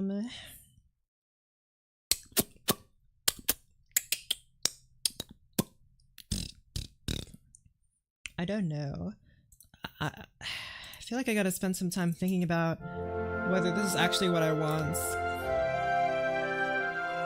Also, it's difficult. I'm actually noticing now it's difficult to hear the oboe. The violins need to shut up. Shush. It's the oboe's time to shine here, baby. Let it sing.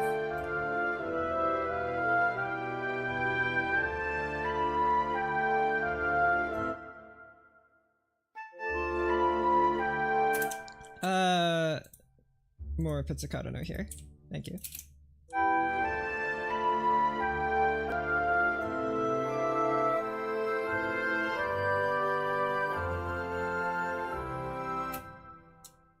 Just realized no, I didn't change any of the notes here.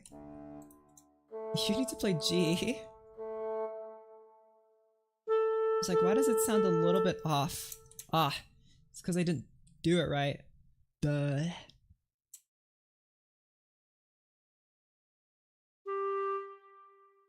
Move up instead of down.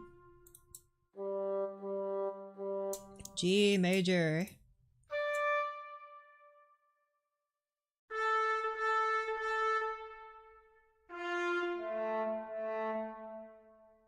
There you go. Y'all playing G major? Yeah, you are. Okay. Definitely be using more pits for my concerto. The reason I'm using pizzicato here is to emulate the timpani. I'm not gonna lie. I'm like, well, I like the timpani here, but I don't want them to like retune all of their timpani super fast. So instead I'm just gonna use the contrabasses because they're basically timpani-ish. Not really, actually not at all, but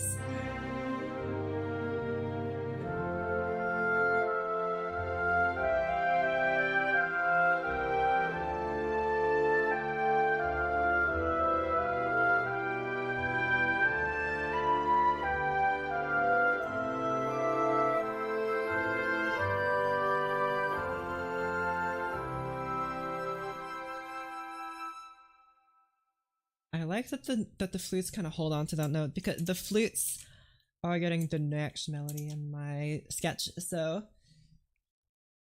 I tried flat 2, 5, 1 sus 4, 1 adds more color. What, use like a, what mode is that? The flat 2, isn't that like,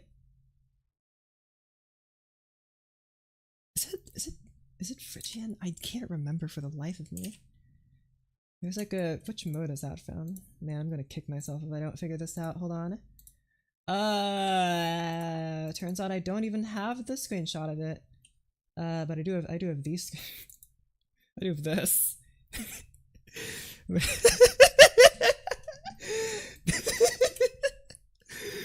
Okay.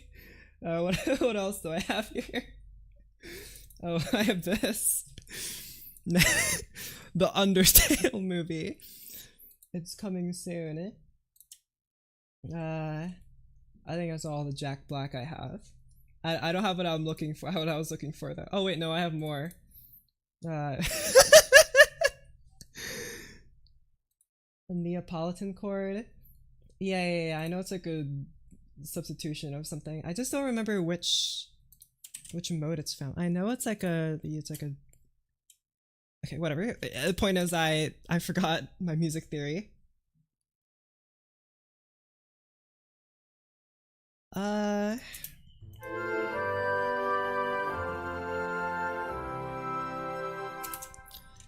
kind of like how resolute that is. But if I replaced you with like,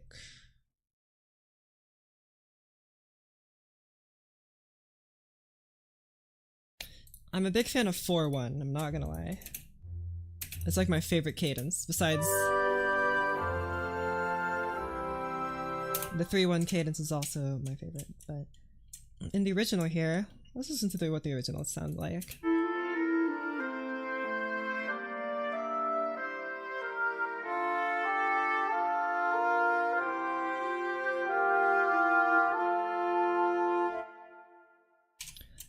The bassoon played that little rising contour. Maybe I could have that this time around.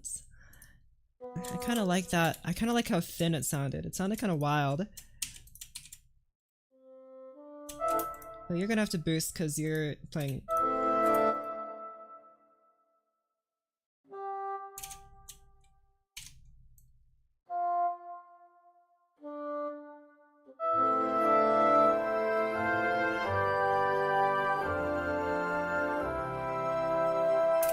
Pretty, just a little quieter, please. Now I can't hear you at all. Come on, man. What you doing to me?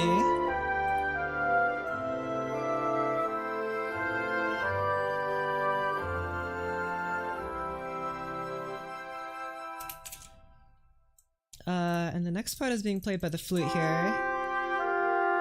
In the original here.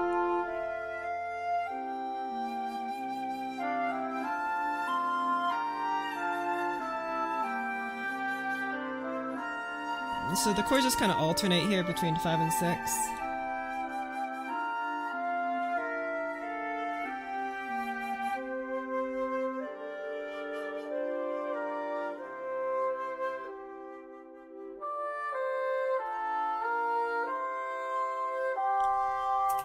Okay, so again, that's the original.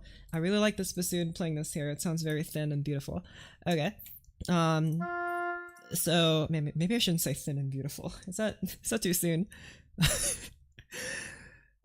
This flute part I've been kind of struggling, like in my last revisions I also tried to orchestrate this flute bit and it was always a little bit unsuccessful for the same reasons why I was struggling with this oboe melody here, is because the orchestration was too dense. But also because the orchestration has to lighten up, right, towards the latter half of this.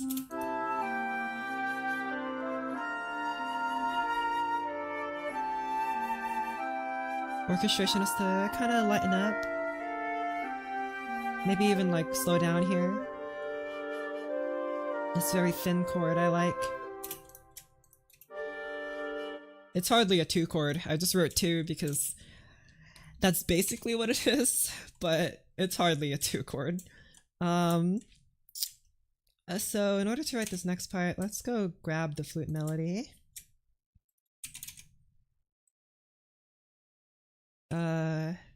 Again, it needs to be a perfect 5th high.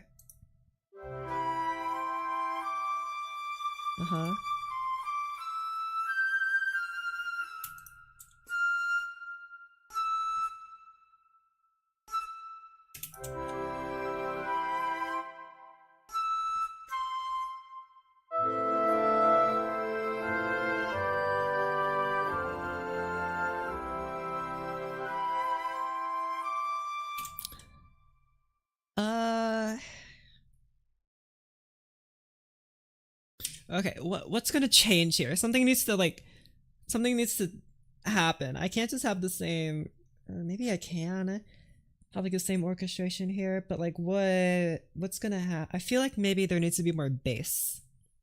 Like here is where we introduce more bass in the original, right? There's this low bassoon that's playing here. Kind of anticipated by these. So the bass needs to come in. I guess that's where the tuba comes in, because the tuba's just kind of been having a free concert so far. So have all these other guys, but really I don't actually use these guys very much. And just to clean up the score, I'm actually gonna get rid of them for a sec. Oh my gosh, look how spread out that these guys are. I think all the other instruments I've used at least sometimes, yeah. But those percussion, I just don't write a lot of percussion, man. I don't know, it's just not like me, I guess.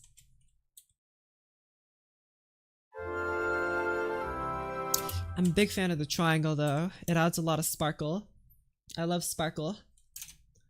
I write very sparkly music. And I'm proud of it.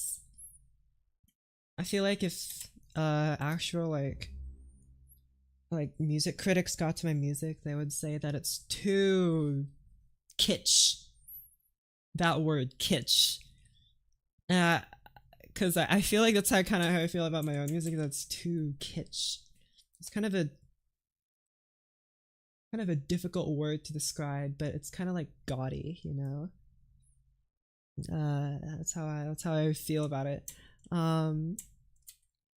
But oh well, not that I necessarily disagree with them either.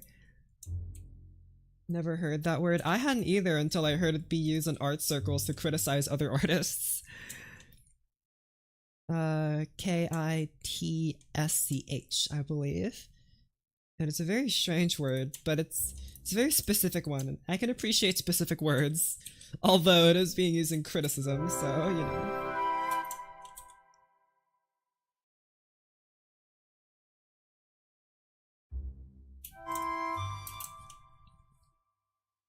I think we can keep the contrabass pitsies, and then just have the tuba play these lower notes, right?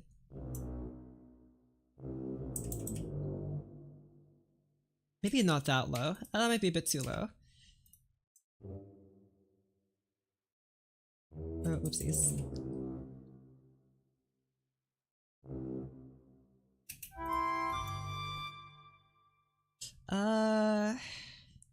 Yeah.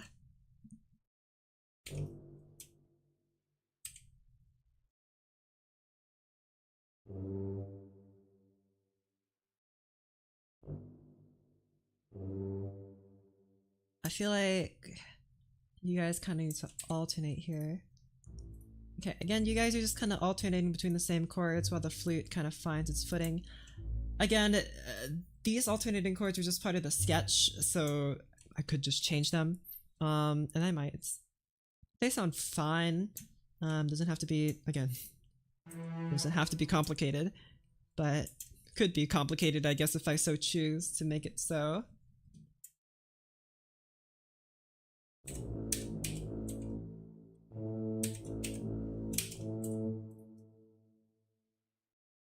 Just do like that for now. And this one chord is over E, right? So maybe just like that E is good.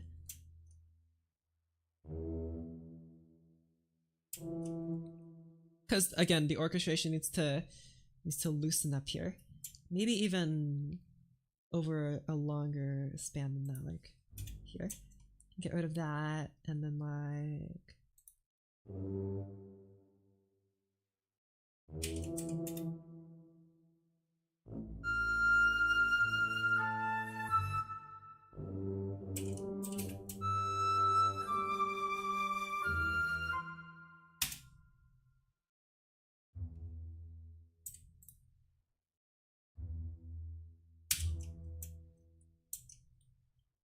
okay. So now time to write in the other chords. Ooh, how am I gonna do this? I don't know. I don't really have an idea here.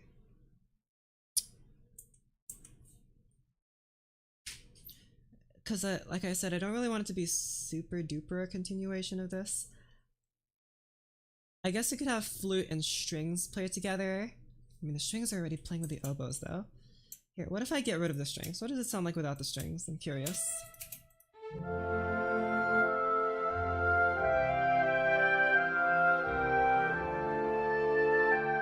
Okay, put the strings back.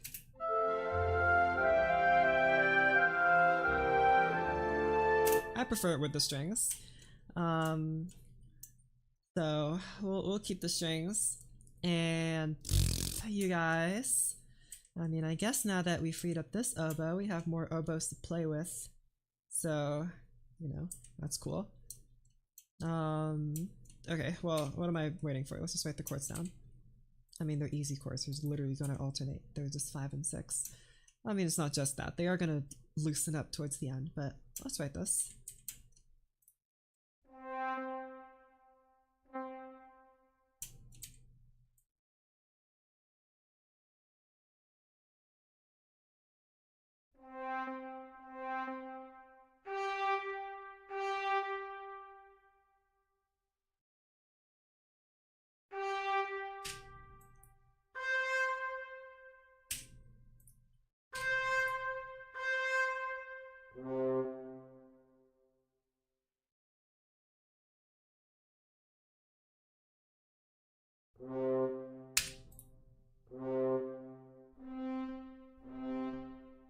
Moving on to G. I feel like the horn is really not gonna like this low G. I just have a feeling. But it's probably fine.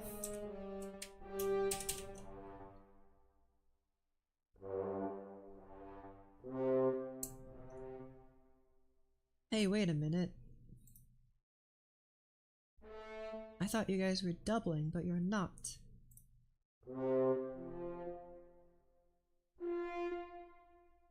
Oh, that's right. Wait, what? You're just kind of playing your own thing. Oh, you're in place of where the trombone was before. That's right. I forgot. So then you would actually move down to B. B natural. Maybe up to D actually would make more sense. Yeah. You guys would move down to G because you're copying the contrabassoon. Say copying, doubling, but you're copying it. Copycats.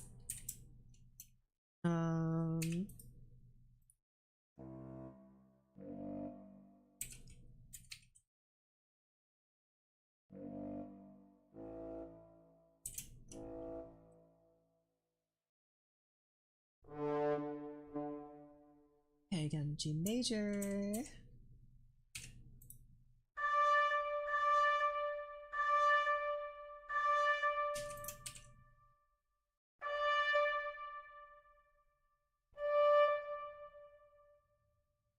Okay, goody gumdrops, and now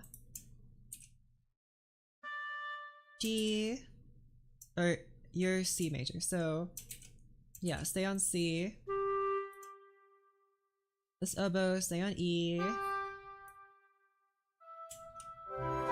Bassoon, you play G.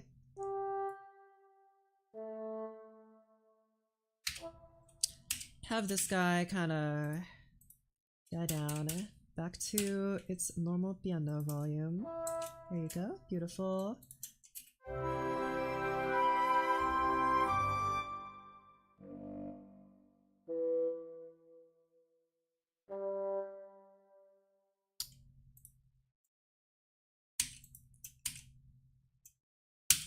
Okay.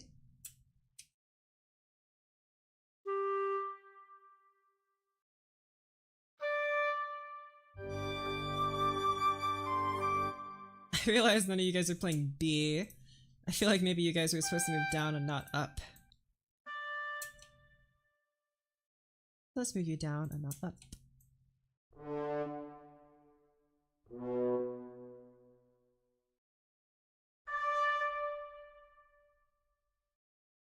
Might be too many Bs now. Ooh. Feels a little unbalanced. Oh well. That's not super bad. Okay. A minor.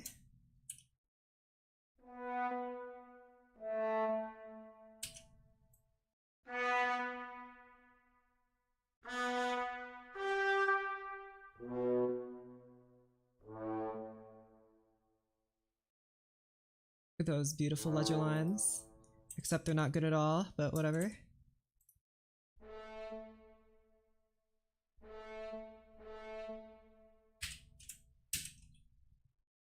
There you go.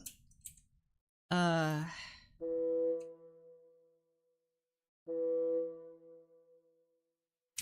demand the lick. You can go lick yourself. Got him. I don't know why I said that. A C.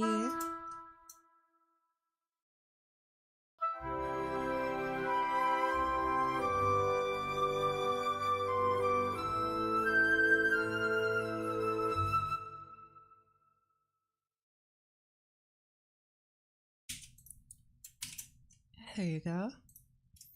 Okay, like I said, orchestration's gonna have to lift here.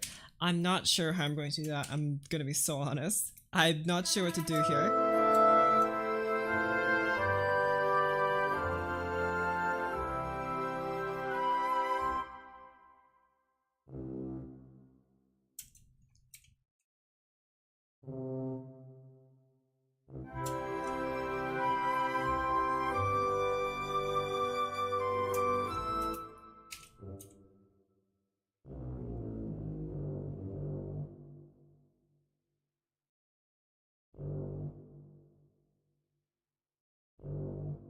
Try something like this, I guess.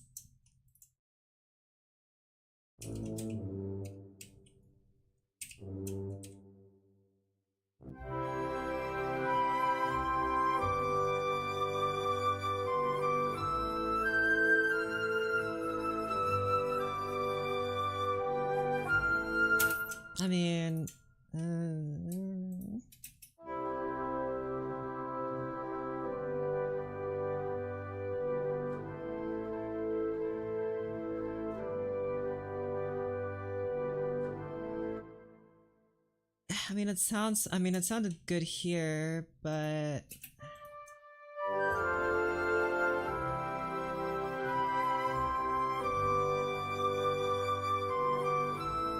it's too dark here. I'm realizing. Let's have, instead of the tuba down there.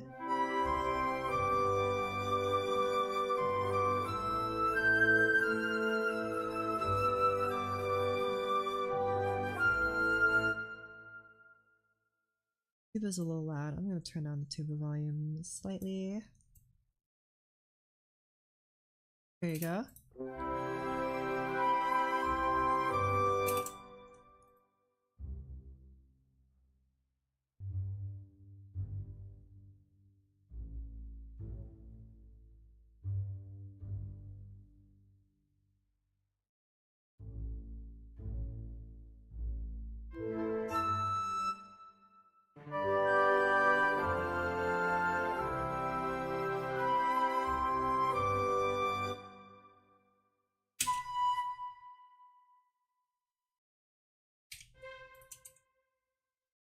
Oh, whoops.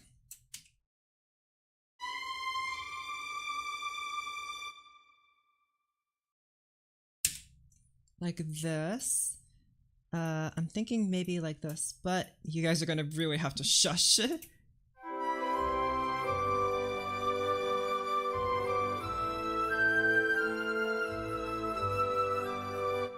I'm gonna give you a little bone. Nope, okay, you're too loud. That's what I thought. Okay, I don't like these slurs here. I'm gonna get rid of them.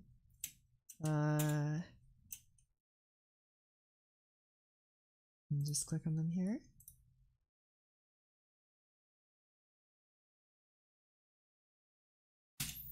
During these latter parts, probably gonna have to get rid of them. Okay, you guys are definitely gonna have to pianissimo. Actually, you die off here. Do pianissimo. You two.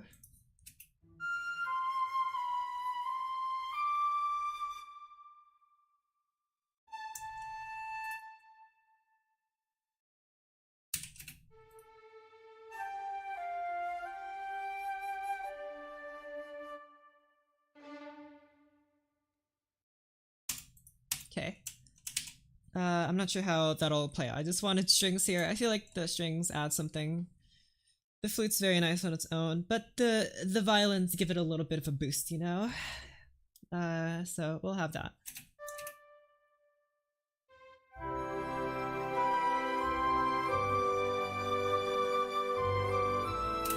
There needs to be something else. I feel like I need to bring back the tremolo strings.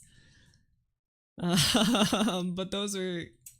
You couldn't even hear those. But I kind of wanna add them back. They're gonna be so hard to hear, but you'll know they're there. And it'll be so perfect. Well, I guess since we lost these harmonies, we're gonna have to add them back ourselves.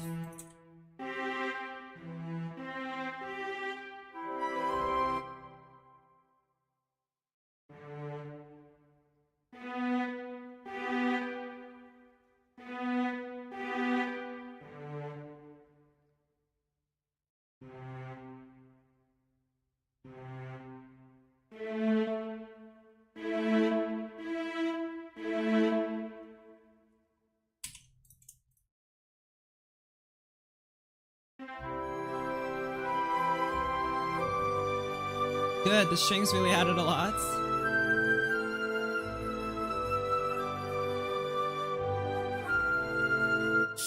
But it's not enough. There's still something missing, right? It's not bright enough. How can I make it feel brighter? Maybe like get rid of the horn or replace it with a trombone. Like here. And then like this. Trombone is a brighter sound, so take over.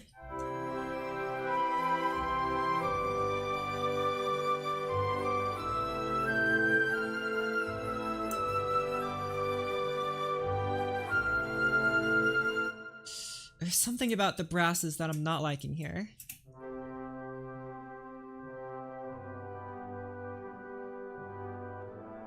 But I'm not sure what it is.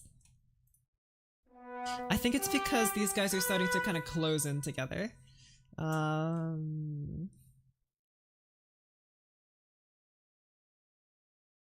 Let's do this. Get rid of this here.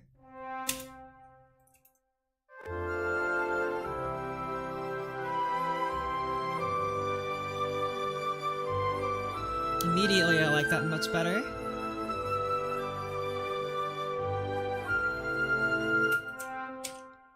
There's definitely got to be more. I'm not sure if I'm really satisfied with this, but it's getting closer.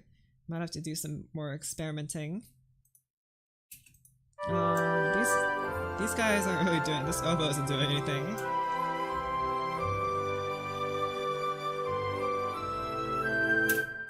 Let's try putting the tremolo in, like I said. And you guys. Tremolo.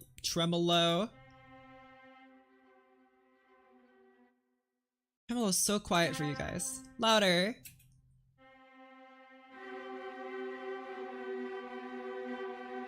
What in the siren head?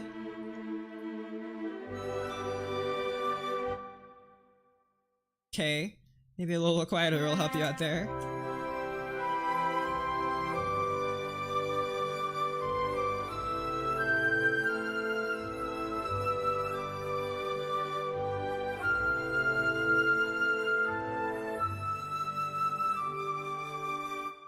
I'm surprised the flute can play that so nicely. I was a little worried that going up here would run into piccolo territory, and it does, but like the flute's still able to play this fine, just fine. I was just a little worried that it couldn't, but it's fine. Maybe 2 flutes here is desirable. Maybe. And I'll just boost your volume to... Let's see.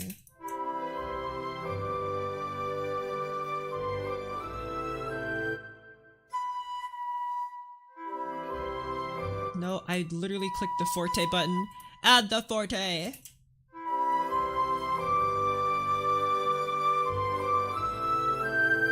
Good.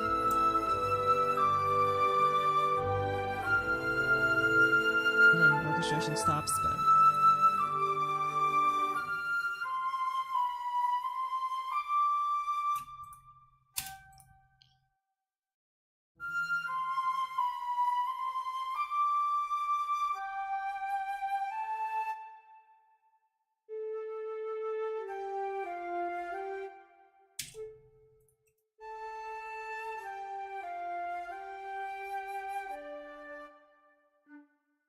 What in the world? Don't slurt into a rest. There you go. We can work with that.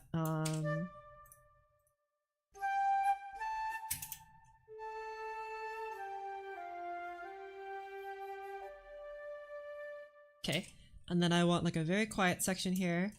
I'm not sure how I'm going to make this section die off so nicely. I'm not sure if it's going to play ball with me.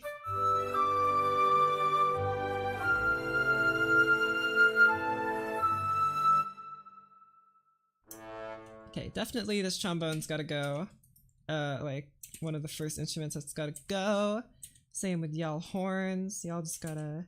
Maybe the lowest horn can kind of chill out. Horn 3.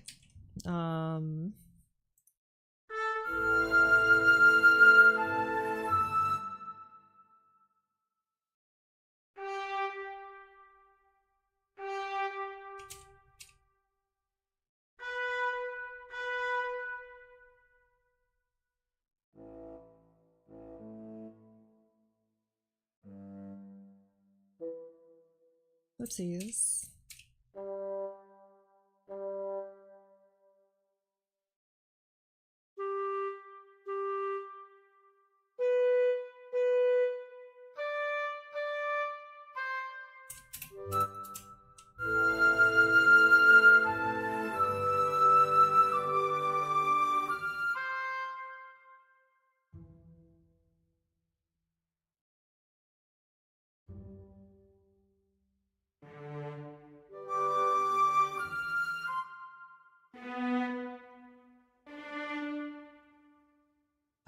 This is a C major chord, so...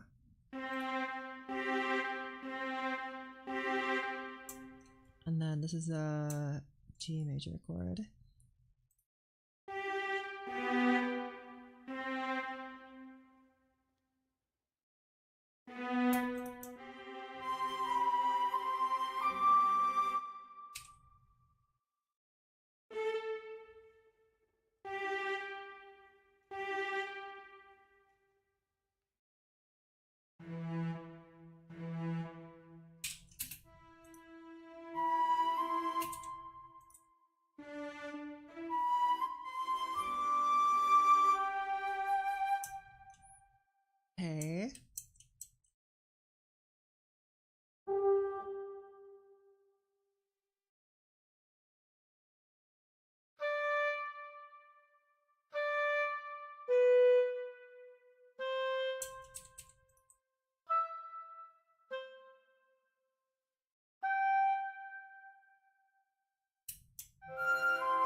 You guys, shush over here, shush. Oh, you guys do crescendo nicely. I don't like this high oboe. I'm changing my mind. Have a clarinet, I guess, here. And...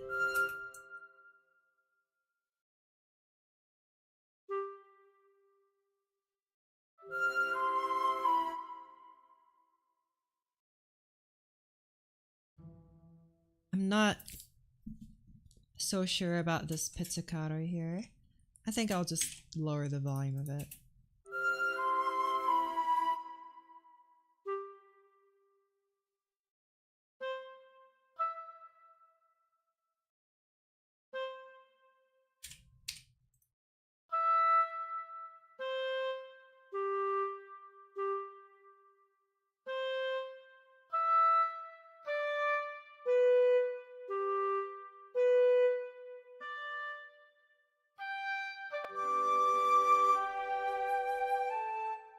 Okay, I feel like also the bassoon needs to have a part here. Like... I don't know if I want you to replace the clarinet. I want you to replace the clarinet. That's pretty high. But whatever. It's probably fine.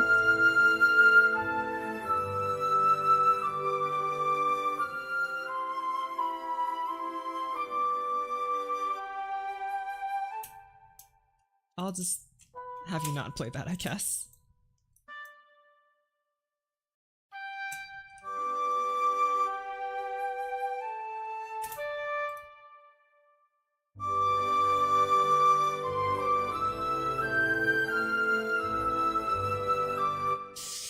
This section here is very... it feels off. It's like uncanny. I don't like it just yet. I need to spend a little more time on it. It's like, it's just not it, you know? Like, it sounds fine, but it's just not it. I think the things leading up to it are fine, though. At least, I think. Here, you know what? Let's have a little fun. Here in the master track, let's add that beautiful master thing. I like the tape one the most. Turn on the volume.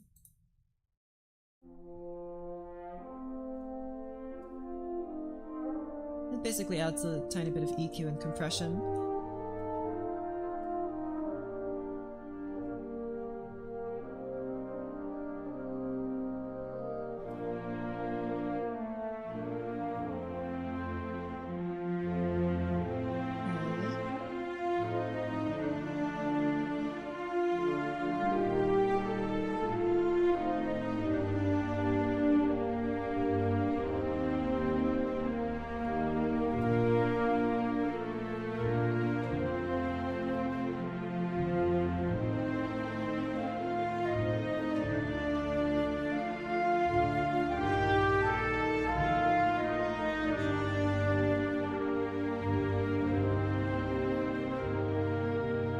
Okay, this trumpet feels a little out of place on a re-listen.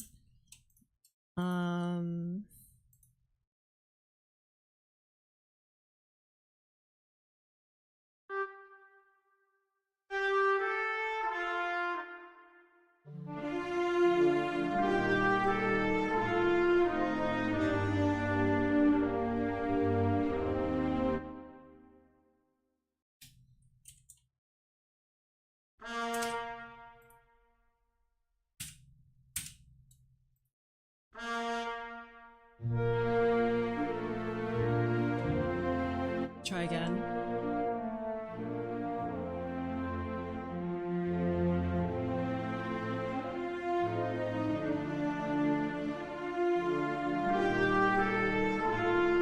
No, no, no, no, you're not it. Just get rid of that. Doesn't need to be there.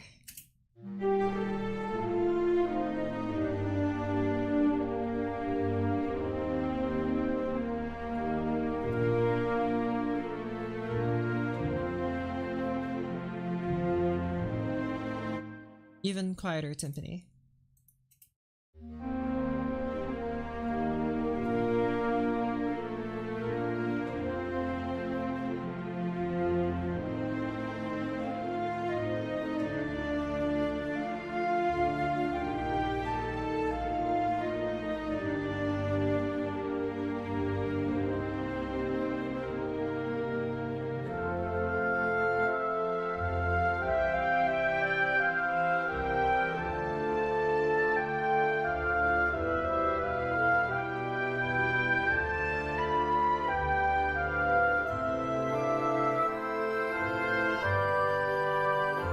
is this part.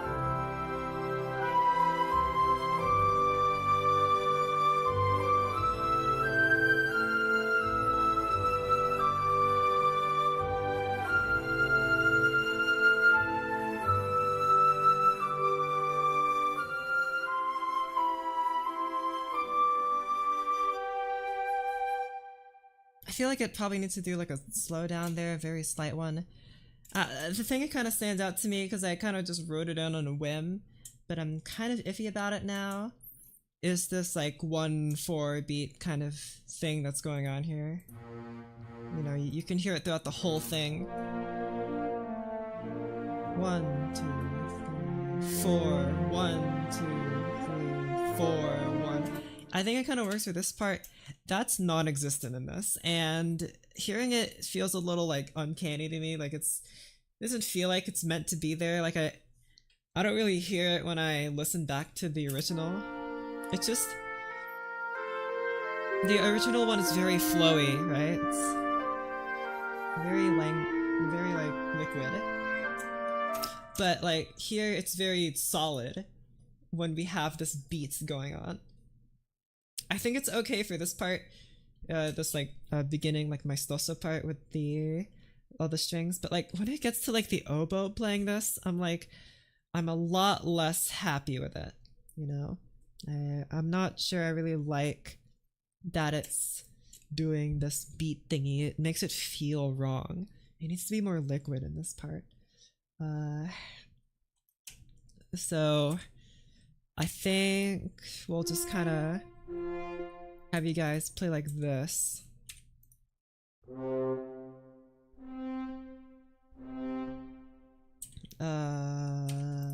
You. Make you guys all half notes now. Maybe even like, we'll make you maybe, okay, this is a ridiculous amount. I know, like, I'm just gonna do this just for my own sanity. All right, there you go.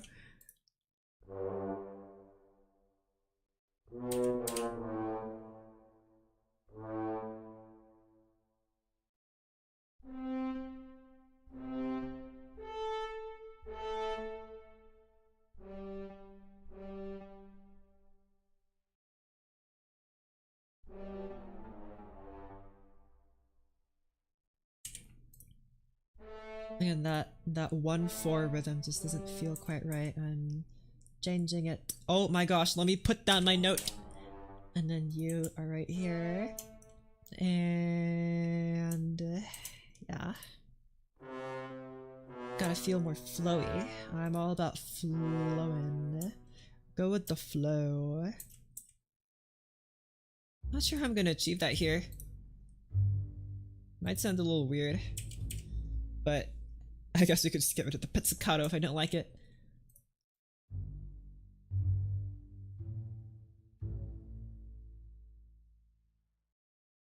Okay.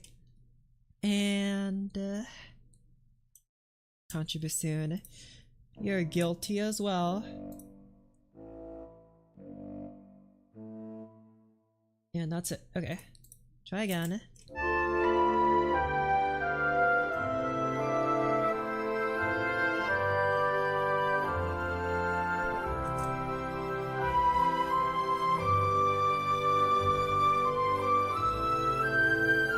Yes, it feels a lot more natural with the normal beat. I don't like that it's playing like this. I do like that instead. Might even get rid of it in this part here.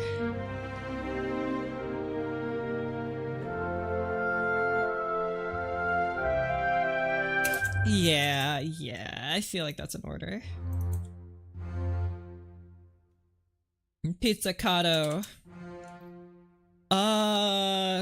Probably doesn't really make sense that the pizza is being played in half notes. Let me just...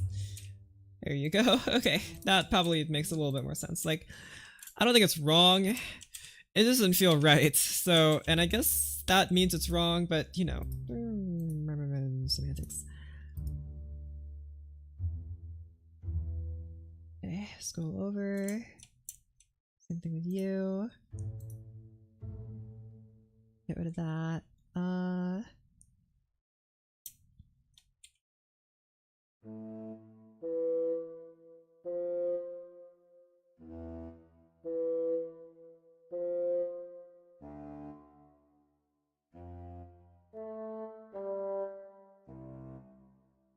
Good. Good. Try now. Okay, let's listen back here. 4, 1, 2, 3, 4, 1, 2, 3, 4, 1, right? And then the beat kind of slows down here. 1, 2, 3, 4, 1, 2, 3, 4, 1, 2, 3, 4, 1, 2, 3. So the emphasis changes. And I like that. It feels a bit better this way. It feels less staggered. Also feels weird though that I'm doing it like this, where the bass is being played like this. I'd rather have it like this.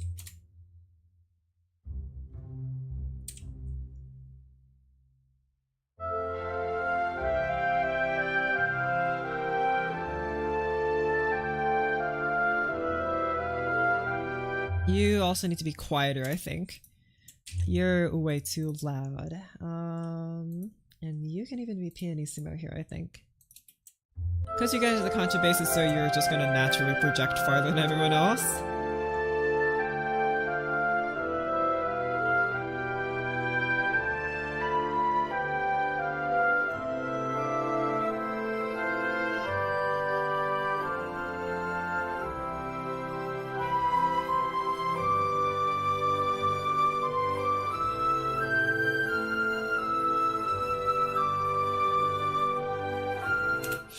I'm liking the pizzicato less and less, I'm gonna be honest. I'm just gonna remove it and see what I think. Bop. There you go.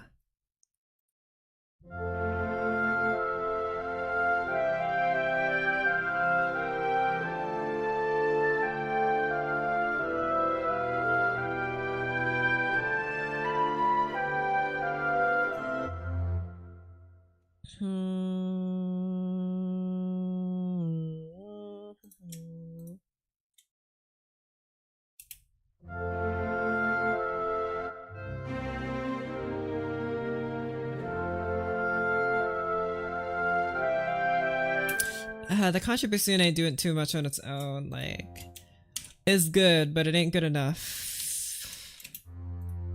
Need some help. Having that contrabass there probably helps.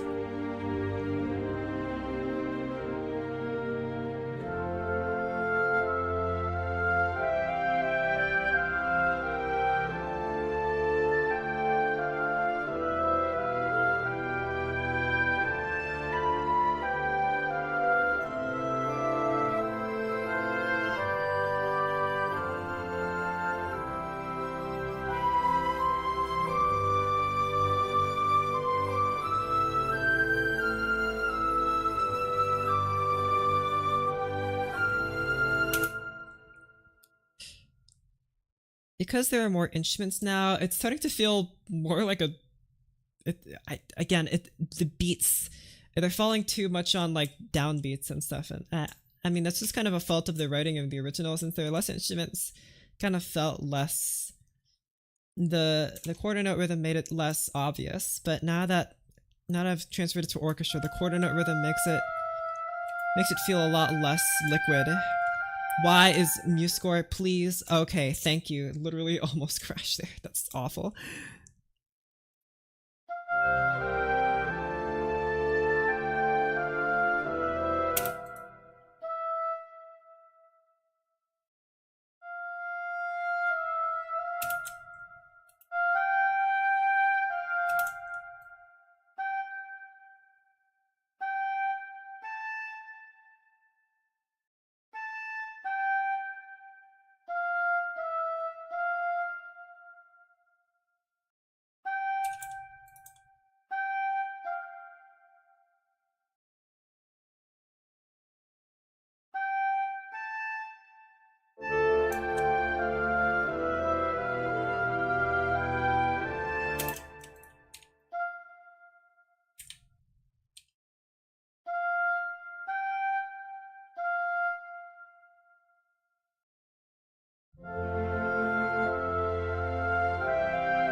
Why are you guys slightly out of tune?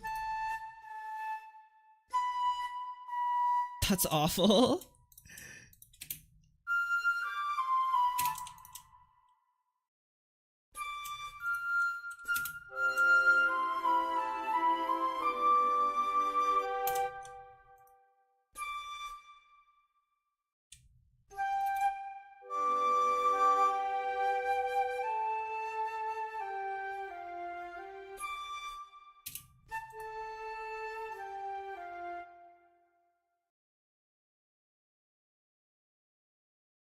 Okay, try it with the new altered melodies.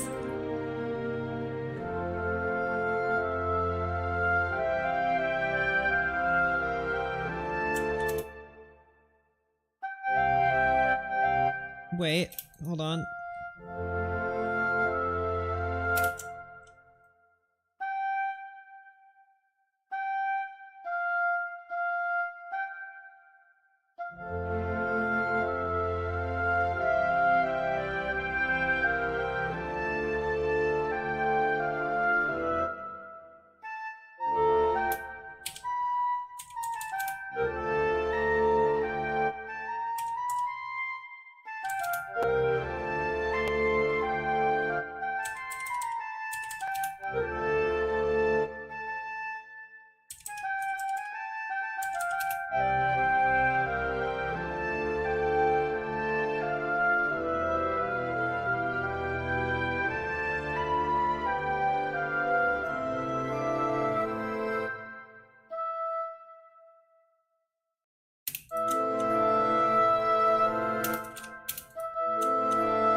Hold this note a little longer, please, my friend. Thank you.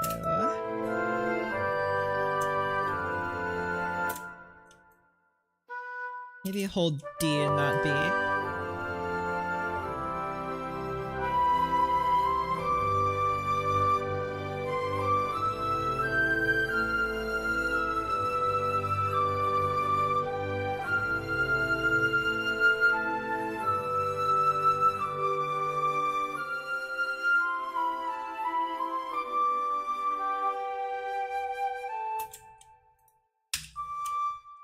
Okay.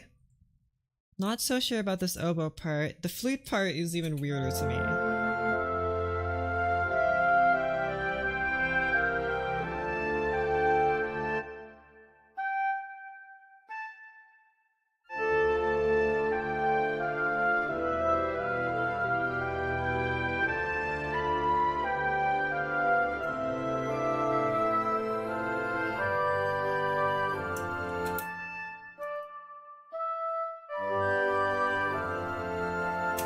No, gotta stay at D. And I feel like you need to just play this normal ascending part. Just like that. If you could keep the slurs, please. No, what the heck is that thing?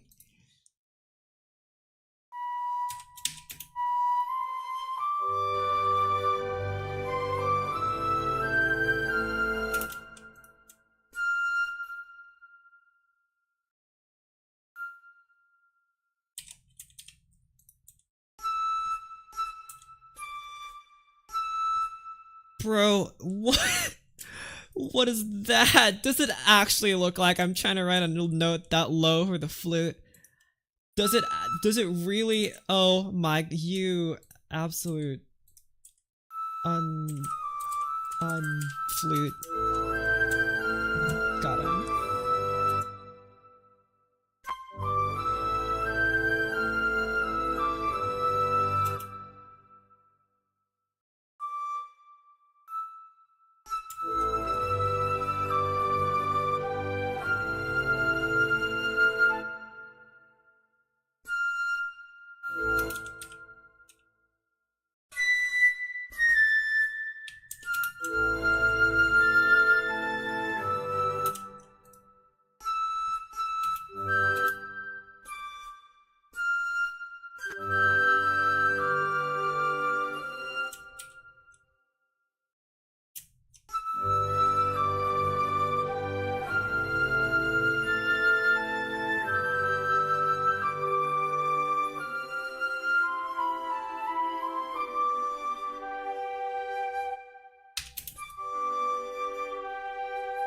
Okay, good.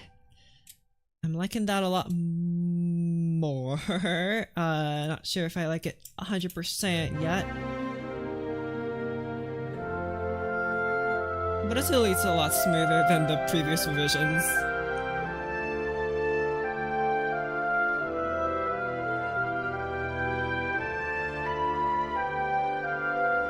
Okay, it's a little too loud, hold on.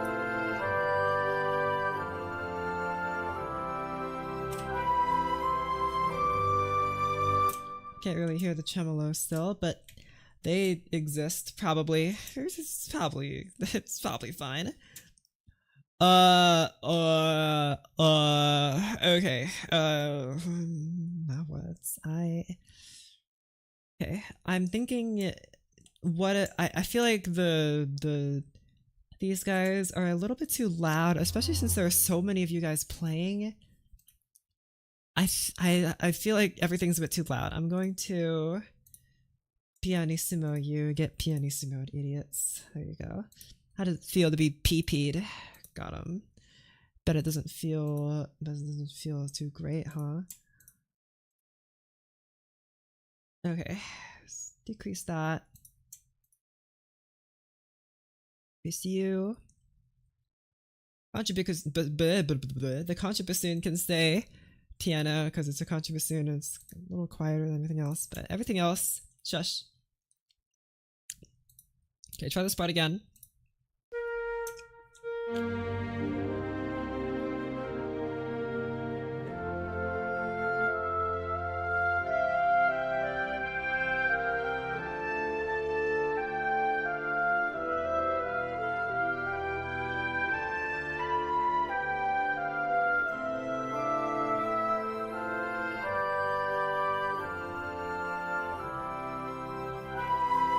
Now you can't hear it at all, really. Now there's just nothing. It's gotta be piano.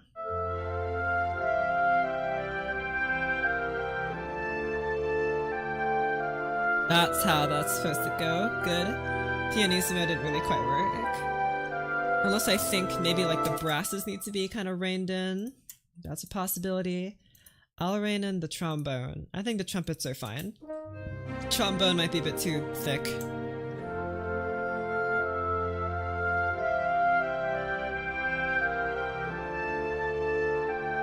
Okay.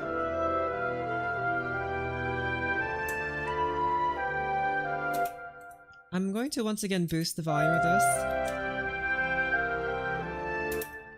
Oh yeah, you guys aren't really matching anymore, are you? Because I changed this. Oh. I guess I should make you match. Let's make you match.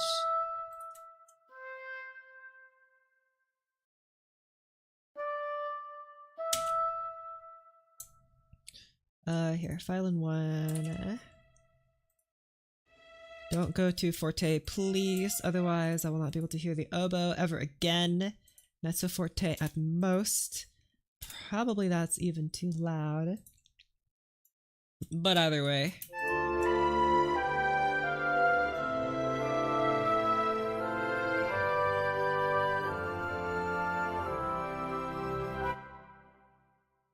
Here, just kind of die off here, and then you can come back here with this bit.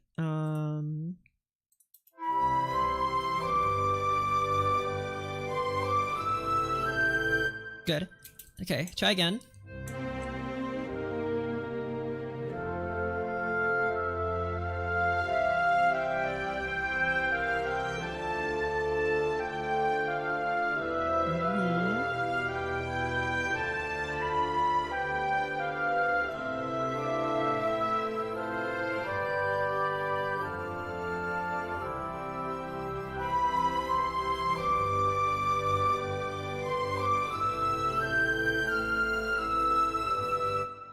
I feel like the violins need to be more prominent in the latter half and much less prominent in the first half, right? It'll just kind of be kind of in the background here, and then here in the latter half they can shine, right? When they play with the flutes. It'll shine a lot brighter, right? So... And also, I forgot, also, they're no longer playing with the flutes because of my rhythm changes.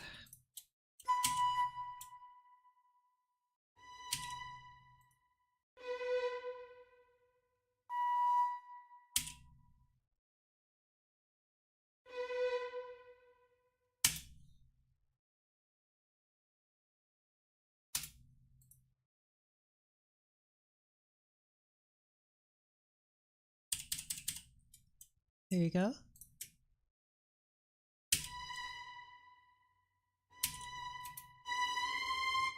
Definitely not forte, my friend.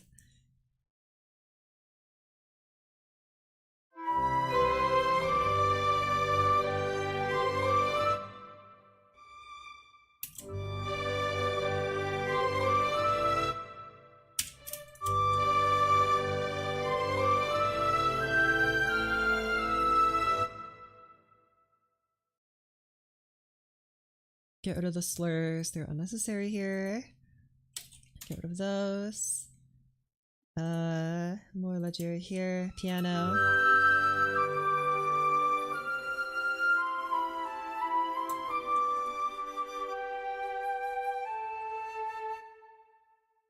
And octave here.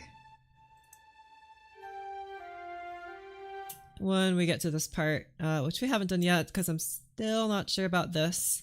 I might have to listen to some other pieces to get like a reference, like gauge what I want here.